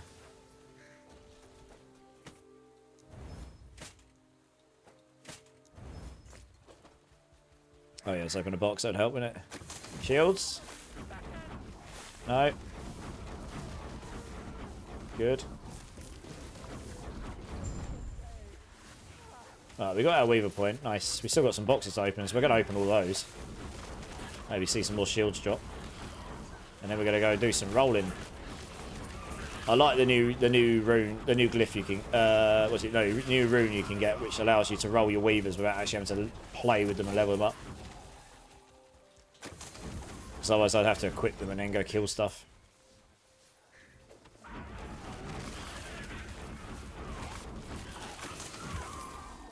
Yeah, it's obviously not a very high chance to drop. Oh, I did get one there. It's only dropped me one though.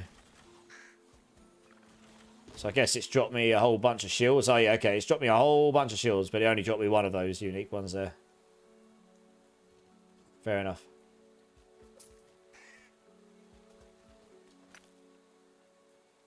Yeah, nice. We'll salvage that down. It's quite a rare affix. We need to buy some more of those. Jesus, look how many there are. They're everywhere.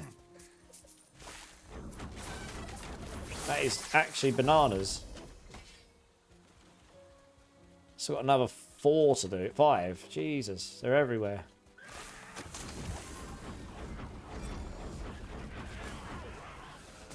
That's a lot of fire rays. Holy cow.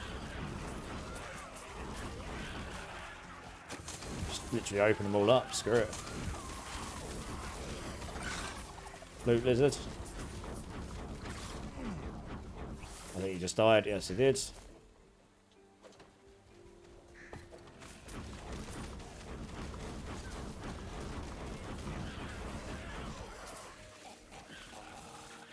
Two LP. Nice. Ooh.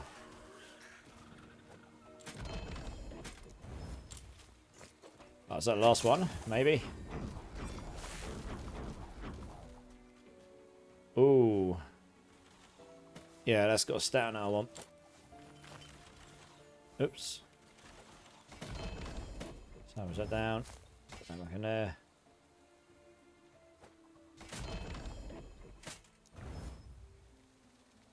I'm not so worried about that. That all of them? Nope, there's still more. Jesus Christ, they're everywhere.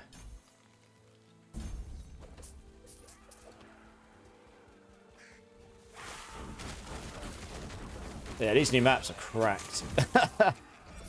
They are actually crazy.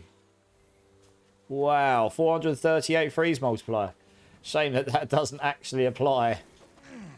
Oh, actually saying that. You can do something crazy with this. I could do something crazy with this. If I wanted more car speed. You can re-roll it. So it's probably not worth it when you've only got one, but you could re-roll it so you can re-roll which affixes have got the exalts on them. But right, I think that is actually all of them now. That was cracked, that map. That was pretty fun. I enjoyed that.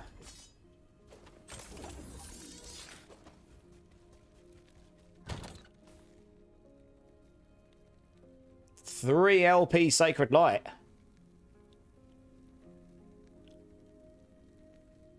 Damn. Well, can't complain when you get a 3 LP. That's not too common. We'll sell that. That's going in here. Oh, my boots. Have I got one of those already? Nope, that can go in there for now then.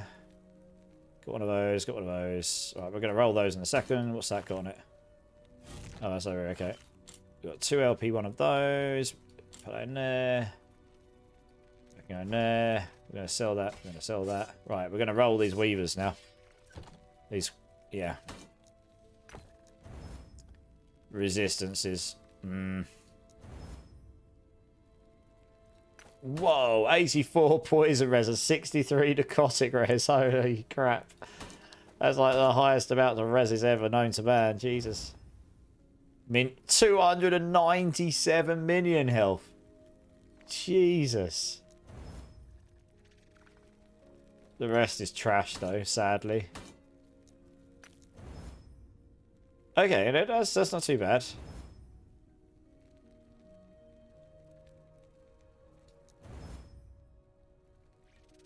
Oh, it's for cold res. That is... Oh, well, that's the best one so far, because that gives me a load of armor. 64% armor with at least a little bit of extra block chance, but it only rolled tier 1, so that's kind of sad. Health, armor, block effectiveness, but the increased physical damage is meh.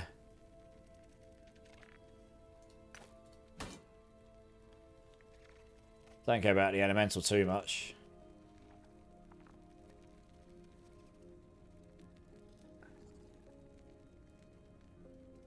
That's a lot of armor. Jesus, Jesus. Health gained on block, 40.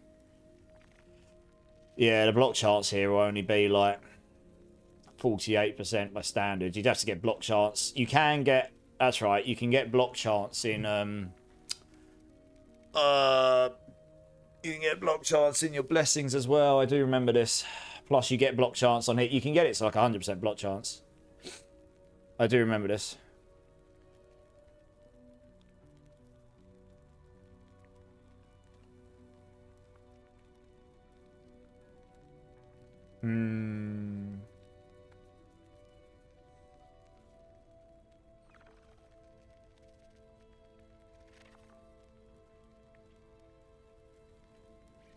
Well, that gives me more health, but that's giving me a bucket load more armor and block chance and stuff.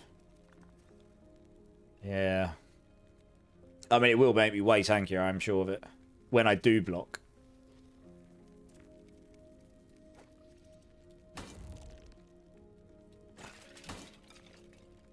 So, yeah, 50% block chance just with that on, to be honest.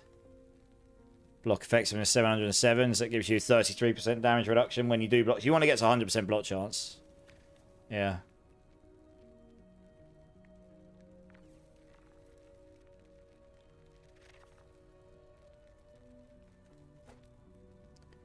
That gives me... I lose quite a lot of armor if I've not got that one on there. Does give me a lot of life though, that one. That's...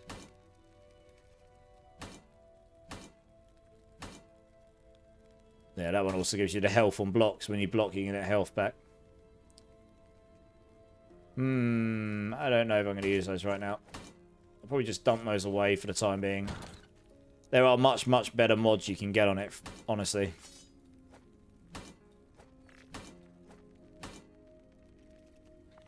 I will need to sort my skills out again, won't I? Do those there. One there, one there. Over there, and one there, and one there. There we go. Yes. Oops.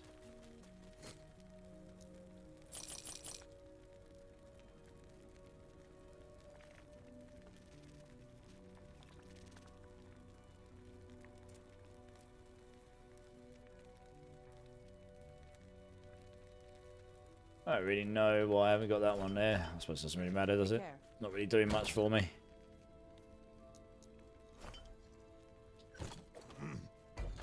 Is this PoE, Franksy? How's it going? No, this is Last Epoch. We're doing a bit of Last Epoch today. What totem am I using? Storm? No. Because you can't cast that whilst you're in Spriggan form. I am using... Well, when you're in Spriggan form, you cast healing totems, but you're able to connect them to your Thorn totem tree. So you're actually casting 3 Thorn totems here. And then I've got it so when I cast my Thorn shield, it guarantees summons a healing totem as well. So I get the benefit of all of that stuff. So my totems here are 3 cold Thorn totems. Yeah.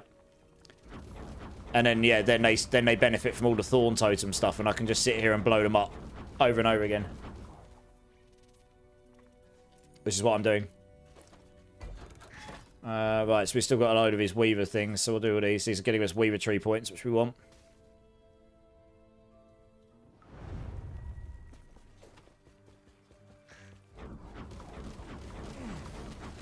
Yeah. So it's actually quite... It's not a very... Oh, Temporal Rift ability gained while inside the Iridan's Watch Woven Echo. What is that? Oh, I see. We're able to... Oh, I see. It's that thing we've got in that other dungeon. Okay, interesting. Haven't done that in a while. Yeah, so it's not the most straightforward build to put together. It's quite an easy build to play. But in terms of how it scales the damage and how the skills all link together. Like, you can link Etra's Blessing to Thorn Shield as well. Which is part of Spriggan form as well. So when I cast my shield, that's actually healing me as well. And it gives me an instant ailment cleanse. If I've got any ailments on me, boom, instant clean. It's really ridiculous. Like that, just instant. 100% get a healing totem, 100% cleanse his ailments. It's crazy. Yeah, and it basically costs me no rage. I mean, look, I can stack it for days. You can stack Thorn Totem over and over and over again as well. 5,000 armor. So if I get more base armor, I can get that up to like 10,000 armor or something stupid like that. But it does require me to manually cast it right now.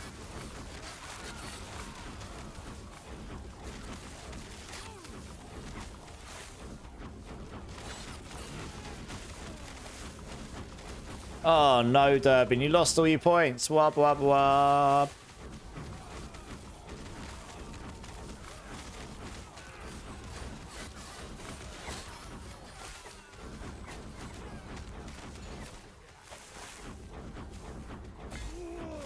Oh, we got travel between. Okay, so I guess not really sure. Guess we got to kill these things? Question mark. Champion approaches. Okay. So over the other side. Oh, I see. You just got to kill the champions. I see. Right. Takes you between those two areas.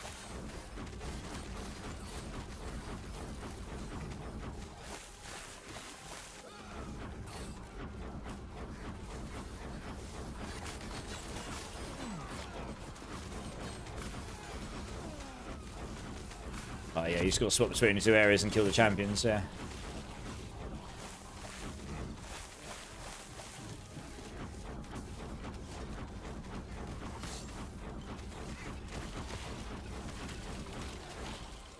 Oh, my Spriggan got slapped. Have they made it so crows can't die? Oh no, my crow definitely does have HP. I can't see his HP up here though. Interesting. Crow seems to survive better than my Spriggan does. Oh, we'll go over here, okay.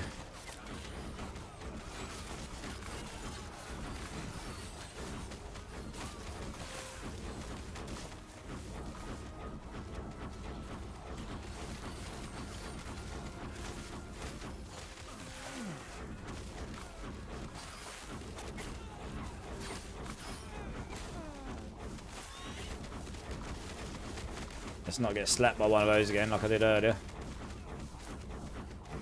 Over the side. Oh, I see. Champions in either era prevent progress. You just have to keep swapping and killing champions, and I guess progress continues.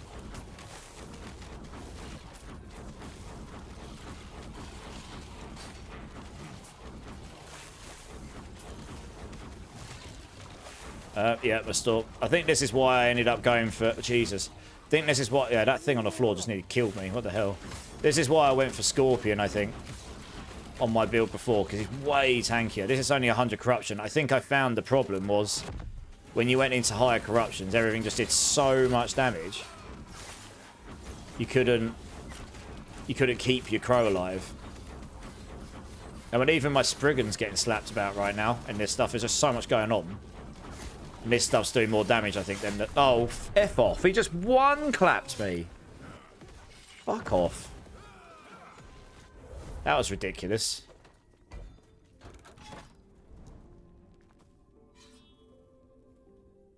Jesus Christ. I mean, the shield would really help for survivability here, but...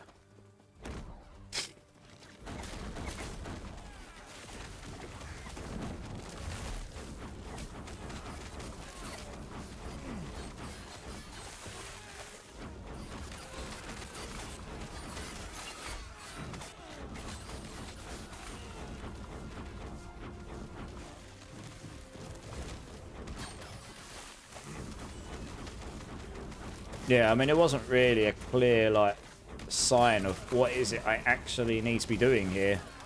Just swapping and killing the champions, I guess. But it's not got, like, a progress bar that I can see, I don't think.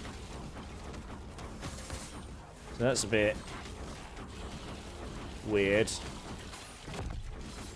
I don't know. I don't think this is my favourite map. I like that last one I did a lot more than this one, honestly. I'm not a big fan of this one, but I want to do it because I want my Weaver point.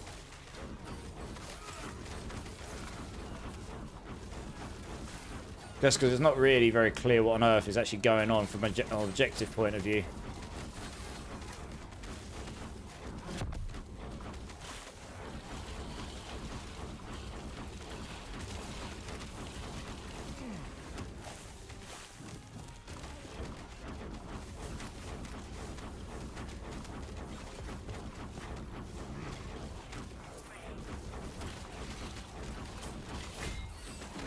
Jesus, that almost one-shot me as well. If I die again in this right now, I'm going to have to come back to it later. I'm going to have to do it again later. I think. I'll need to get tankier. There's just a lot going on in this. Yeah, my minions dying doesn't help either because it's just reducing my dodge rating and everything. I can't actually get to him. That was the problem. That's the reason I died last time. I was trying to revive my thing and then they're just planting so much stuff everywhere. It makes me vulnerable if I'm not moving about. Yeah, look at that. I don't even know what that was that hit me. It did like over half my life. What the hell just hit me? Hey, Jesus.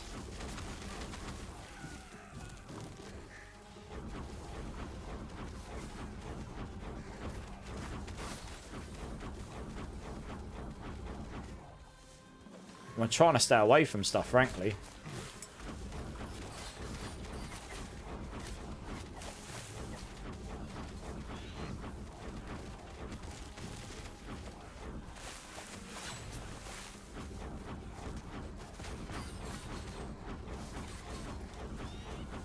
Did we get him? Yeah, we did. Okay.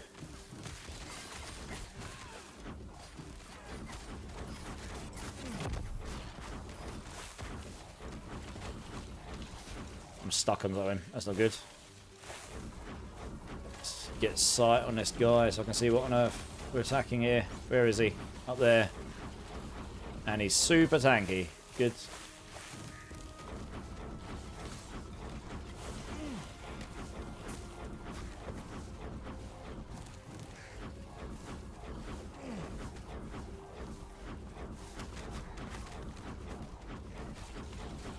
Champion approaches over the other side, okay. Jesus, that's chaotic. Second I TP through, it's just like templates everywhere.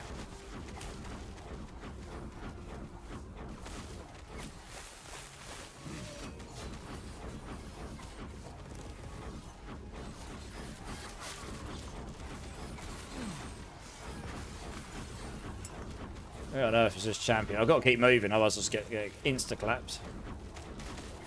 Where is he? There he is, Forge Soldier, okay.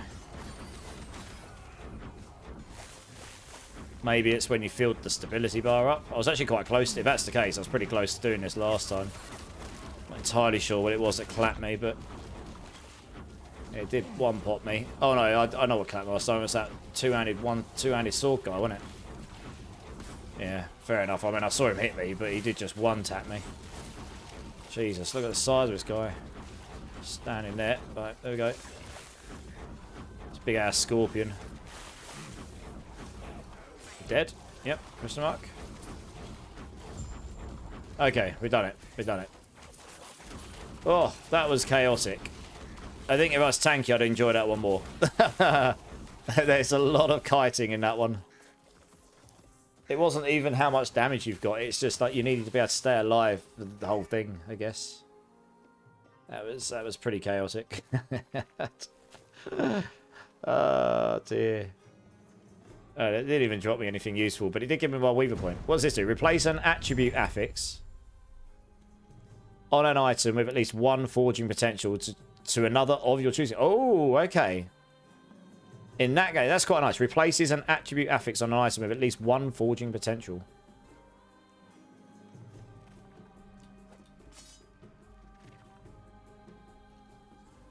How do I... How? What? Oh, does it have to be in there? No? What?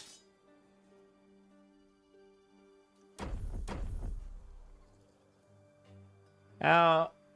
Relic. Oh, is it a relic? Is it? No? What? How does this work?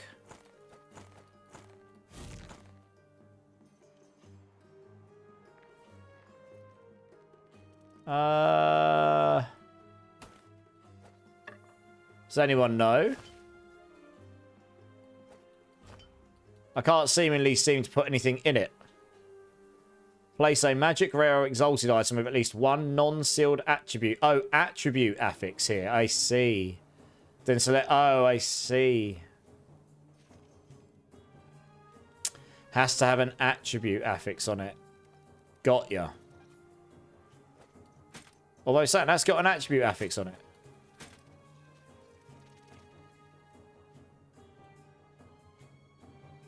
Oh yeah, that's got no forging potential. Fine.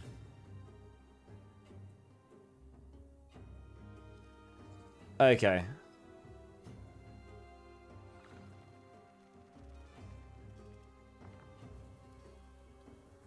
I guess we just... Oh, I can't even YOLO roll that. Jesus Christ. Okay, well...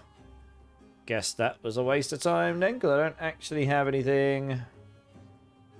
Saying that, I thought I'd try putting that in there. Yeah, look. That's got an attribute affix in it. It's got fortune potential. Why can't I put that in there? Maybe vitality doesn't work?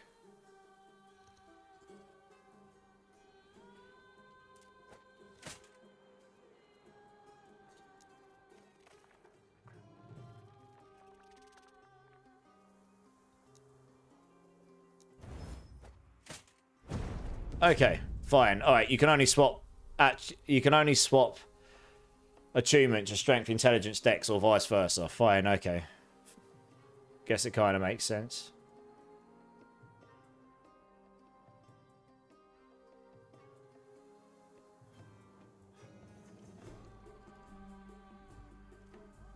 Do lose a lot. Armor-wise, I'd probably not lose much there.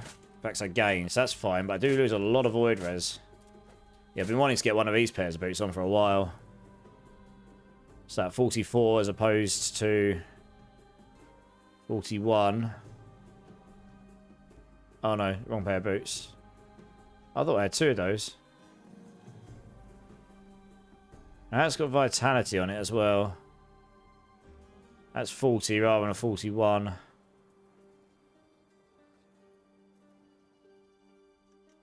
Okay, what we might try and do, is be a bit cheeky. It works, nice.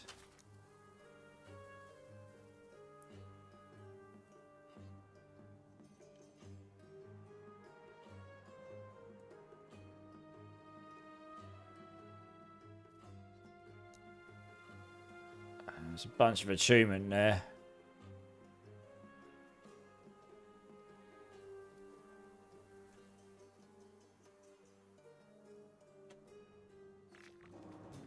Do I try and... I'm just wondering, what do I...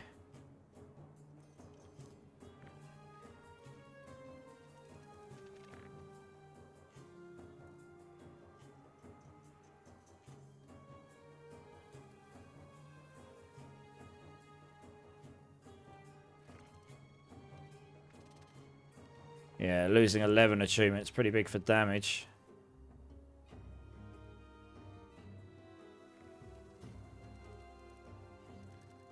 What about this one? We could do this. Maybe. Not got a lot of that left, so I don't think this is going to work, honestly. No. Yeah, we needed more forge material. Like this one here, for example. Do I suffer all of that attunement, or do I... I've got options here, because I could actually put on... Well...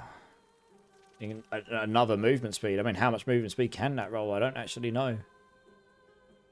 Tempted to roll it and see what happens. Screw it.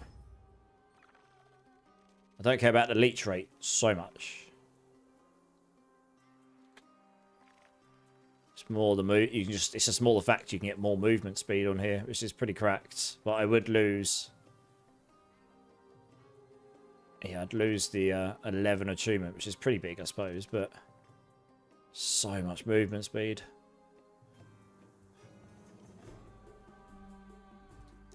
So much movement speed.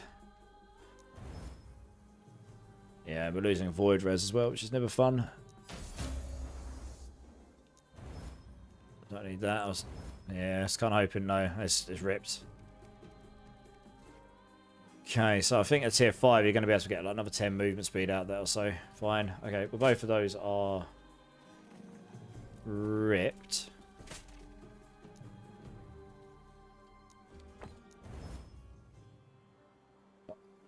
Oh, I see. It makes it a funny colour when you infuse that in it. Ah, okay. Interesting. I think in an ideal world, you'd get tier 4 of that and you'd seal it off. And then you put, I don't know, vitality or attunement on, depending on what you want. Take my shards back again.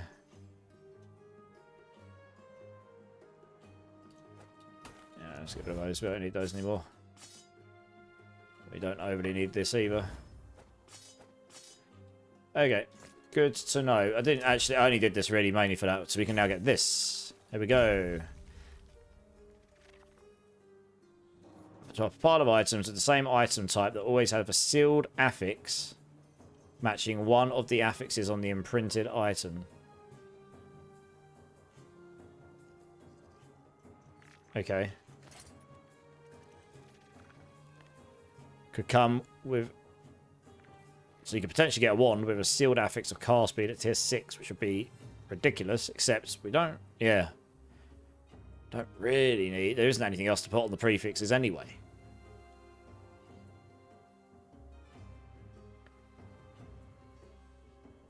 What else we got?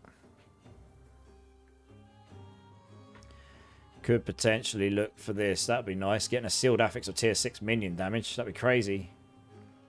Or 11 attunement here. That'd be nuts. Yeah, maybe that's the play. I'll put that in there for now.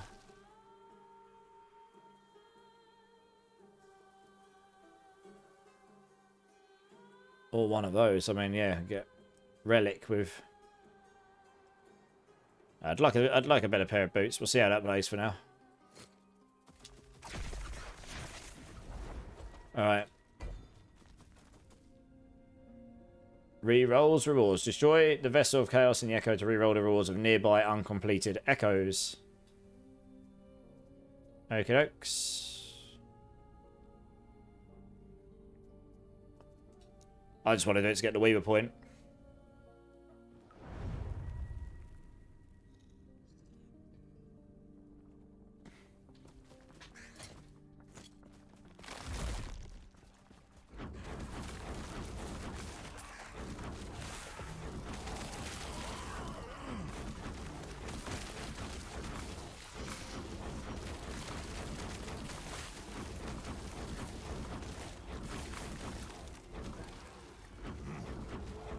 Locate the Vessel of Chaos. Okie dokies.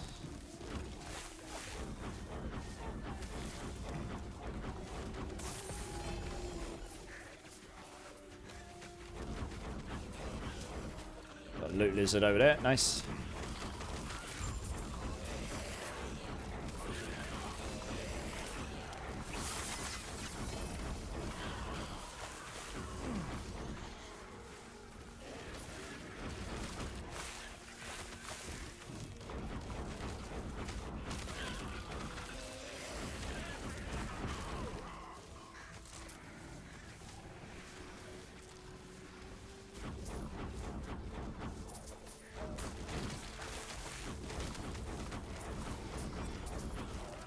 Another loot lizard over there, apparently. I'll probably die to that thing. Oh, wow, there's loot lizards for days. Holy cow. How many loot lizards? They're everywhere. Oh, I have a feeling my inventory is about to fill up. Jesus Christ. All of the lizards.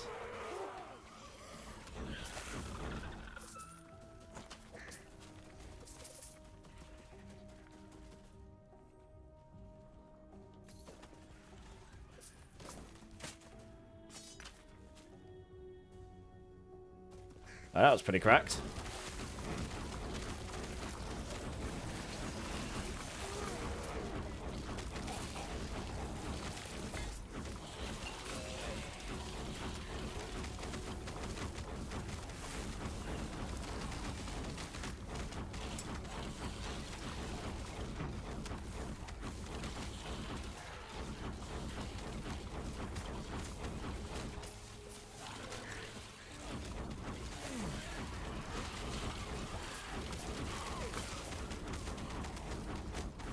Yes, this is the Vessel. Oh, yeah, Vessel of Chaos. Here we go.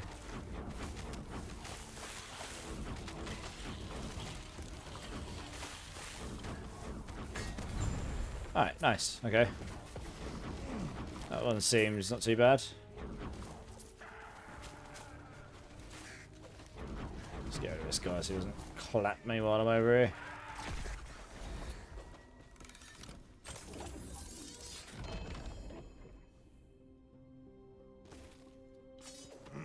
There's a server-side hotfix happening in 20 minutes.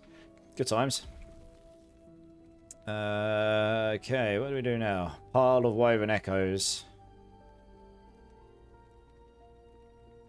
Increased bonus timeline stability for killing enemies in your echoes. Pile of glyphs charts when you complete an echo objective. For a pile of runes to drop when you complete an echo objective. Okay. Okay. Pile of gold.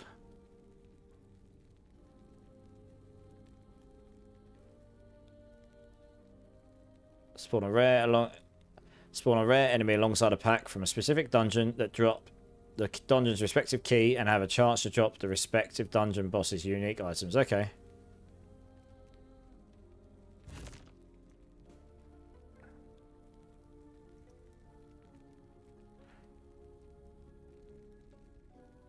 Huh.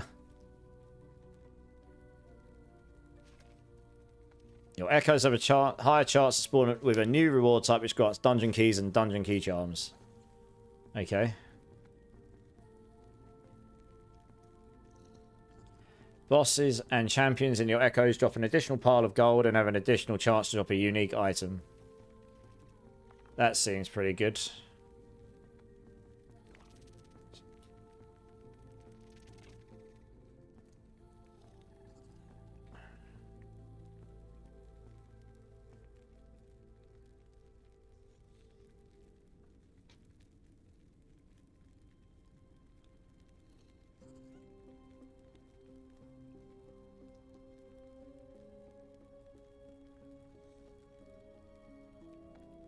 It's a Confluence of Oblivion, doesn't say.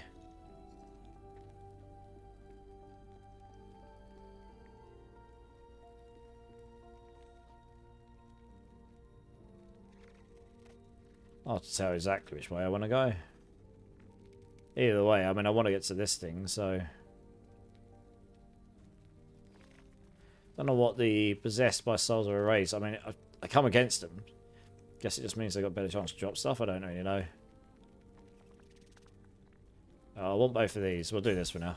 Dungeon keys seem like it'd be useful.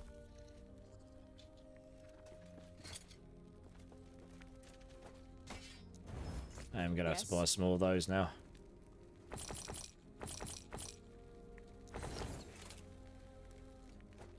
Interesting. Take care. A level 1. That's LP1 as well, so I guess we just keep both of those. LP3. Nice!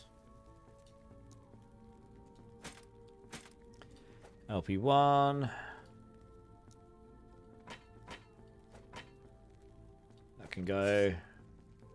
So that can go, that can go. Dump that in here somewhere.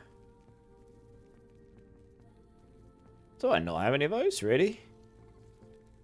Thought I would have. Clearly not. Okay, interesting.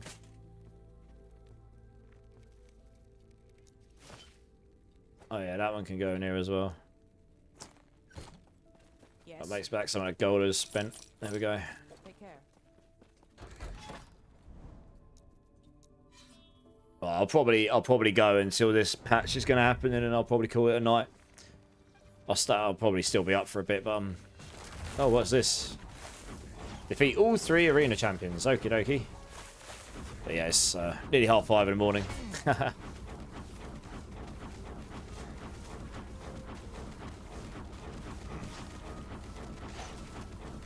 Stay at range, I guess, and just blast them from over here. Because I can. The Crimson Blade. Wow, he's got a lot of HP. That's probably the tankiest thing I've come against in a while. Funnily enough, saying that, I stopped attacking and he just lost like 20% HP. That's how much my dot damage does once I stack it up for long enough. Jesus, he hurts. Rude. I should probably put some of that on because that will actually help me quite a bit against his melee. There you go. I mean, we should have him. Unless he does some crazy one-shot move. There we go. He wasn't too bad. He drops a lot of uniques as well. Holy cow. Prison Warps, Grasp with the Blood Mage.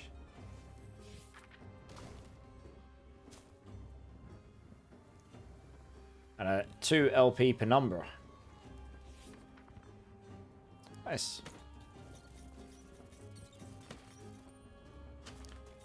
And we got the Weaver's thing, so we can... Champions have a chance to appear in pairs.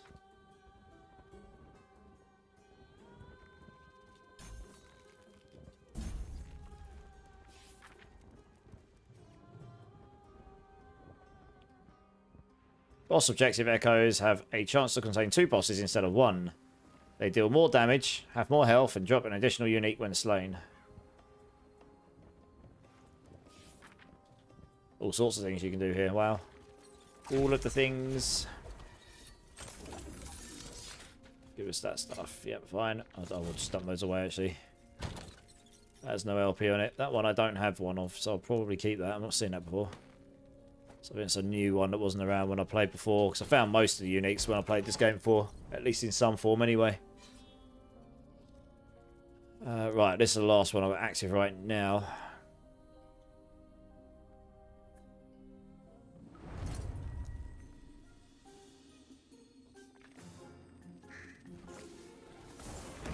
Find the Barnacle King's Vault. Okie dokie. Whoa, that's like... These lizards are well tanky.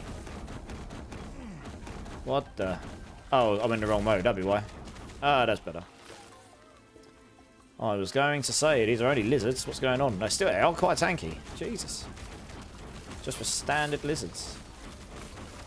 Also just an island of lizards. Just... Looks like it.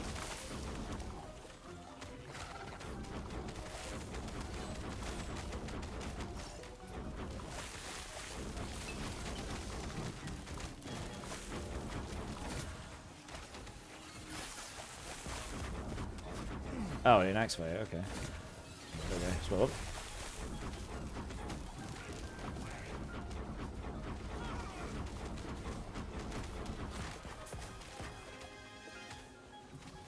Holy mackerel. Oh, I love that shrine. Prismatic shrine. Boost everything! That makes me laugh. It just boost everything!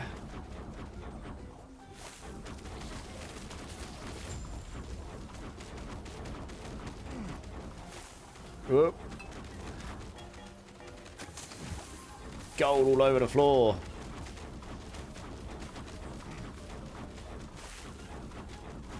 Oh, it's a loot lizard there, which I totally ignored. Try and catch up with him before he runs away. There we go.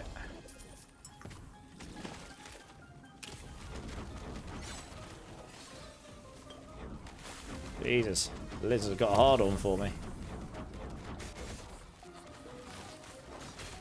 Can I pick that up, please? Thank you.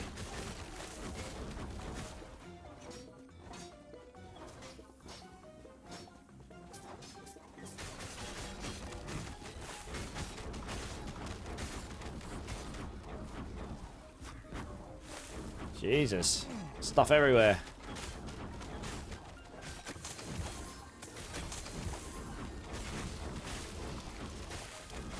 Another loot lizard. There's 2 loot lizards on that one. I'll back to that in a second. Sure, we're actually killing him. Oh, gosh. Yeah, it takes a while to level at this stage, doesn't it? Got how long it does take. These people have got to level 100 super fast. Jesus. Some serious leveling strats going on there. That was a bit rude. Where do you come? Which guys come from?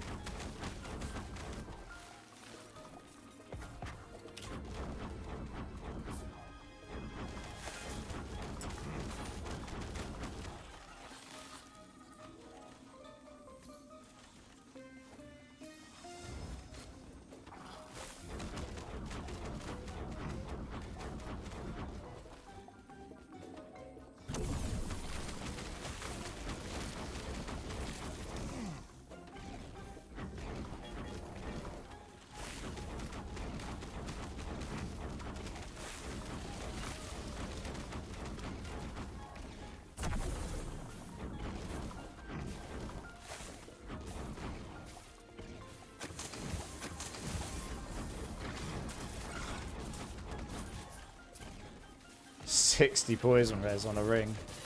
It's a lot.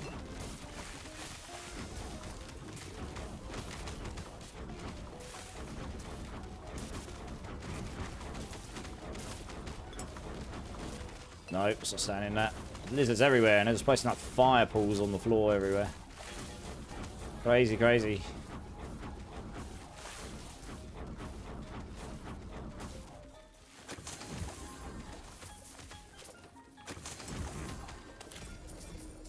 I think all of these are like giving me loot lizards as well. Like every single one of them is pretty much giving me a loot lizard, which is pretty bananas.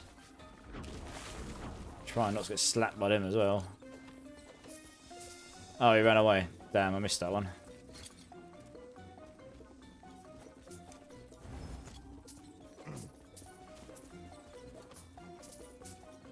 I think they are. Like, oh no, not every single one. Okay. Near enough though. This is everywhere.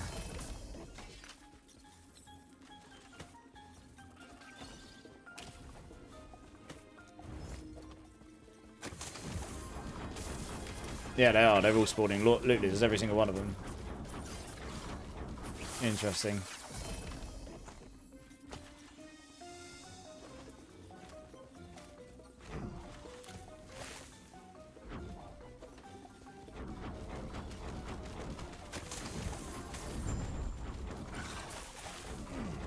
Okay, well that was... Oh, I see. You just open a certain number of caches, I see.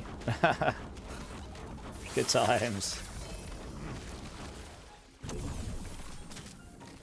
Ooh, a dagger with 36% cast speed on it. Slightly less than what I've got, but that is getting close to trying out that. Yeah, a dagger with 40% is what we would have wanted, but 36 is not bad.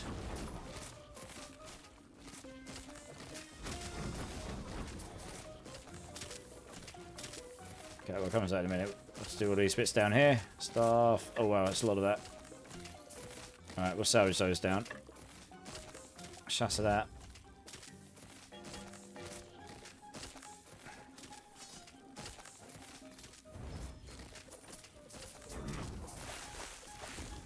Oh, my minions are all dead. Great.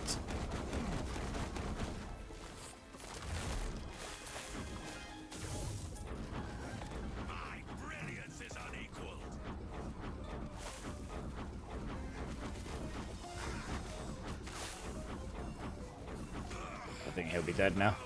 Yep.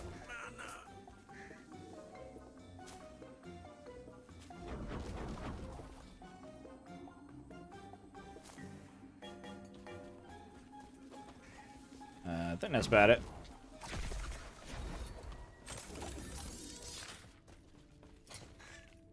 What we got here?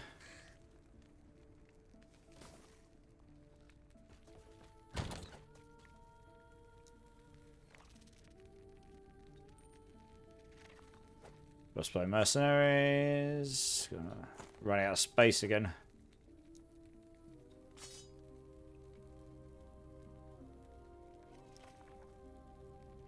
Yeah, +2 to cold spells, but the thing is nothing else. This spell damage while transformed, and spell damage and all that just does not work for this build, which is real sad.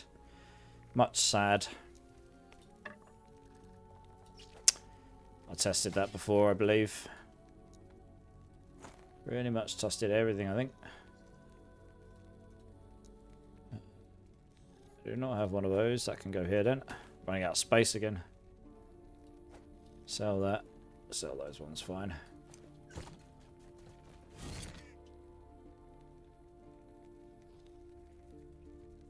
Yeah.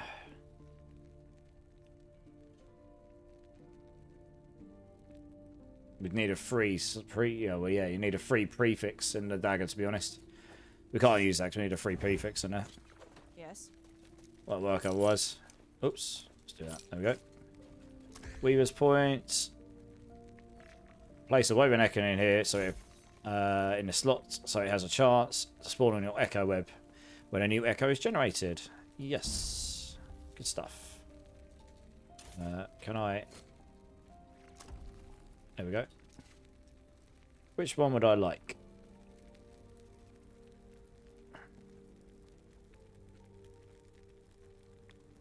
Set item one, I suppose. That'd be super cracked. Having that just constantly generated. That'd be kind of nice.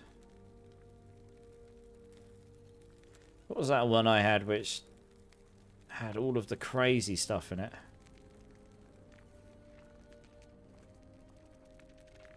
Wasn't that?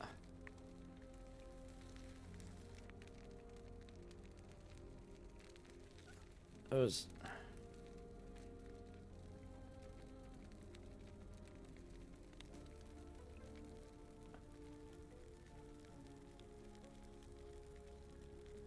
Soul Gambler, Woven Firstborn. Oh yeah, it's that one. Yeah, I think it was one of these. I haven't got any right now.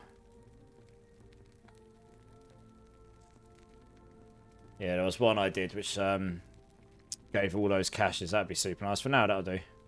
Take care. I've actually only got 4 minutes. It's probably not worth. I've done all of them now, I think, for now. Alright, I'm probably going to look to call it there. It's nearly 7.5 hours in. It's 5:30 in the morning. And I think we're about to get booted off anyway for this server-side hotfix. Let's have a quick look, see who's online.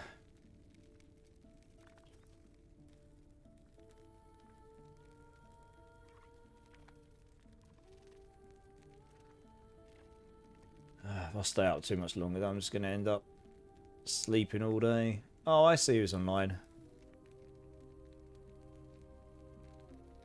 Just have a quick scout down just in case there's anyone else.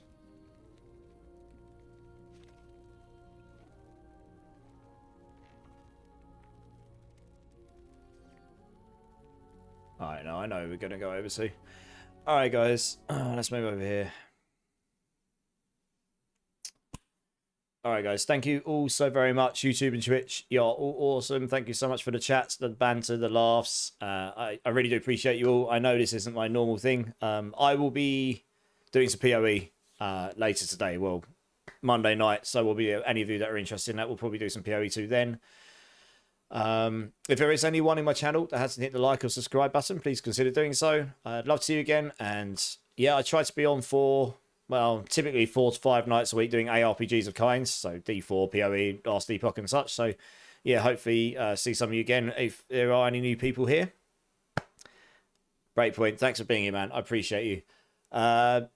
If anyone does want to come and join the community off stream or wants to get hold of me about this build or PoE2 builds or any other builds I've done, then I will link the Discord in both channels. Feel free to come and jump in. Love to have you there.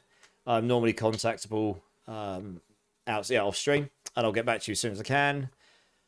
I think what I'm going to do, so I'm going to go and raid over to my team friend and good friend Violet. She's playing Last Epoch. I'm going to take a guess she's quite new to it, so we can go over and show her some love. I know her from the D4 community, but she's good fun. She's a lovely person. So I hope some of you will come over and chill and support her a little bit. And even if it's just 5 minutes, it'll give her it'll give her a smile, make her day, and we can go and bump up her numbers and show a bit of love and support. As I say, I'll be back on later today, this evening, and I'll probably do some PoE2 on the Chaos Totem build. So for any of you that are hanging around wanting to see more of that, we'll be doing that. And I don't really know what the schedule will be for Last Epoch because we've got the D4 new season in a week and a half's time. It's all a bit nuts really this month, trying to keep on top of trying to play it. But maybe we'll try and squeeze one more Last Epoch stream in this week. We'll see how it goes. I think we've got to get at least one D4 stream in, and we'll get some Path XL2 in. So there's all sorts of things to do. Next Wednesday, D4. It's Tuesday, I think, actually. But yeah, we can see. Thanks for being here, dude. I appreciate you. Yeah, anyone that's new here or just been lurking away, thank you so much for hanging out. I really appreciate you all. And yeah, I think that's probably about it, guys. So you're going to blast Last Epoch till D4. Nice. So yeah, I think that's about it, guys. Yeah, I'm going to call it here because I'm not too tired. And it's been pretty good. Made some progress. And I'll definitely look to get the build guide for this build updated. It's a bit out of date right now because I made it a year ago. I'll update it to be in line with this season as best as I can compared to where I've got it to right now. And yeah, hopefully that will help a few of you out if you're interested in playing it or checking out what the build's about. But yeah, guys, keep lasting, keep safe, much love. I really do appreciate you all. Thank you all again so much, and I will see you later. Cheers, guys.